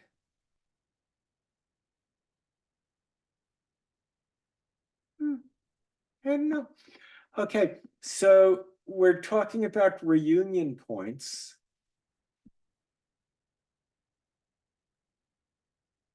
And reunion points are points where one point treats more than one channel. So you might have learned them as crossing points. Spleen 6 is the archetype or 3-yang junction on triple heater. So spleen 6 treats kidney, liver, spleen. So you can do one point to get all 3 organs, all 3 channels. 3-yang junction treats small intestine, large intestine, and triple heater. Stomach 25, for instance, is on the stomach channel, but the mood point of the large intestine. It's right over the transverse colon. Conception vessel 17 is a reunion point between the heart protector, and the lungs. All entry-exit points are reunion points, right? So when you're doing liver 14, the chi goes from there to lung 1. When you do lung 1, you're getting liver 14. Liver 13 is the point on the liver, but it's the mood point for the spleen, so it treats liver and spleen. Gallbladder 23 is the mood point for the kidney, so you're treating wood and water at the same time. So it's important to memorize all of the points, all the reunion points, and there's in the Red Book, there's a chart of all of them. It might be an appendix, but it's at the end of the book, and there's a chart of all the reunion points. And it's good to know them because they help you design elegant treatments with a minimum number of points. So a typical kind of treatment I might do would be stomach 36, which is earth and earth, large intestine 11, which is earth and metal. So that's 4 needles, stomach 36 bilaterally, large intestine bilaterally, and then stomach 25, which is a stomach point, but the mu point of the colon. So it addresses stagnation in the colon and in the digestive system, in the stomach and the large intestine, and the yang ming. So earth and earth, earth and metal, and then to just simply elegantly do a reunion point. So it's really good to know all the reunion points because they help you bring in, so in general, most of the time, I am treating 2 channels in relationship to each other. So I'm treating kidney and liver, or kidney and heart, or kidney and spleen, or kidney and lung, or lung and kidney, or lung and liver, or lung and heart, or lung and spleen, or you get the idea, right? Or I'm treating bladder and small intestine, or bladder and gallbladder, or bladder and colon, or bladder and stomach. I'm usually treating two channels. When you start bringing in more and more and more channels at the same time, it's like those Chinese TCM herb formulas that have 32 ingredients. It's just a shotgun approach. And the beauty of the 5-element system, as formulated by Worsley, is it's non-symptomatic. You're always treating underlying functional dynamics. And it's also elegant. It gets right to the heart of the matter functionally and very concisely, very, very concisely, like whispering to the person just exactly what they need to hear in that moment without having to read them a whole technical manual. And TCM, because it's materialistic and focused on results as soon as possible, as opposed to laying a deep foundation in the person's life for continued growth and evolution, tends to overtreat, in my experience. In my opinion, it tends to overtreat, trying to make things happen, as opposed to just more gently opening portals so that things can happen subtly and build gently over time. So the reunion points allow us to bring in more channels without actually needling the channel itself through deep internal pathways. So anyway, it's good to know the reunion points. Let stomach 12, for instance, broken bowl is a reunion point of all the yang channels, as is GV20, a reunion point of all the channels that go to the head. So it's just good if you want to address a lot of things without having 2 points on 7 different meridians at once. It's just very elegant and helpful to know and understand the reunion points. Are there any questions on reunion points? It's pretty concise. Okay. So let's talk about windows of the sky.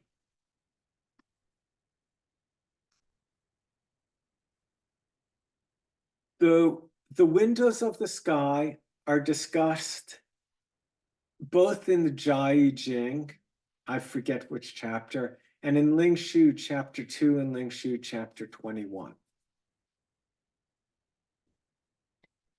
And they're discussed in the same, they're discussed as lists of points. Their names are given. At no point in the text does it say this is a special group of points called windows to the sky, although they're all mentioned in the same paragraph, one after each other. And many of them have the character for heaven, Tian, which is also this character for sky, heaven, Tian, and they have the character for window. And window is a metaphor for portal, an opening of the soul, an opening of consciousness, and that which can carry stagnations that obscure consciousness and close the mind, narrow the mind.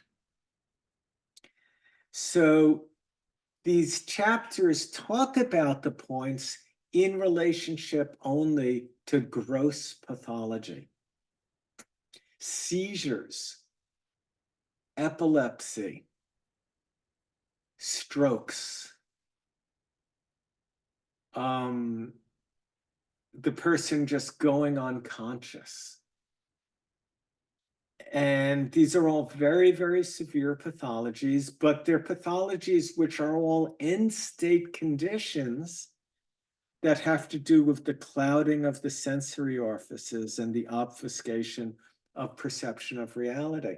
So of course, a person having a seizure, a person having a stroke, their mind is gone. Deep, deep, deep end state, cut off and delusional and out of control.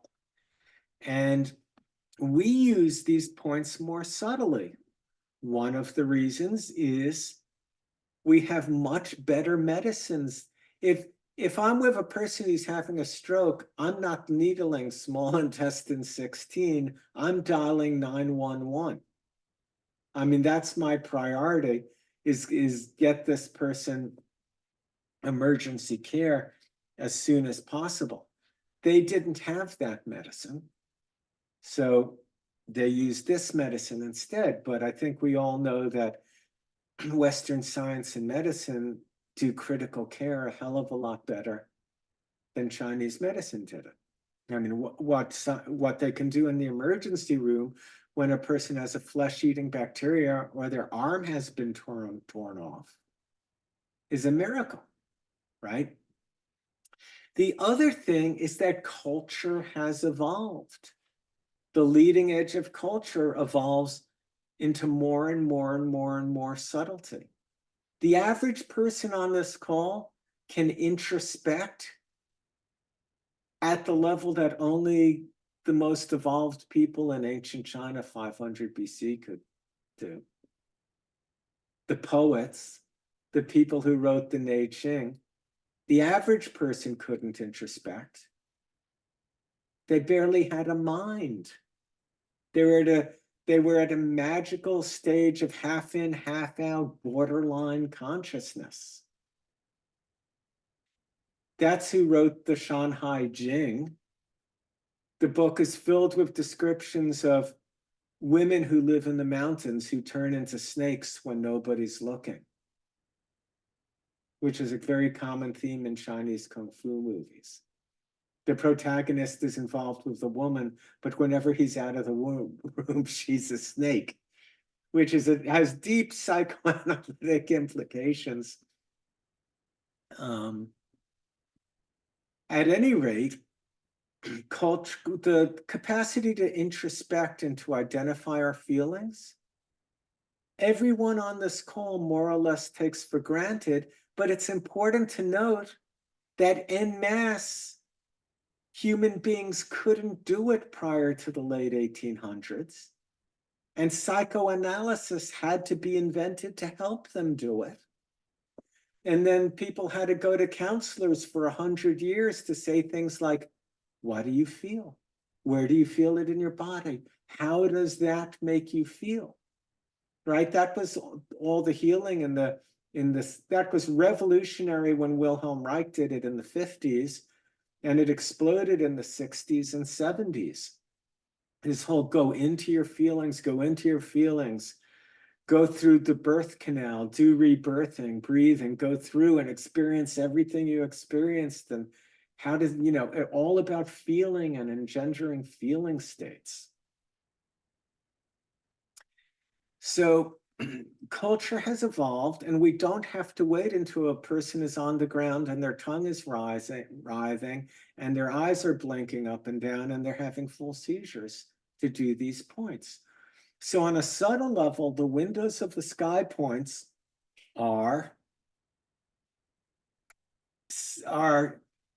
the significant points on the divergent channels, upper confluent points of the divergent channels. And divergent channels are channels of latency that the person's being sends pathogens into, of emotion or external pathogens, that are too damaging, that would otherwise destroy the person's body or their psyche. You don't want wind, cold, damp, and heat going to the liver or the heart. Where do you send them? Into gallbladder 30, into large intestine 11. You send them into the elbows, you send it into the knees, you send it into the joints, and put it into latency in the joints away from the main organ. And the main organ is a metaphor. You know, the main organ has gross, subtle, and very subtle dimensions to it. So the most significant part of there's a physical part of the organ, but then all the psychic and soul level functions of the organ. So when an emotion is too strong, it is sent by the divergent channel into the blood and congeals to hide that content from a mind not mature enough to process the content, for hopefully release at a later date before the person has some kind of before they develop cancer or some kind of disease. So we can understand the windows of the sky as vessels of latency. We have this axis of them on the neck here. Conception vessel 22, stomach 9, colon 18, small intestine 16, small intestine 17, and triple heater 16. Small intestine 17 is green here because that point historically was actually on the gallbladder channel. In the I Ching, it talks about that point, the point with that name, I think it's Tien Rang, as a gallbladder point, not as a small intestine point. That's why there are no windows of the sky points on gallbladder. But isn't it curious that small intestine has two? Small intestine 16 and 17? It's actually because at some point in history it changed, but originally small intestine 17 was the window of the sky on the gallbladder channel. So these are all points on the neck or above. And the only other window of the sky is heart protector 1, and that's down by the nipple, an inch lateral to the nipple, center of the nipple line. So these are points that have to do with what we would call today the connection between head and heart, or consciousness and the unconscious. And the function of the windows of the sky are they bring repressed content out of latency so that we can learn the lesson from the life situation we repressed and let go of the stagnation, let go of the pathos.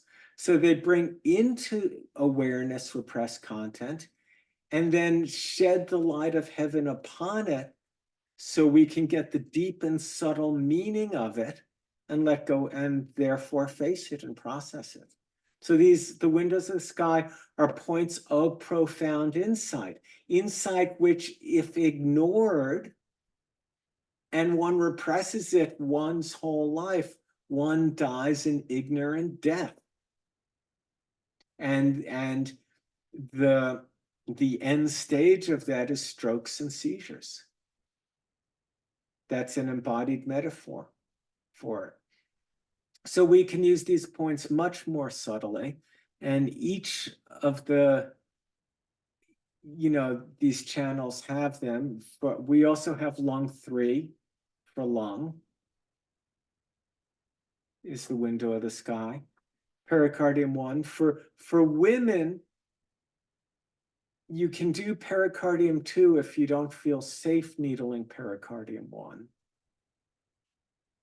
By feeling safe, I mean you have to have deep trust with the patient and they have to trust you.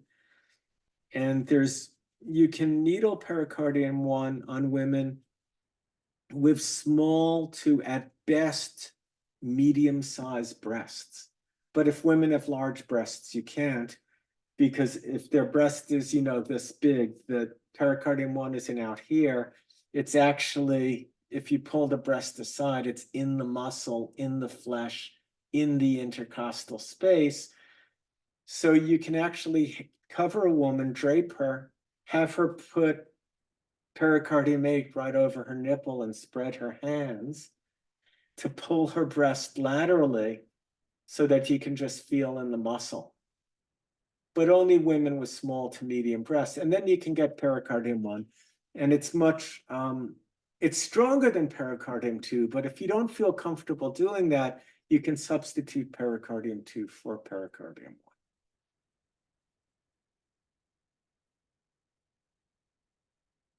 1. And pericardium 1 would be deep, profound insight around repressed content around intimacy, trust, and sexuality.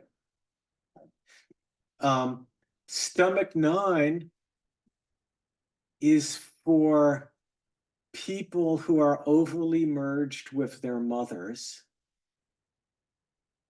And large intestine 18 is for people who are overly separated from their fathers. In young children, asthma generally has to do, most of the time, with being separate from the father. Now, that could mean the father died. It could mean there was a divorce, or it could just mean the father's unavailable or harsh in a way that the child shut down around. And then they can't grasp the chi, they can't grasp the essence, and they long for the father. Overly merged with the mother can be that you haven't grown up and become autonomous and agentic, and you still overly rely on them for things. Or it can be that you hate your mother and you haven't talked to her in 30, 40 years. So it's not like you're in constant contact, but you're overly merged because you haven't let go, and it's still the defining relationship in your life. That's another way of being overly merged. Conception vessel 22 is, believe it or not, one of the names translates as stairway to heaven, because it's like walking up the gullet like a staircase. Another name is heavenly chimney. And I use that as like deep inspiration through breath, related to like a real bringing just clear chi, clear yin into the system, deep receptivity. Now in TCM, what would you needle it for? You'd needle it for maybe plum pit chi, or tightness in the throat, or wheezing and coughing, rebellious lung chi. Now, it's not that it's not good for that, it's just all those things are metaphors, and we want to learn to use these things more subtly. Small intestine 16 has to do with sorting at the deepest spiritual level, sorting things out. So when there's deep, profound confusion because of early childhood, maybe even infantile trauma, small intestine 16 can bring out of latency memories and help move pathological heat that is confusing the small intestine. Small intestine 17 is also a window of the sky, and you can use that to clear small intestine or gallbladder for the sake of establishing clarity of sorting or clarity of vision.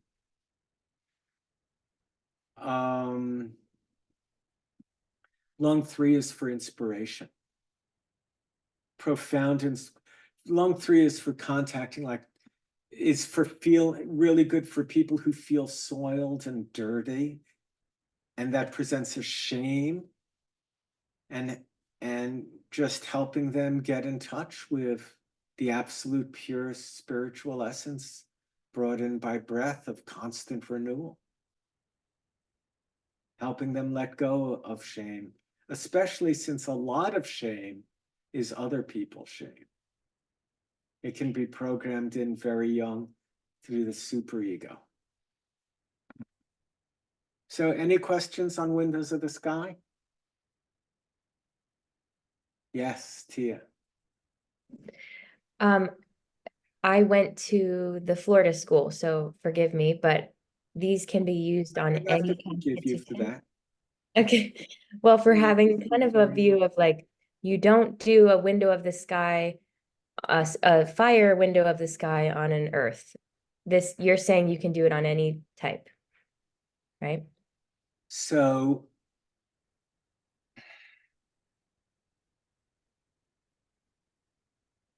that tradition, look, I love that school, and I've sent them tons and tons and tons of students. And I like the people who run the school, and but they still adhere. Yeah. Look, Worsley ran a personality cult, and it was a you're in, you're out, you're with us or you're against us. 5 elements the only true way, and everyone else is going to hell. And I heard him say that, literally, those words. So there are still people in that tradition. Not at that, there's even one at that school. There are people who are fundamentalists. Yeah. They're just fundamentalists. Now, for the sake of teaching new students, it makes sense to keep things really simple and teach them to just treat people on the Constitution and nothing else. For the sake of running a 1-year clinic in acupuncture school and instilling a foundational appreciation for just how much and how far just doing that can go. Okay. But it's nowhere near grasps the complexity of managing a practice over the course of one's lifetime and the clinical realities one will encounter. Yeah. It can feel a little bit like a Catholic, working through their Well, guilt. not a little bit. Yeah. Exactly like. Yeah. I'll go to needle and I'm like, It's a fundamentalist religious cult, and part of that has to do with perhaps triggers your sort of imbalance of feeling not enough and this kind of hypercriticality. When I got out of acupuncture school, I would go out every week over the lunch break of the man who I'd taken a 10-week course with in acupuncture, the first formal study I ever did of it. And I'd go, and over his lunch break, I'd describe patients and what I was running into in clinic. And at one point, he just looked at me and he said, "Lonny, there aren't any acupuncture police. Just have intention, know why you're doing what you're doing, pay attention, compare your expectation with the result, and learn, and feel pretty much free to do anything." oh, okay. You want Yes. to be free. This is art. Yeah.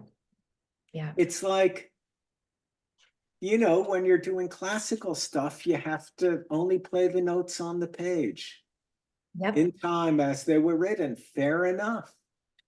But I'm teaching jazz. Yep. Thank you. It's just different. Yep. Thank you. Perfect. Doesn't mean classical music isn't beautiful, but it ain't jazz. Thank you. Okay. Any questions on the windows specifically? The windows of the sky are points I might use on a patient if I'm seeing them 20 times in a year, once or twice. I do windows all the time, I did windows all the time in my clinical practice, but I was seeing 60 people almost every week. So every week there were 5 or 6 people getting window treatments. But in any given patient, it's a rare thing.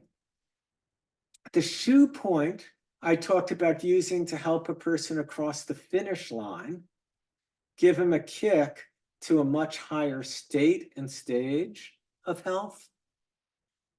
The window points aren't points you're going to do early in treatment. They're points you want to do once you've instilled a base in treatment and the person's progressing and they're working with you and they're seeing things and they're learning things.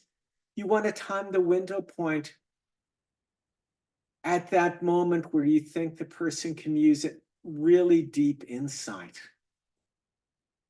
into their condition, deep inspiration, deep insight, really make the transition from being a gross human being to a subtle human being,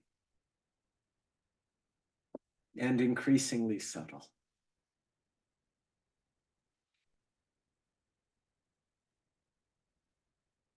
Okay, we good on windows? Sorry, Lonnie, real quick, what's the water window? There's nothing for water. I don't. Oh yeah, because it's the back of the head. It's bladder 10. Oh, yeah. So Thank you. bladder 10 is heavenly pillar. And the trapezius is the pillar that holds heaven up. I might have a picture of it.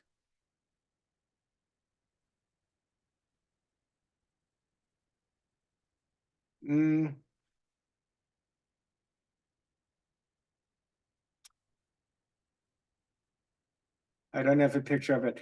So Tianzhu, heavenly pillar, is actually a mountain in China. And if you look, and the top of it is all rock and it looks like 2 pillars going up, just like the trapezius.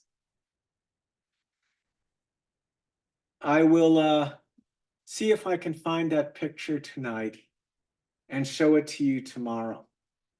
So when I teach my Spirit of the Points course, which is a weekend, it's 2 days long, and I use a much more elaborate PowerPoint because I have 2 days to elaborate all this. So anyway, bladder 10 is holding the head up with dignity. I told the story in Nourishing Destiny in a case study of one of my first patients had sciatica. And he kept complaining of his girlfriend, and he just had no will in relationship to her. He was kind of a wimp, and she was a fashion model. She was gorgeous, and she was just pushing him around.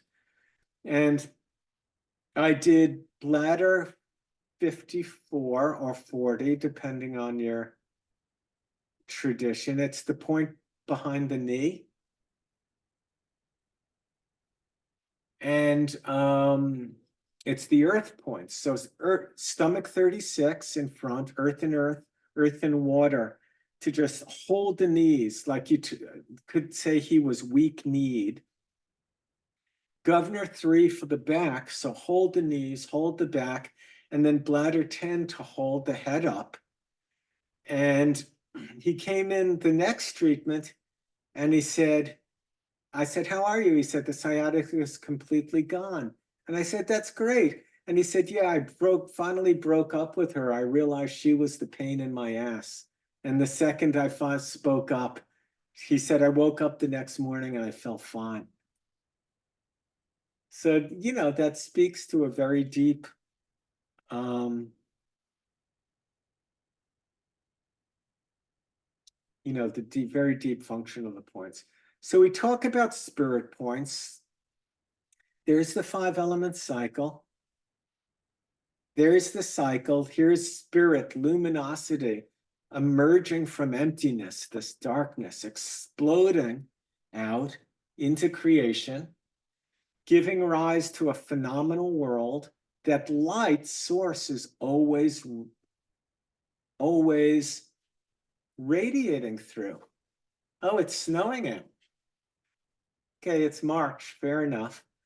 So this is the karmic wheel, and there are 60 constitutions. 12 zodiac animals times 5 elements is 60 astrological types, and 12 organs with 5 elements apiece is you can be one of 60 constitutions, and you're out here in the wheel. And this is the Wu Xing and 5 elements, but the character Xing in Buddhism means samskara, which refers to the conditioning aspects of experience.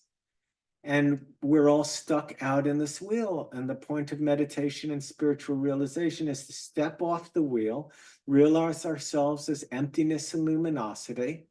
And for that realization, then to discover ourselves as light, and for that light to then clear and rectify the relationships in the wheel. So we are now in the world as light and as love, but not of the world.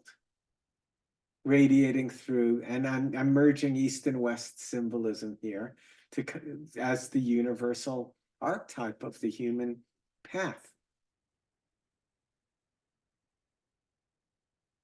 So we went through this, that the Sheng cycle, that birth and water, death and metal.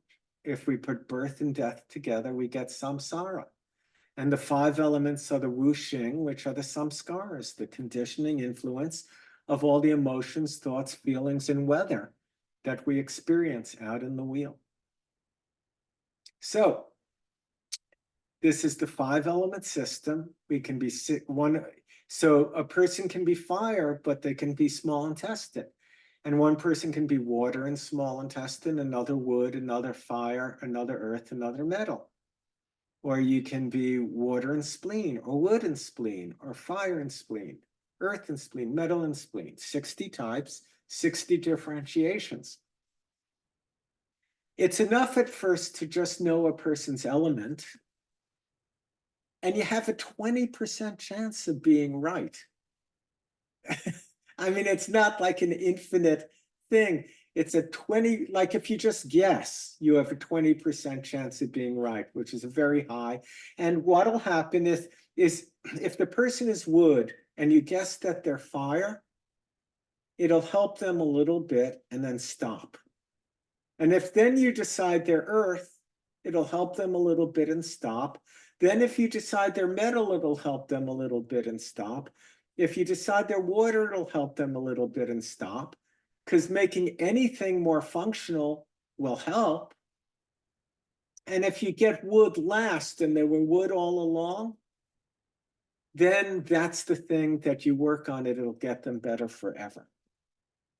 Because it's the fundamental root that everything else is compensating for. So what I want to talk about is how to use these 60 element points. And that's what I want to talk about for the rest of class today. We might we'll go to 5 and maybe 5:15, but I think I have enough time to lay this out.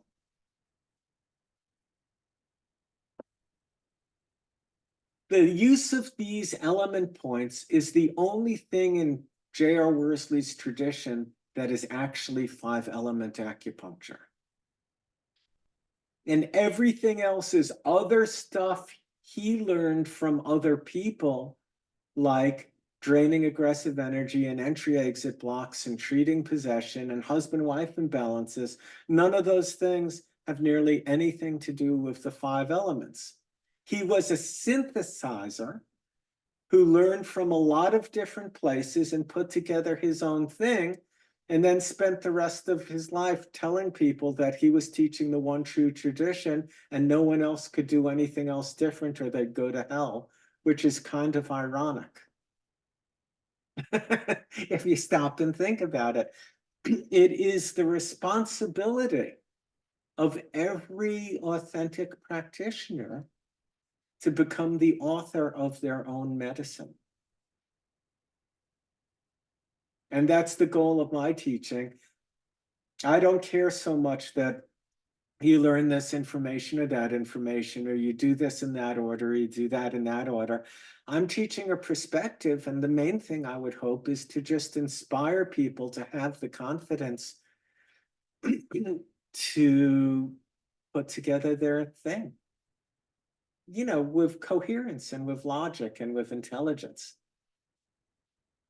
You know, not just one from column A and one from column B, and I took this workshop and that, and I'm throwing it all together. But really to have a deep integrity to one's medicine that comes from one's own embodied practice, which is, of course, why I assigned everyone to please meditate half an hour every day for 2 years.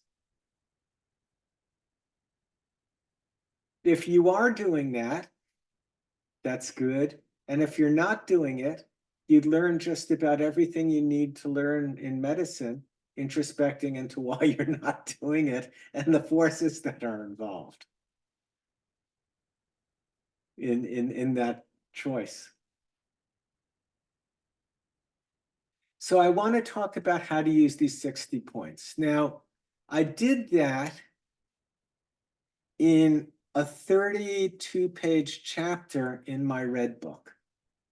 And it would have done, I explained the whole principle of how to use them in more detail than's ever been done in history. And I differentiate human sexuality according to the 30 element points on the yin organs. So I look at sex from the perspective of water and kidney, wood and kidney, fire and kidney, earth and kidney, lung and kidney, metal and kidney. And then I look at sexuality from the perspective of water and liver, wood and liver, fire and liver, earth and liver, metal and liver. And I go around and I do that for heart, heart protector, spleen, and lung.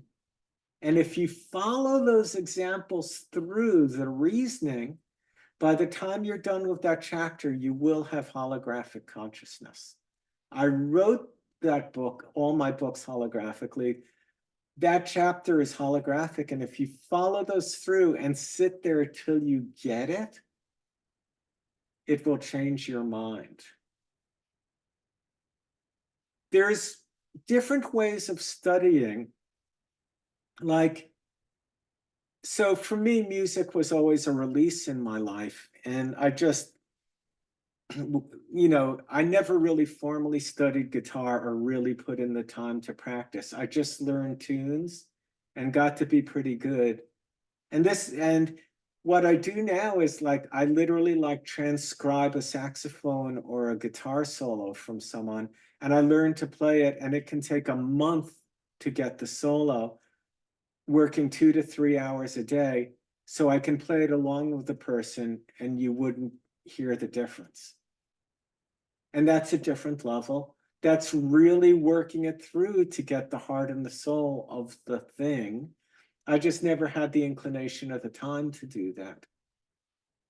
It's also technically easier to do now because you can just highlight a segment on your computer and it'll play it over and over. And when I was a kid, you had to lift a needle off a record, listen once, and then try to find the same part and put it down. And it was really difficult. So anyway, I bring that all up because if you want to learn 5-element acupuncture, you have to read that chapter like you really want to get it. And work through, you can't be casual. You have to work through every instance and think, why is Lonny talking about sexuality as seen through kidney 10 this way, but kidney 1, the wood point this way? And what's the difference? And how does that make sense? And you should get to a point where you could take any aspect of being, like lying or cheating or bravery. Yeah, how is kidney brave? How is liver brave? Okay. And if liver is brave that way, how is liver 8, the water point in liver, how does that relate to bravery as distinct from liver 1, the wood point, as distinct from, you know, liver 2, the fire point? And by the way, you really need to know the element. You got to know the name, the 5-element points, the low points, the G-clef points, and the source points. You need to know their names. And I should be able to say to you, you're being chased by my window by a pack of wolves, and if I scream out, what's the fire point on liver? You have to yell out, liver 2, walk between. You know the name. You just have to have them all. It has to be right there. Not having practiced guitar that way, the worst I was ever going to do was play bad music. But when you're taking on other people's health and the development of their soul, there's a whole level that there's an obligation to be able to approach it and study it and learn it in a different way. And it is just unfortunate that most of the schools teach to an NCCOM exam that's largely clinically irrelevant in the 20th and 21st century. So you had to spend a lot of time learning a lot of stuff, which what as true it is not the most significant dimension of healthcare in people who are have their basic survival needs met. In people who have their basic survival needs met, evolution of the consciousness and soul is much more significant, a dimension of medicine. So we're going to root our discussion of the 5 element points in understanding what a Harari point is. And I think you probably all know what they are. Everyone who went through the 5 element schools does. But a Harari point is simply the point on an element that has the same nature as the element. So it's the water point on kidney and bladder. It's the wood point on gallbladder and liver. It's the fire point on those 4 organs. It's the earth point on stomach and spleen. And it's the metal point on lung and colon is the Harari point. And that point is most active, most able to tonify that channel during its 2-hour high point during the day on the Chinese clock. So if liver is 1 to 3 in the morning, then liver 1 is most effective in tonifying that channel at 1 to 3 in the morning, and most effective in sedating that channel 1 to 3 in the afternoon, when the liver is the weakest. And it's most effective in treating that point on the solstices and the equinoxes. So on the spring equinox, gallbladder 41 and liver 1. On the winter solstice, bladder 66 and kidney 10. On the summer solstice, heart 8, heart protector 8, small intestine 5,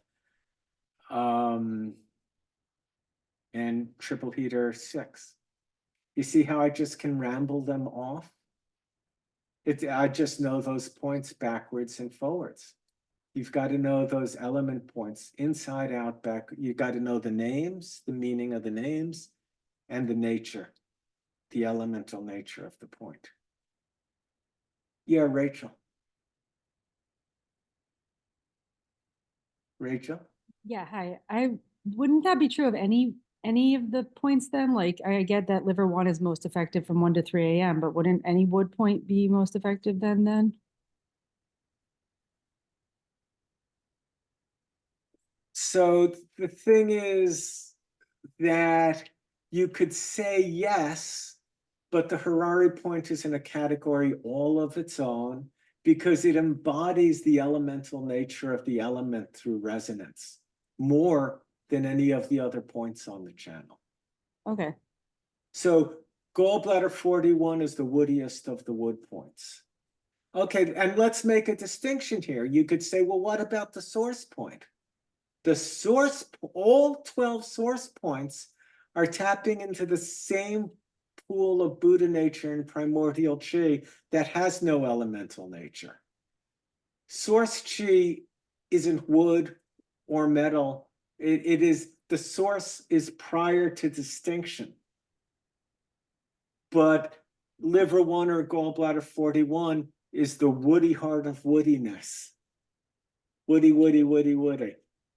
And the metal point, large intestine 1 is the essence of metal as distinct from all the other elements. Okay.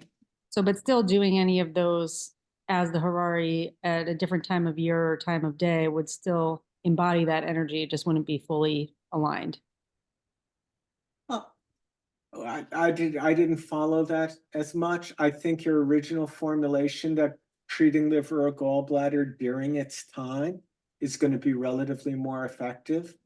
So treating liver or gallbladder, no matter what you do, is going to be most effective between 11 o'clock at night and 3 in the morning on the spring equinox. Got it. That is true. But if you've got the person in clinic 11 in the morning and at 11 at night or 2 or 3 in the morning, why not do the Harari point? Sure. Since then, can you see that you're creating resonance between the season, the time, and the elemental nature of the point? So you've got a gallbladder constitution, 11 to 1 in the morning, on the spring equinox, and you're going to do gallbladder 41. Everything lines up. Right, but I would still treat those Harari points even not at that time of year for the. Yeah, of course. Yeah, okay. Yeah, I'm just saying that these are points with specific resonance to season and hour. Got it. Yes, Lorinda. Just to clarify, this is when you would stay on the CF. You wouldn't do Harari on a non-CF. Lorinda, I would do anything. Okay. The only principle I have in medicine is do what's right.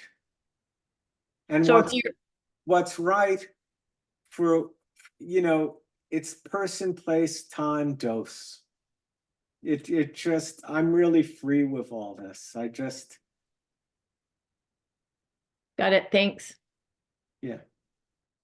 I mean, they're just all, never do this and never do that and never do this. And if you look in, I have like 4 or 5 copies of notes from the 60s and 70s of people who got their doctorates with Worsley. And by the way, doctorate just meant he called it a doctorate. It wasn't any kind of real thing. But you went for an advanced program. And I have all their notes. And in those notes are things like, if you do a cold needle on Governor Vessel 10 on a patient, they can run screaming from clinic into the street and go insane. That's crazy stuff. It might have happened to Worsley, but it's never happened to any other practitioner in the history of the medicine. He was an absolutist. He was a fundamentalist and an absolutist. And sadly, that has sort of filtered down into his senior students, this kind of like Catholic kind of thing, which I was never able to relate to. Thank you. Okay. So we have the Harari points here. We have their time here. And we have their season on the right. And of course, whether it's the 21st or the 22nd differs in any given year based on the actual position of the sun. So the Harari the solstice some years is the 21st, some years it's the 22nd. I think it might even be shifting now to the 23rd sometimes. So you just want to, I go rule of thumb, I generally have used the 21st of these months. Now, the Harari functions they're the strongest points for tonifying and sedating a given channel. It's energy, but not just energy, because source points and shoe points will do that, but they're the strongest point for empowering the elemental qualities. So gallbladder 40 will bring pure chi into the gallbladder channel, but gallbladder 41 is the strongest point for addressing. It's called just before crying. It's for frustration to the point of tears. It's the strongest point for that gallbladder constriction of I'm right, everything else is wrong. I can only see this. I'm so frustrated. There's a wall in front of me, and my stomach is sour, and I have a burning taste and acid taste in my mouth, and my eyes are on fire. And that kind of, I can't turn my neck, that kind of lack of just frustration to the point of tears. So strong for sedating that, but also strong for empowering the capacities of gallbladder, the healthy capacities, which are justice and perspective, broad, deep, and high and wide perspective, and a keen sense of discernment, a nuanced sense of justice. Wood is all about responding to complexity with nuance. The lung filters air. It just isn't complex. It's a thin membrane, and it has to put oxygen in the blood and keep everything else out. The liver has 400 or 500 enzymatic reactions, right? The liver has to do with, healthy liver is able to embrace complexity with nuance. You may have noticed on Facebook that what memes are, when people post memes about political issues, what a meme generally does is take a deeply historically complex situation and boil it down to a snarky comment, and you're in or out, you're with us or you're against us. And it makes a caricature of the issue. This is the opposite of liver and gallbladder. Liver and gallbladder is about seeing the depth, breadth, and height of something and holding it in profound compassion while able to respond to that complexity in a nuanced way based on the here and now. Informed by history, but never constrained by it. That's important. Informed by history, history's in the picture, but never constrained to history.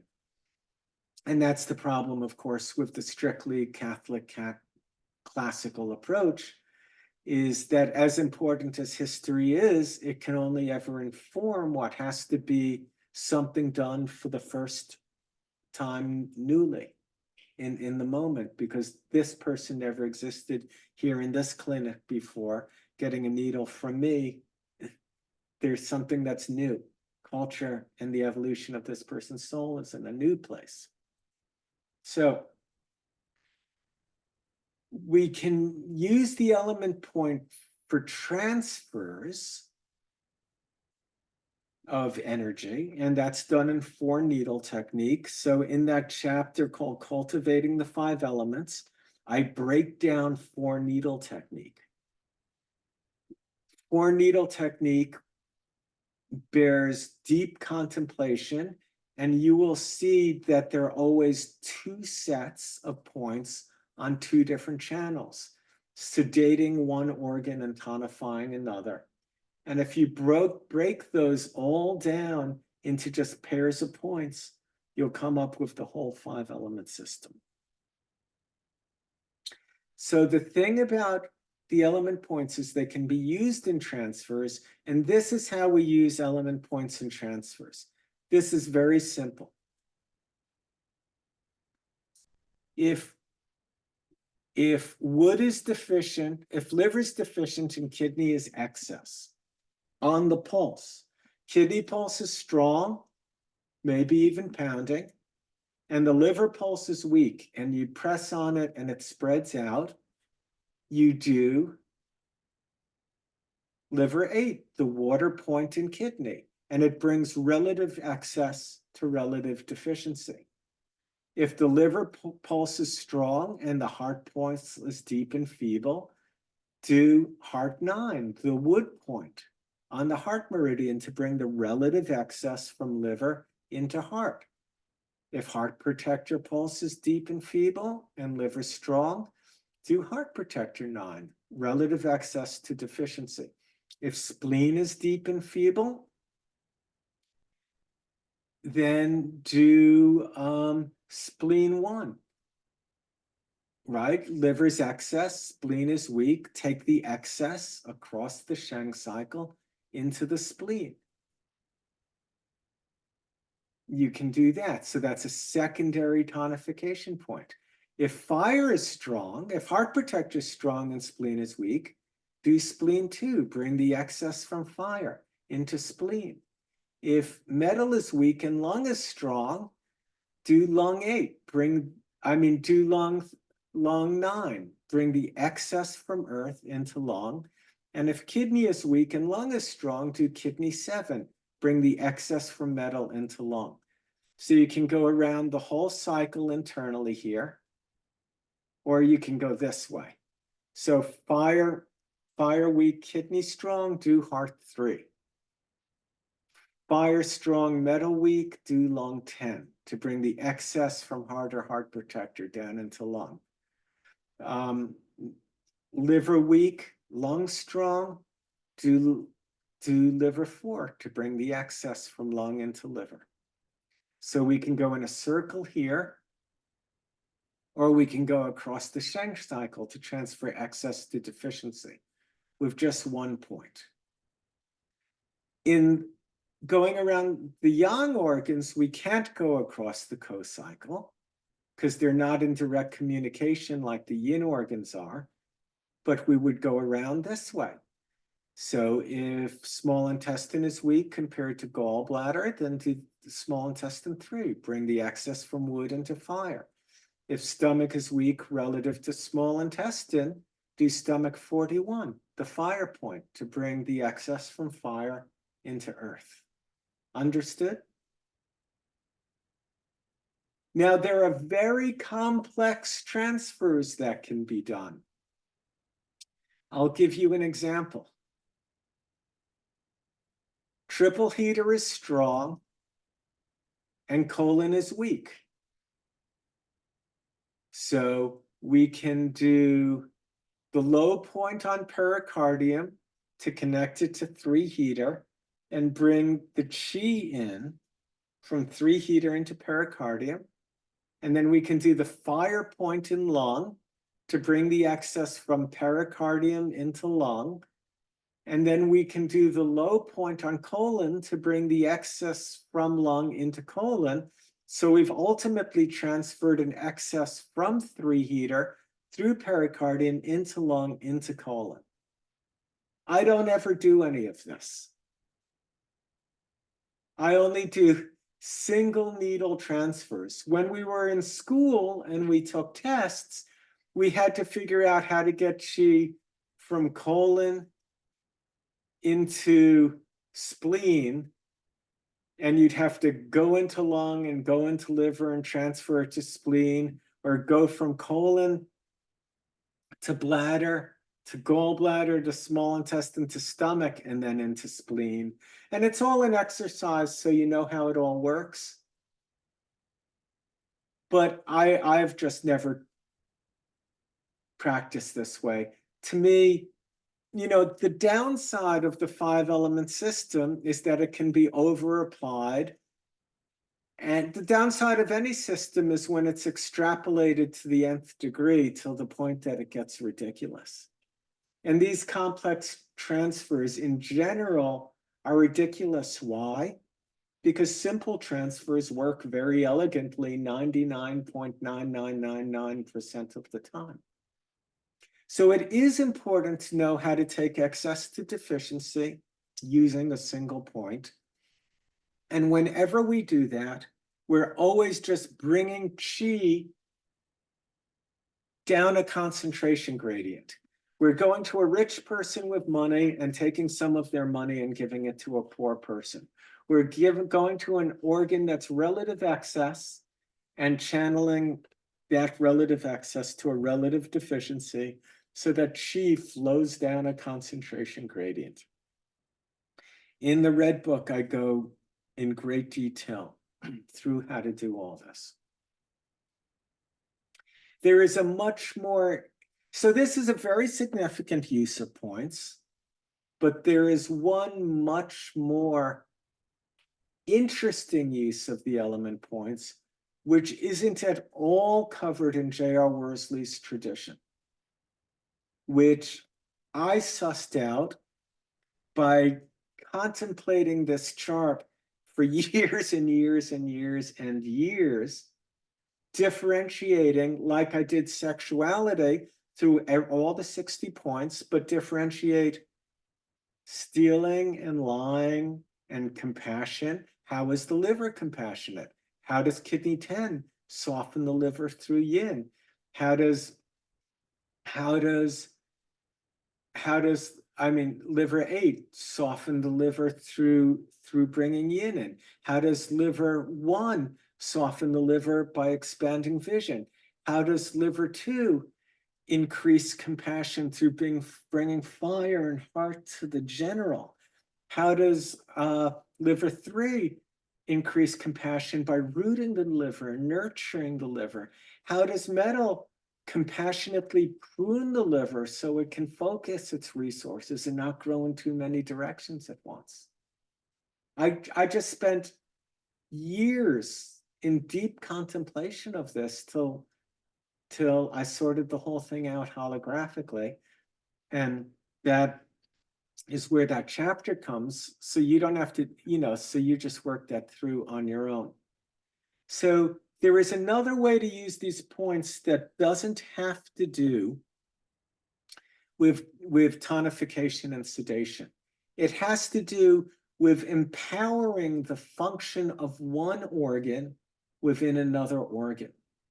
And it doesn't matter if the pulses are excess and deficient. So water is about storing reserves. Liver is about vision and perspective. Fire is about connection. Earth is about nurturance. Metal is about quality and appreciation and acknowledgement and worth and value. So if metal is about value and lungs are about receiving, then lung 8 as the Harari point is the transmitting point of receptivity. For instance, the capacity of receptivity is transmitted by lung 8. And if I put a needle in lung 8, I can empower the quality of receptivity in kidney by doing lung 8 and kidney 7. If I want to empower receptivity in the liver, for instance, to a new plan, consider a new option. Lung 8 with liver 4. If I want to take a closed heart and open it and have the heart be receptive, lung 8 and heart 4. If I want the pericardium to open to new relationship, lung 8 and pericardium 5. If I want the spleen to be able to abstract essence and receive essence of food and nourishment in life and be open to eating a better quality of diet, lung 8 with spleen 5. Do you understand? So you have to know the elements and all its associations and how those differentiate into the organs. And then the Harari point on that organ is the transmitting point. Kidney stores and utilizes reserves wisely. If I want liver to store and utilize reserves wisely, kidney 10 with liver 8. If I want the heart to be in touch with depth, kidney 10 with heart 3. If I want to cool and calm, bring the cooling influence of water to a pericardium that's burning with red tip of the tongue and unfulfilled desire, and every time the person has sex, they get a bladder infection because the intimacy just agitates the excitement's too much for the heart. Kidney 10 with pericardium 3. if I want to cool a person's appetite, kidney 10 and spleen 8 help the spleen regulate its reserves better and tap into wisdom. And if I want to bring cooling and depth of wisdom to the lung and its losses, kidney 10 with lung 5. Kidney 10, the Harari point, is the transmitting point of any of the virtues of water, and then I just pair it with the water point on any of the other yin channels.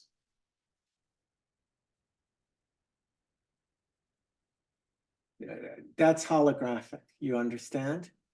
It's recognizing the nature of an element and then empowering it within another organ and element.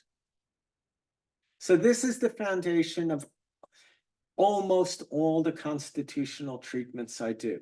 And I'm always taking into account the person's constitution, the time of day, the season, and the weather when I'm doing this, and the issue that's involved.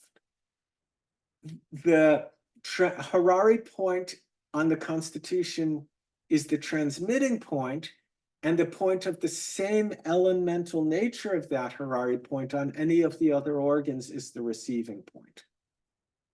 So we're talking about so kidney 10 is transmitting and liver 8 is receiving. Kidney 10 is transmitting and heart 3 or pericardium 3 is receiving. Either the transmitting point or the receiving point is going to be on the person's constitution most of the time. So if a person's water, I can do kidney 10, and when it's springtime, kidney 10 with liver 8. When it's summer, kidney 10 with heart 3 and pericardium 3. When it's late summer, kidney 10 with spleen 8. And when it's fall, kidney 10 with lung 5. And this gives me a paradigm to treat the person through the seasons the rest of their lives. But the other way to do it is a person is kidney, and in the spring I can do liver 1 and kidney 1. In the summer, I can do heart 8 and kidney 2, or pericardium 8 and kidney 2, to engender the season within the constitution. In the late summer, I can do spleen 3 with kidney 3. And in the fall, I can do lung 8 with kidney 7. Working in this way, you're working with seasonal energies, weathers, times of day, the emotions, thoughts, and feelings a person's associated with in a completely holographic way to establish communion between a person and what is through resonance, taking them around the cycle year in and year out, so things just don't get stuck. So if pericardium is intimacy and trust and sexuality, and a person has gambled in life and lost, and their lungs are filled with grief, and the person has become cold and hard, pericardium 8 with lung 10 can bring warmth into that cold, hard, hypercritical metal to help bring compassion and soothe it. Yes, Tia. This is something that I don't usually do in practice because we had a horrible class on this in school and it confused everybody for like the rest of their lives. So we just avoided it. Not, you're still breathing, so let's not say the rest of anybody. Okay, thank you. So I'm excited to dive in. What about I see that everything you just said, you had this pattern of doing, for example, water in water, and then the water in fire. Would you ever do as a treatment like fire in water, water in fire? Do Yes. like the Yes. Okay. So I give that exact example in that chapter on the 5 elements, and say, at an advanced stage of treatment, when you want to create reciprocity between 2 organs, You can do the elemental point of one in the other and the elemental point of the other in the other one, exactly as you said. So kidney 2 with heart 3 to interpenetrate the water and the fire. Now, if you tell this to the senior teachers in the 5-element tradition, they'll fall to their knees and start genuflecting and open a window and or float you out on an iceberg. But it's all good. Okay. It's pattern recognition. It's all right there. Yeah, cool. Pattern recognition. Just you want to do your best to match the resonance of the points to the person and the climate, the time of day and the season and the issue in their life. Perfect. Yes, Griffin. So I have a patient who's an Earth constitution, and she was talking about having lost her ability to flirt. She's been widowed for a long time. So I was thinking about receptivity and the heart protector and wanting to do this structure of treatment by lung H. Somebody has to just mute everybody. Got him. I got him. You're good, Griffin. Go for it. Okay, and Griffin, talk up a little. So Okay. you have how old is the woman? She's in her 60s. And when And did she's- her partner die? Years and years ago. And has she had another relationship since? She has not, and she's Okay. talking about wanting to be able to flirt again. Yes. So I'm thinking about, inviting receptivity to the heart protector Yeah. and this kind of point combination using It's the not Hararian. necessarily the right thing. No? Well, so my question No, here is, but let's slow down. okay. Go ahead. Why isn't it necessarily the right thing, given what you've told me already?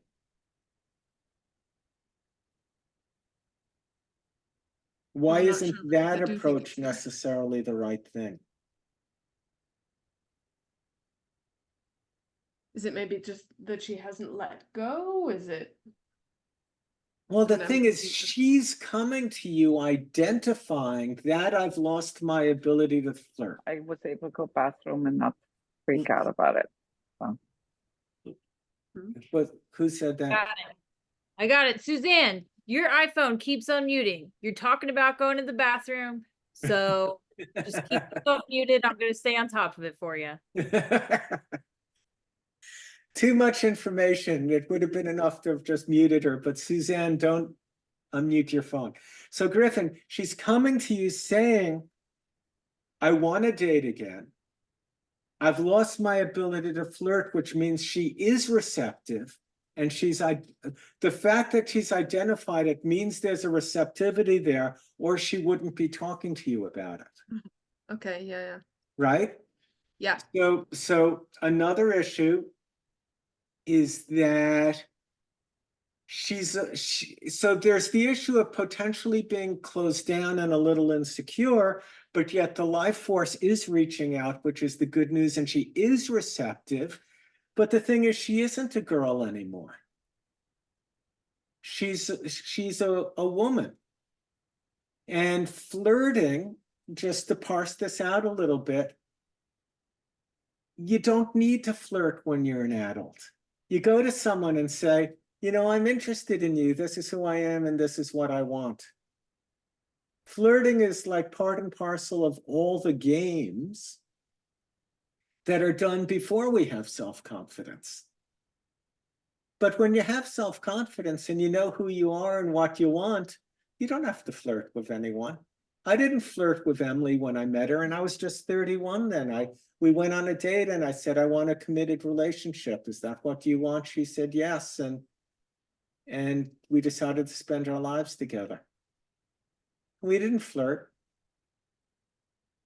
So flirting is a relatively immature thing. Now you could contextualize that for her and have that discussion with her, but simply because she's already saying, I'm open to this, I'd like to meet someone, but I'm having a hard time flirting, says to me that she's looking through regressed eyes of a younger girl. And there are all these capacities and other ways of being that as a mature woman now, given her life experience, that she could bring to it.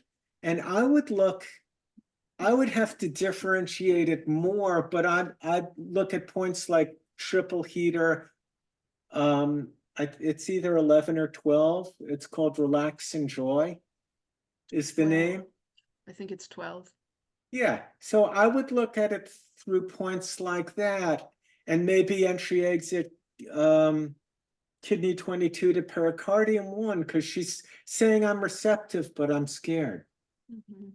a little more. So that's more like the kidney to pericardium thing for me, not so much receptivity. Now, if I met her and I said, oh, she's fire and metal, then that would be different. But without meeting her, it sounds a little more like in these other directions. Okay.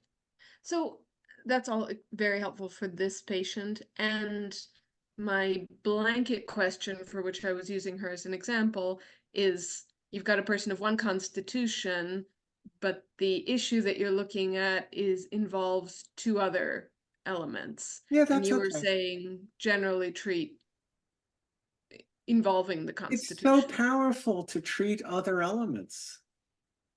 You know, again, there's this religious fundamentalism in the 5-element system of just treating the Constitution. It's so can be so powerful and liberating to the Constitution to treat and resolve other elements. This notion that the Constitution is the source of everything and everything's compensating for it, so you only are going to treat that, is, you know, it doesn't hold up in my experience. Anyway. Okay, great. That's what I was thinking. I just thought I heard you say that. Yeah, I just be really free with it. The most important thing is to have a very clear intention and know what you're doing and why you're doing it, and then comparing the results you got to the expectation and adjusting accordingly. And that's how you learn and grow. But you want to be really free. And Miles Davis said, there's no such thing as hitting a bad note. The only thing that matters is the next note you play, which is a general principle in life. And some people will tell you when you hit a bad note and it's really like it's a real clinker, do it again 2 or 3 more times, right in succession, to really drive it home, to make it seem like it was deliberate. And then you'll have the time to figure out how to resolve that dissonance. Fabulous. Thank you. Nicole, hi. Hi, Lonny. Hi. I'm guessing that we'll probably address this in the next weekend, but I'm curious regarding entry-exit blocks. I'm viewing it through the narrow lens of the 5-element, what Worsley was teaching. And would you treat an entry-exit block if they were more symptomatic of like the spiritual aspects as opposed to just pulse with the pulse? Yeah, so that's a great question. So I treat those combination of points all the time, regardless of what the point's doing, but doing it at the spirit level for the inner functions of the points, not so much to just get chi to flow around the circle. Oh, awesome. Thank you. Yeah, absolutely. That's what I was pointing to when I was saying sometimes they're constitutional, is sometimes it's just a life issue. The person's had an entry-exit block for so long that it becomes their way of seeing the world, even when the entry-exit block isn't there. It's just a habit of perspective. Okay, good.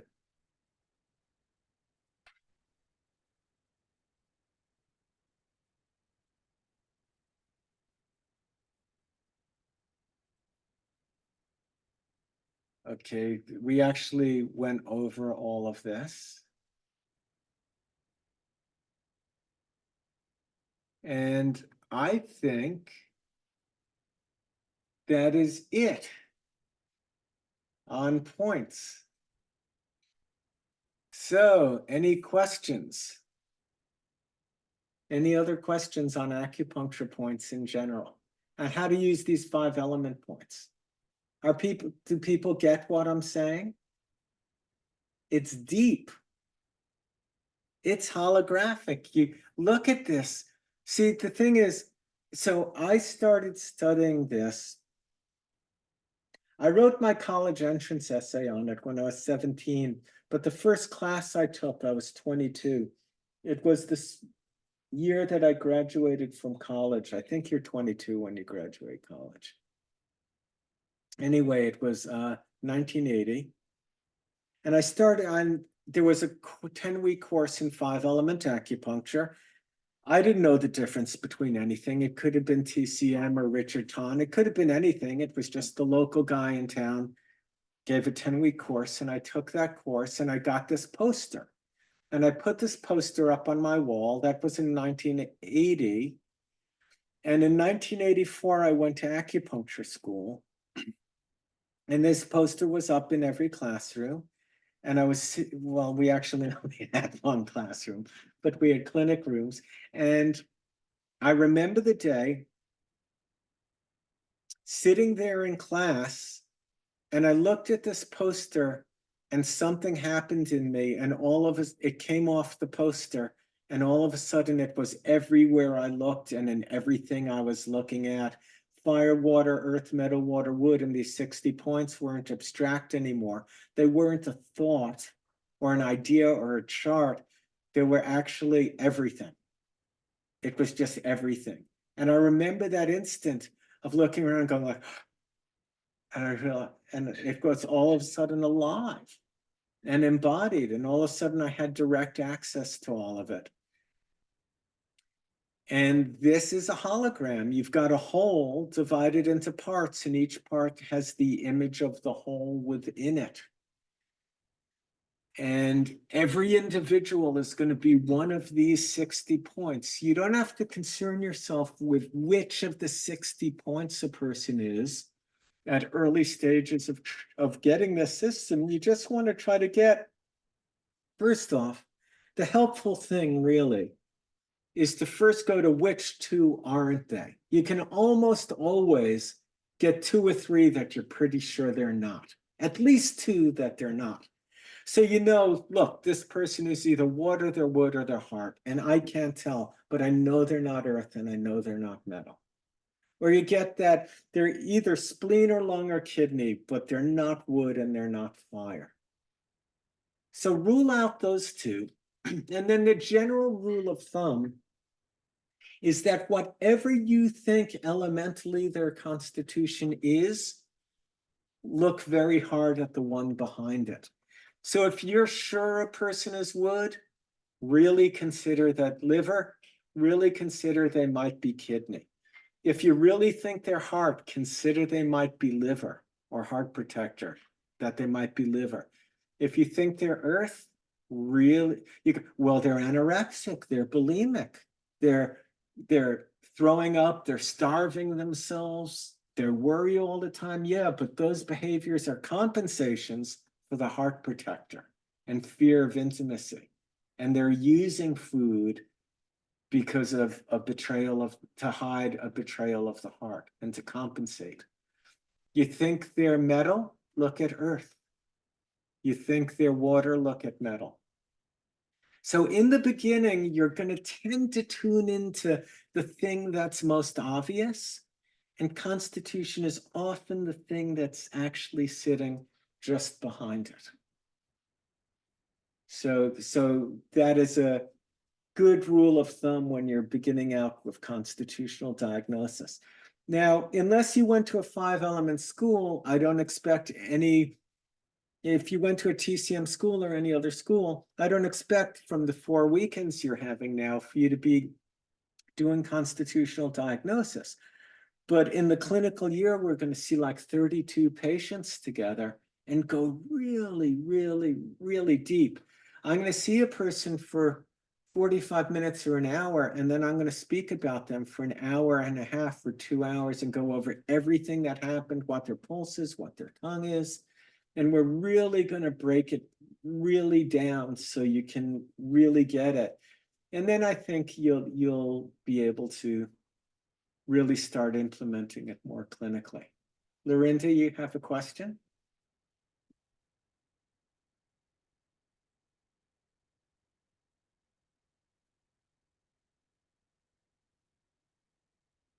Tracy, you have to. There you Oh, go. there it goes. There it goes. Yeah, so I need a little help here with the needling of all these points, and I'm getting the use of the points and how to proceed, but I'm haunted by the training of never leave a needle in, you go in and out. And I actually have experienced Well, they treatment- don't teach that, Lorinda. needle in and needle out. Oh, yeah. No, well, when the pulse is what they'd say is a +2 or a +3, wouldn't they put the needle against the flow of chi and leave it in for 20 or 30 minutes? Yeah, I guess I just didn't get that perspective a whole lot in my clinical Well, environment. didn't they teach sedation? We tossed over it a little bit. Well, what do you do when a person has +3 pounding pulses?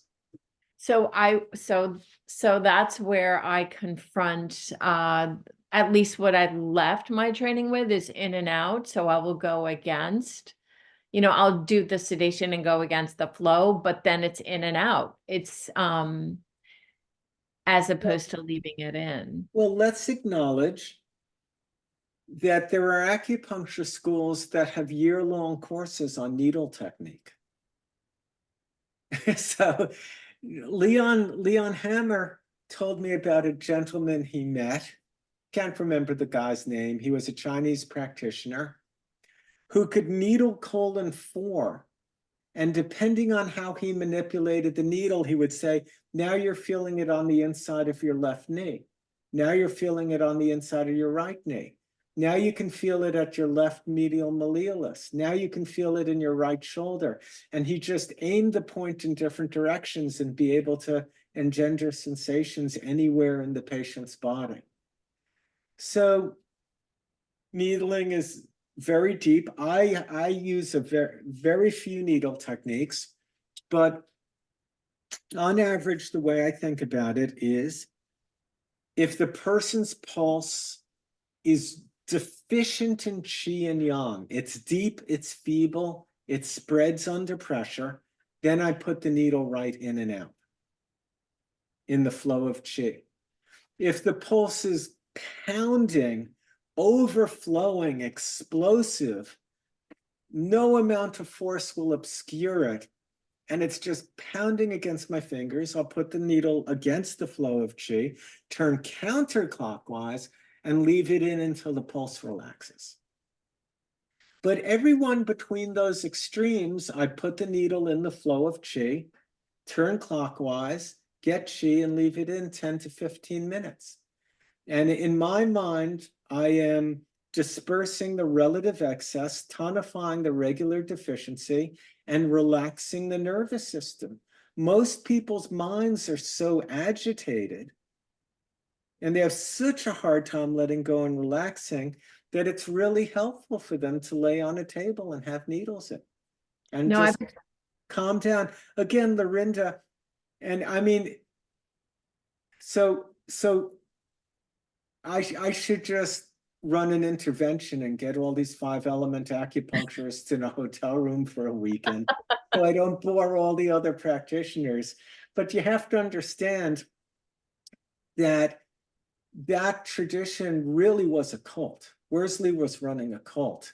Yeah, I'm asking this so that when I'm going with intention, every now and then those background conversations creep up, and I think that influences potentially my intention. So I'm asking for clarification and permission, I guess. So then if I get My this permission. correct, thank you. If I get this clear, then if I'm going to do a Harari treatment, or as we were just talking about the transfers, Yeah. I'm potentially just going to be putting it in there, turning a little bit, and then letting them chill for 10, 15 minutes. Sometimes I do that, Lorinda. Sometimes I would put in kidney 10 and tonify it, and then go to heart 3 and do it right in and right out, and then take both out. Sometimes I put kidney 10 in and heart 3 in the flow of chi and leave them in for a while. Yeah, it depends. And what does it depend on? Well, one, I spent up until, I think I told you that, until lockdown so lockdown came at year 36 of clinical practice. And I learned pulse diagnosis from Leon and starting in 1986. And by 1990, I was doing 40 minutes of pulse diagnosis on every new patient. I would just sit and take their pulse for 40 minutes on every new patient who came in for 36 years. So I got, reasonably adept at pulse diagnosis. And I also seem to just be able to listen deeply and have a deep intuitive sense of people. 95,000 clinical sessions. One of my problems is that a person starts talking and I often know where they're going in three words. I understand. Yeah. And so I cannot listen deeply enough sometimes because I'm like, yeah, I've seen this. Okay, boom. But anyway, yeah, just pay attention and be free and learn from your experience. Yeah, thanks. They're sensationalists. They're hysterics.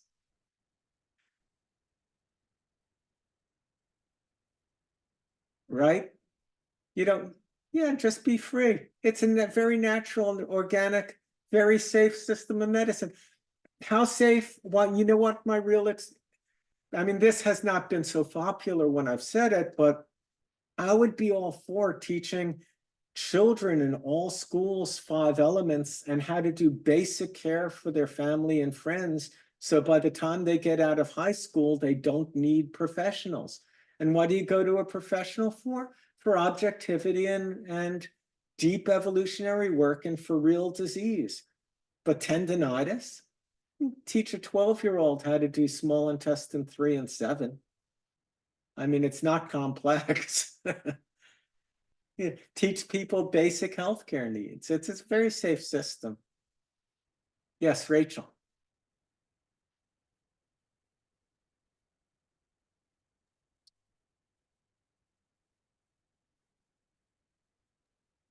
Okay, it worked. There you go. Can you explain the difference between a sedation and tonification? Like if kidney is excess and liver is deficient, what would be the difference between kidney 1 or liver 8? Yeah, so let's say kidney pulse is pounding and liver pulse is spreading. So there are 2 ways to go about this. A few ways. You could do liver 8 on its own to bring the excess from kidney into liver. You could do kidney 10 with liver 8, which is half of 4 needle technique, right? So you tonify kidney 10 and then put a needle in there and then transfer it all into liver by tonifying right in and right out. But the other way to do it is you could sedate kidney 1 as the wood point, which theoretically would push the excess from kidney to wood. And you would use the sedation needle technique. Yeah. Now, the Chinese will tell you never sedate kidney 1 because the kidneys can never be excess. They can only be deficient, and that's just nonsense. Also, they have no such thing as liver qi deficiency, and Buzhang Ichi Tong, as we'll see tomorrow, is the main liver qi tonic.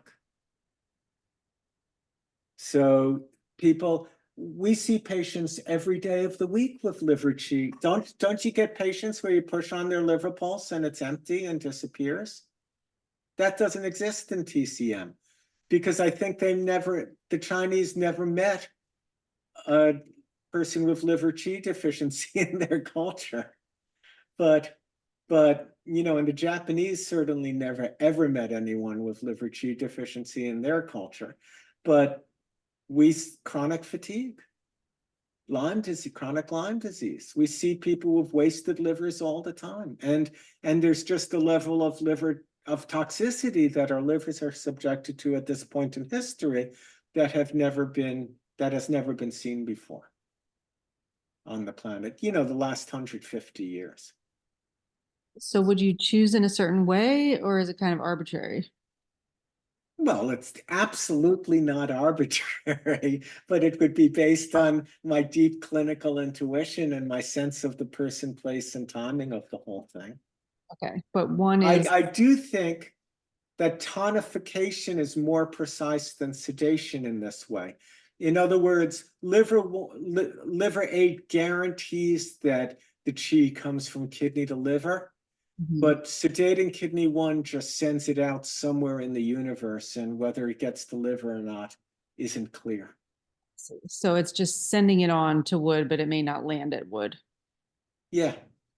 Yeah, I find tonification to be more precise. And I say that in my book, but they're both important methods.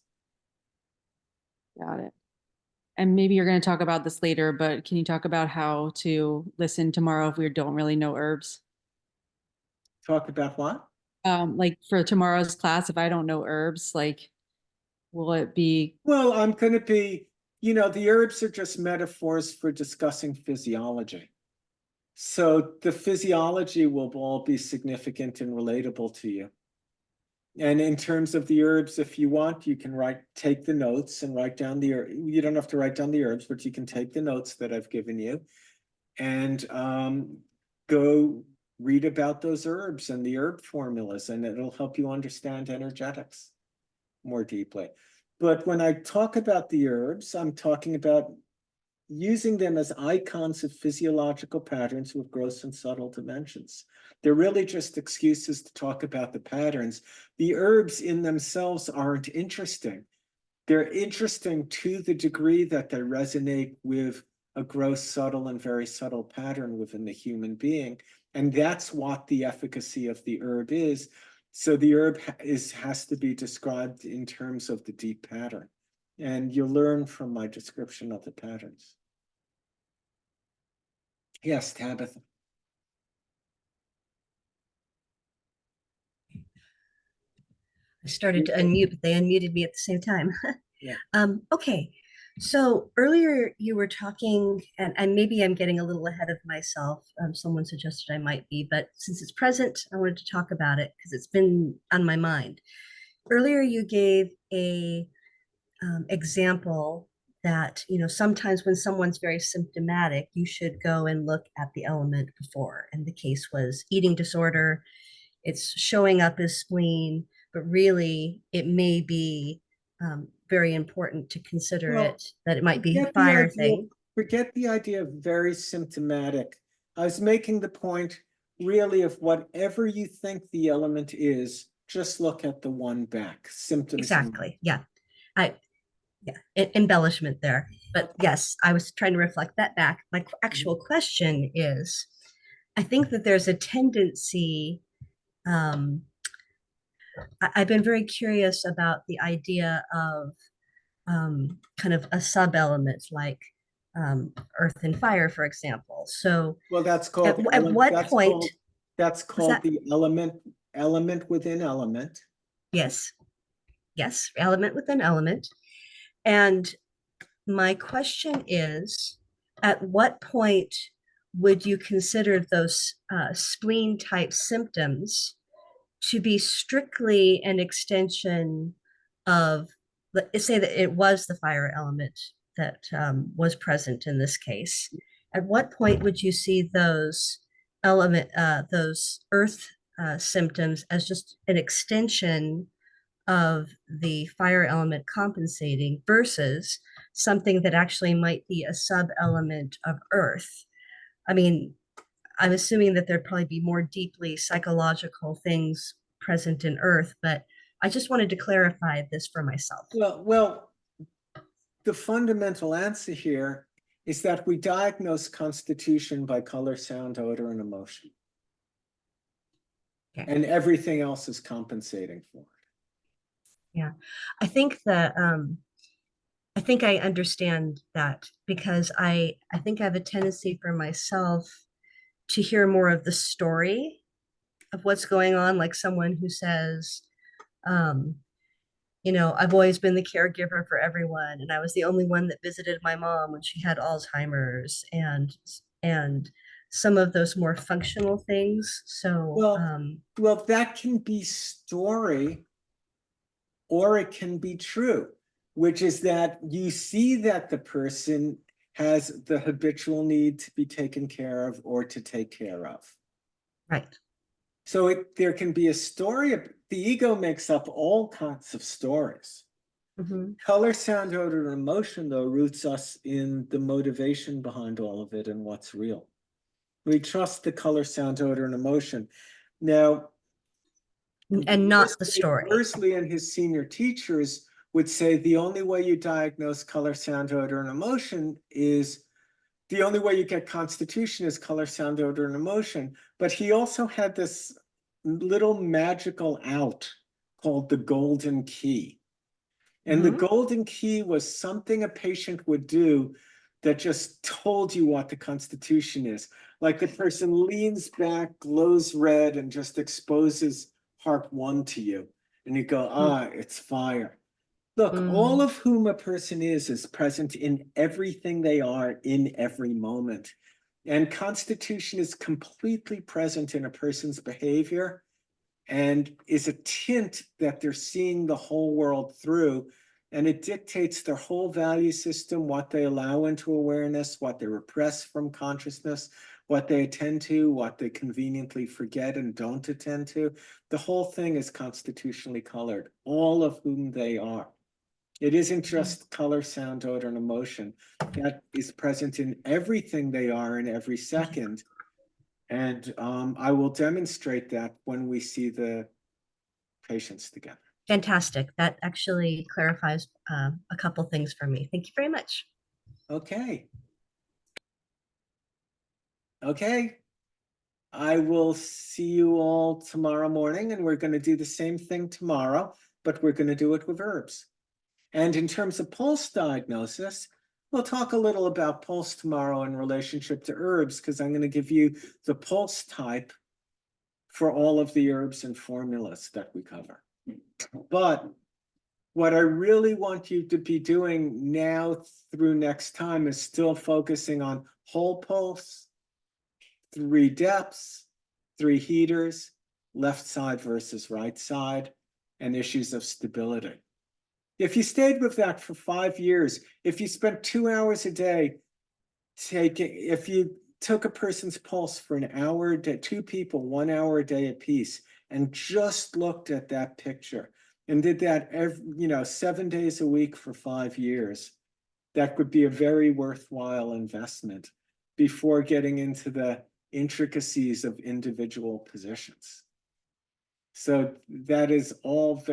If the only thing you get on pulse is how to compare the left side to the right side, and you understand those 5 syndrome patterns I gave you, it'll take you very, very far.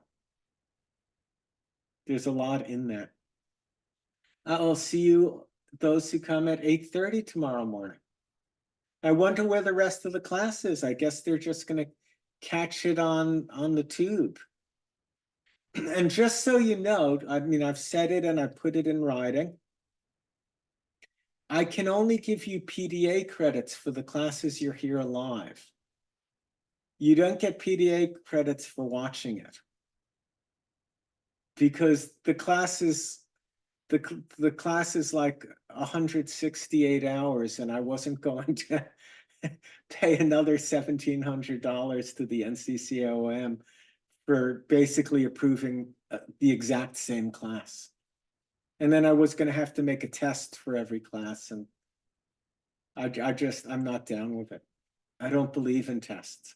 I went to high school and college that had no tests. Anyway, there you go. I will see you all 8:30 tomorrow morning. Thank you all. Thank you so much. I hope you had a good day.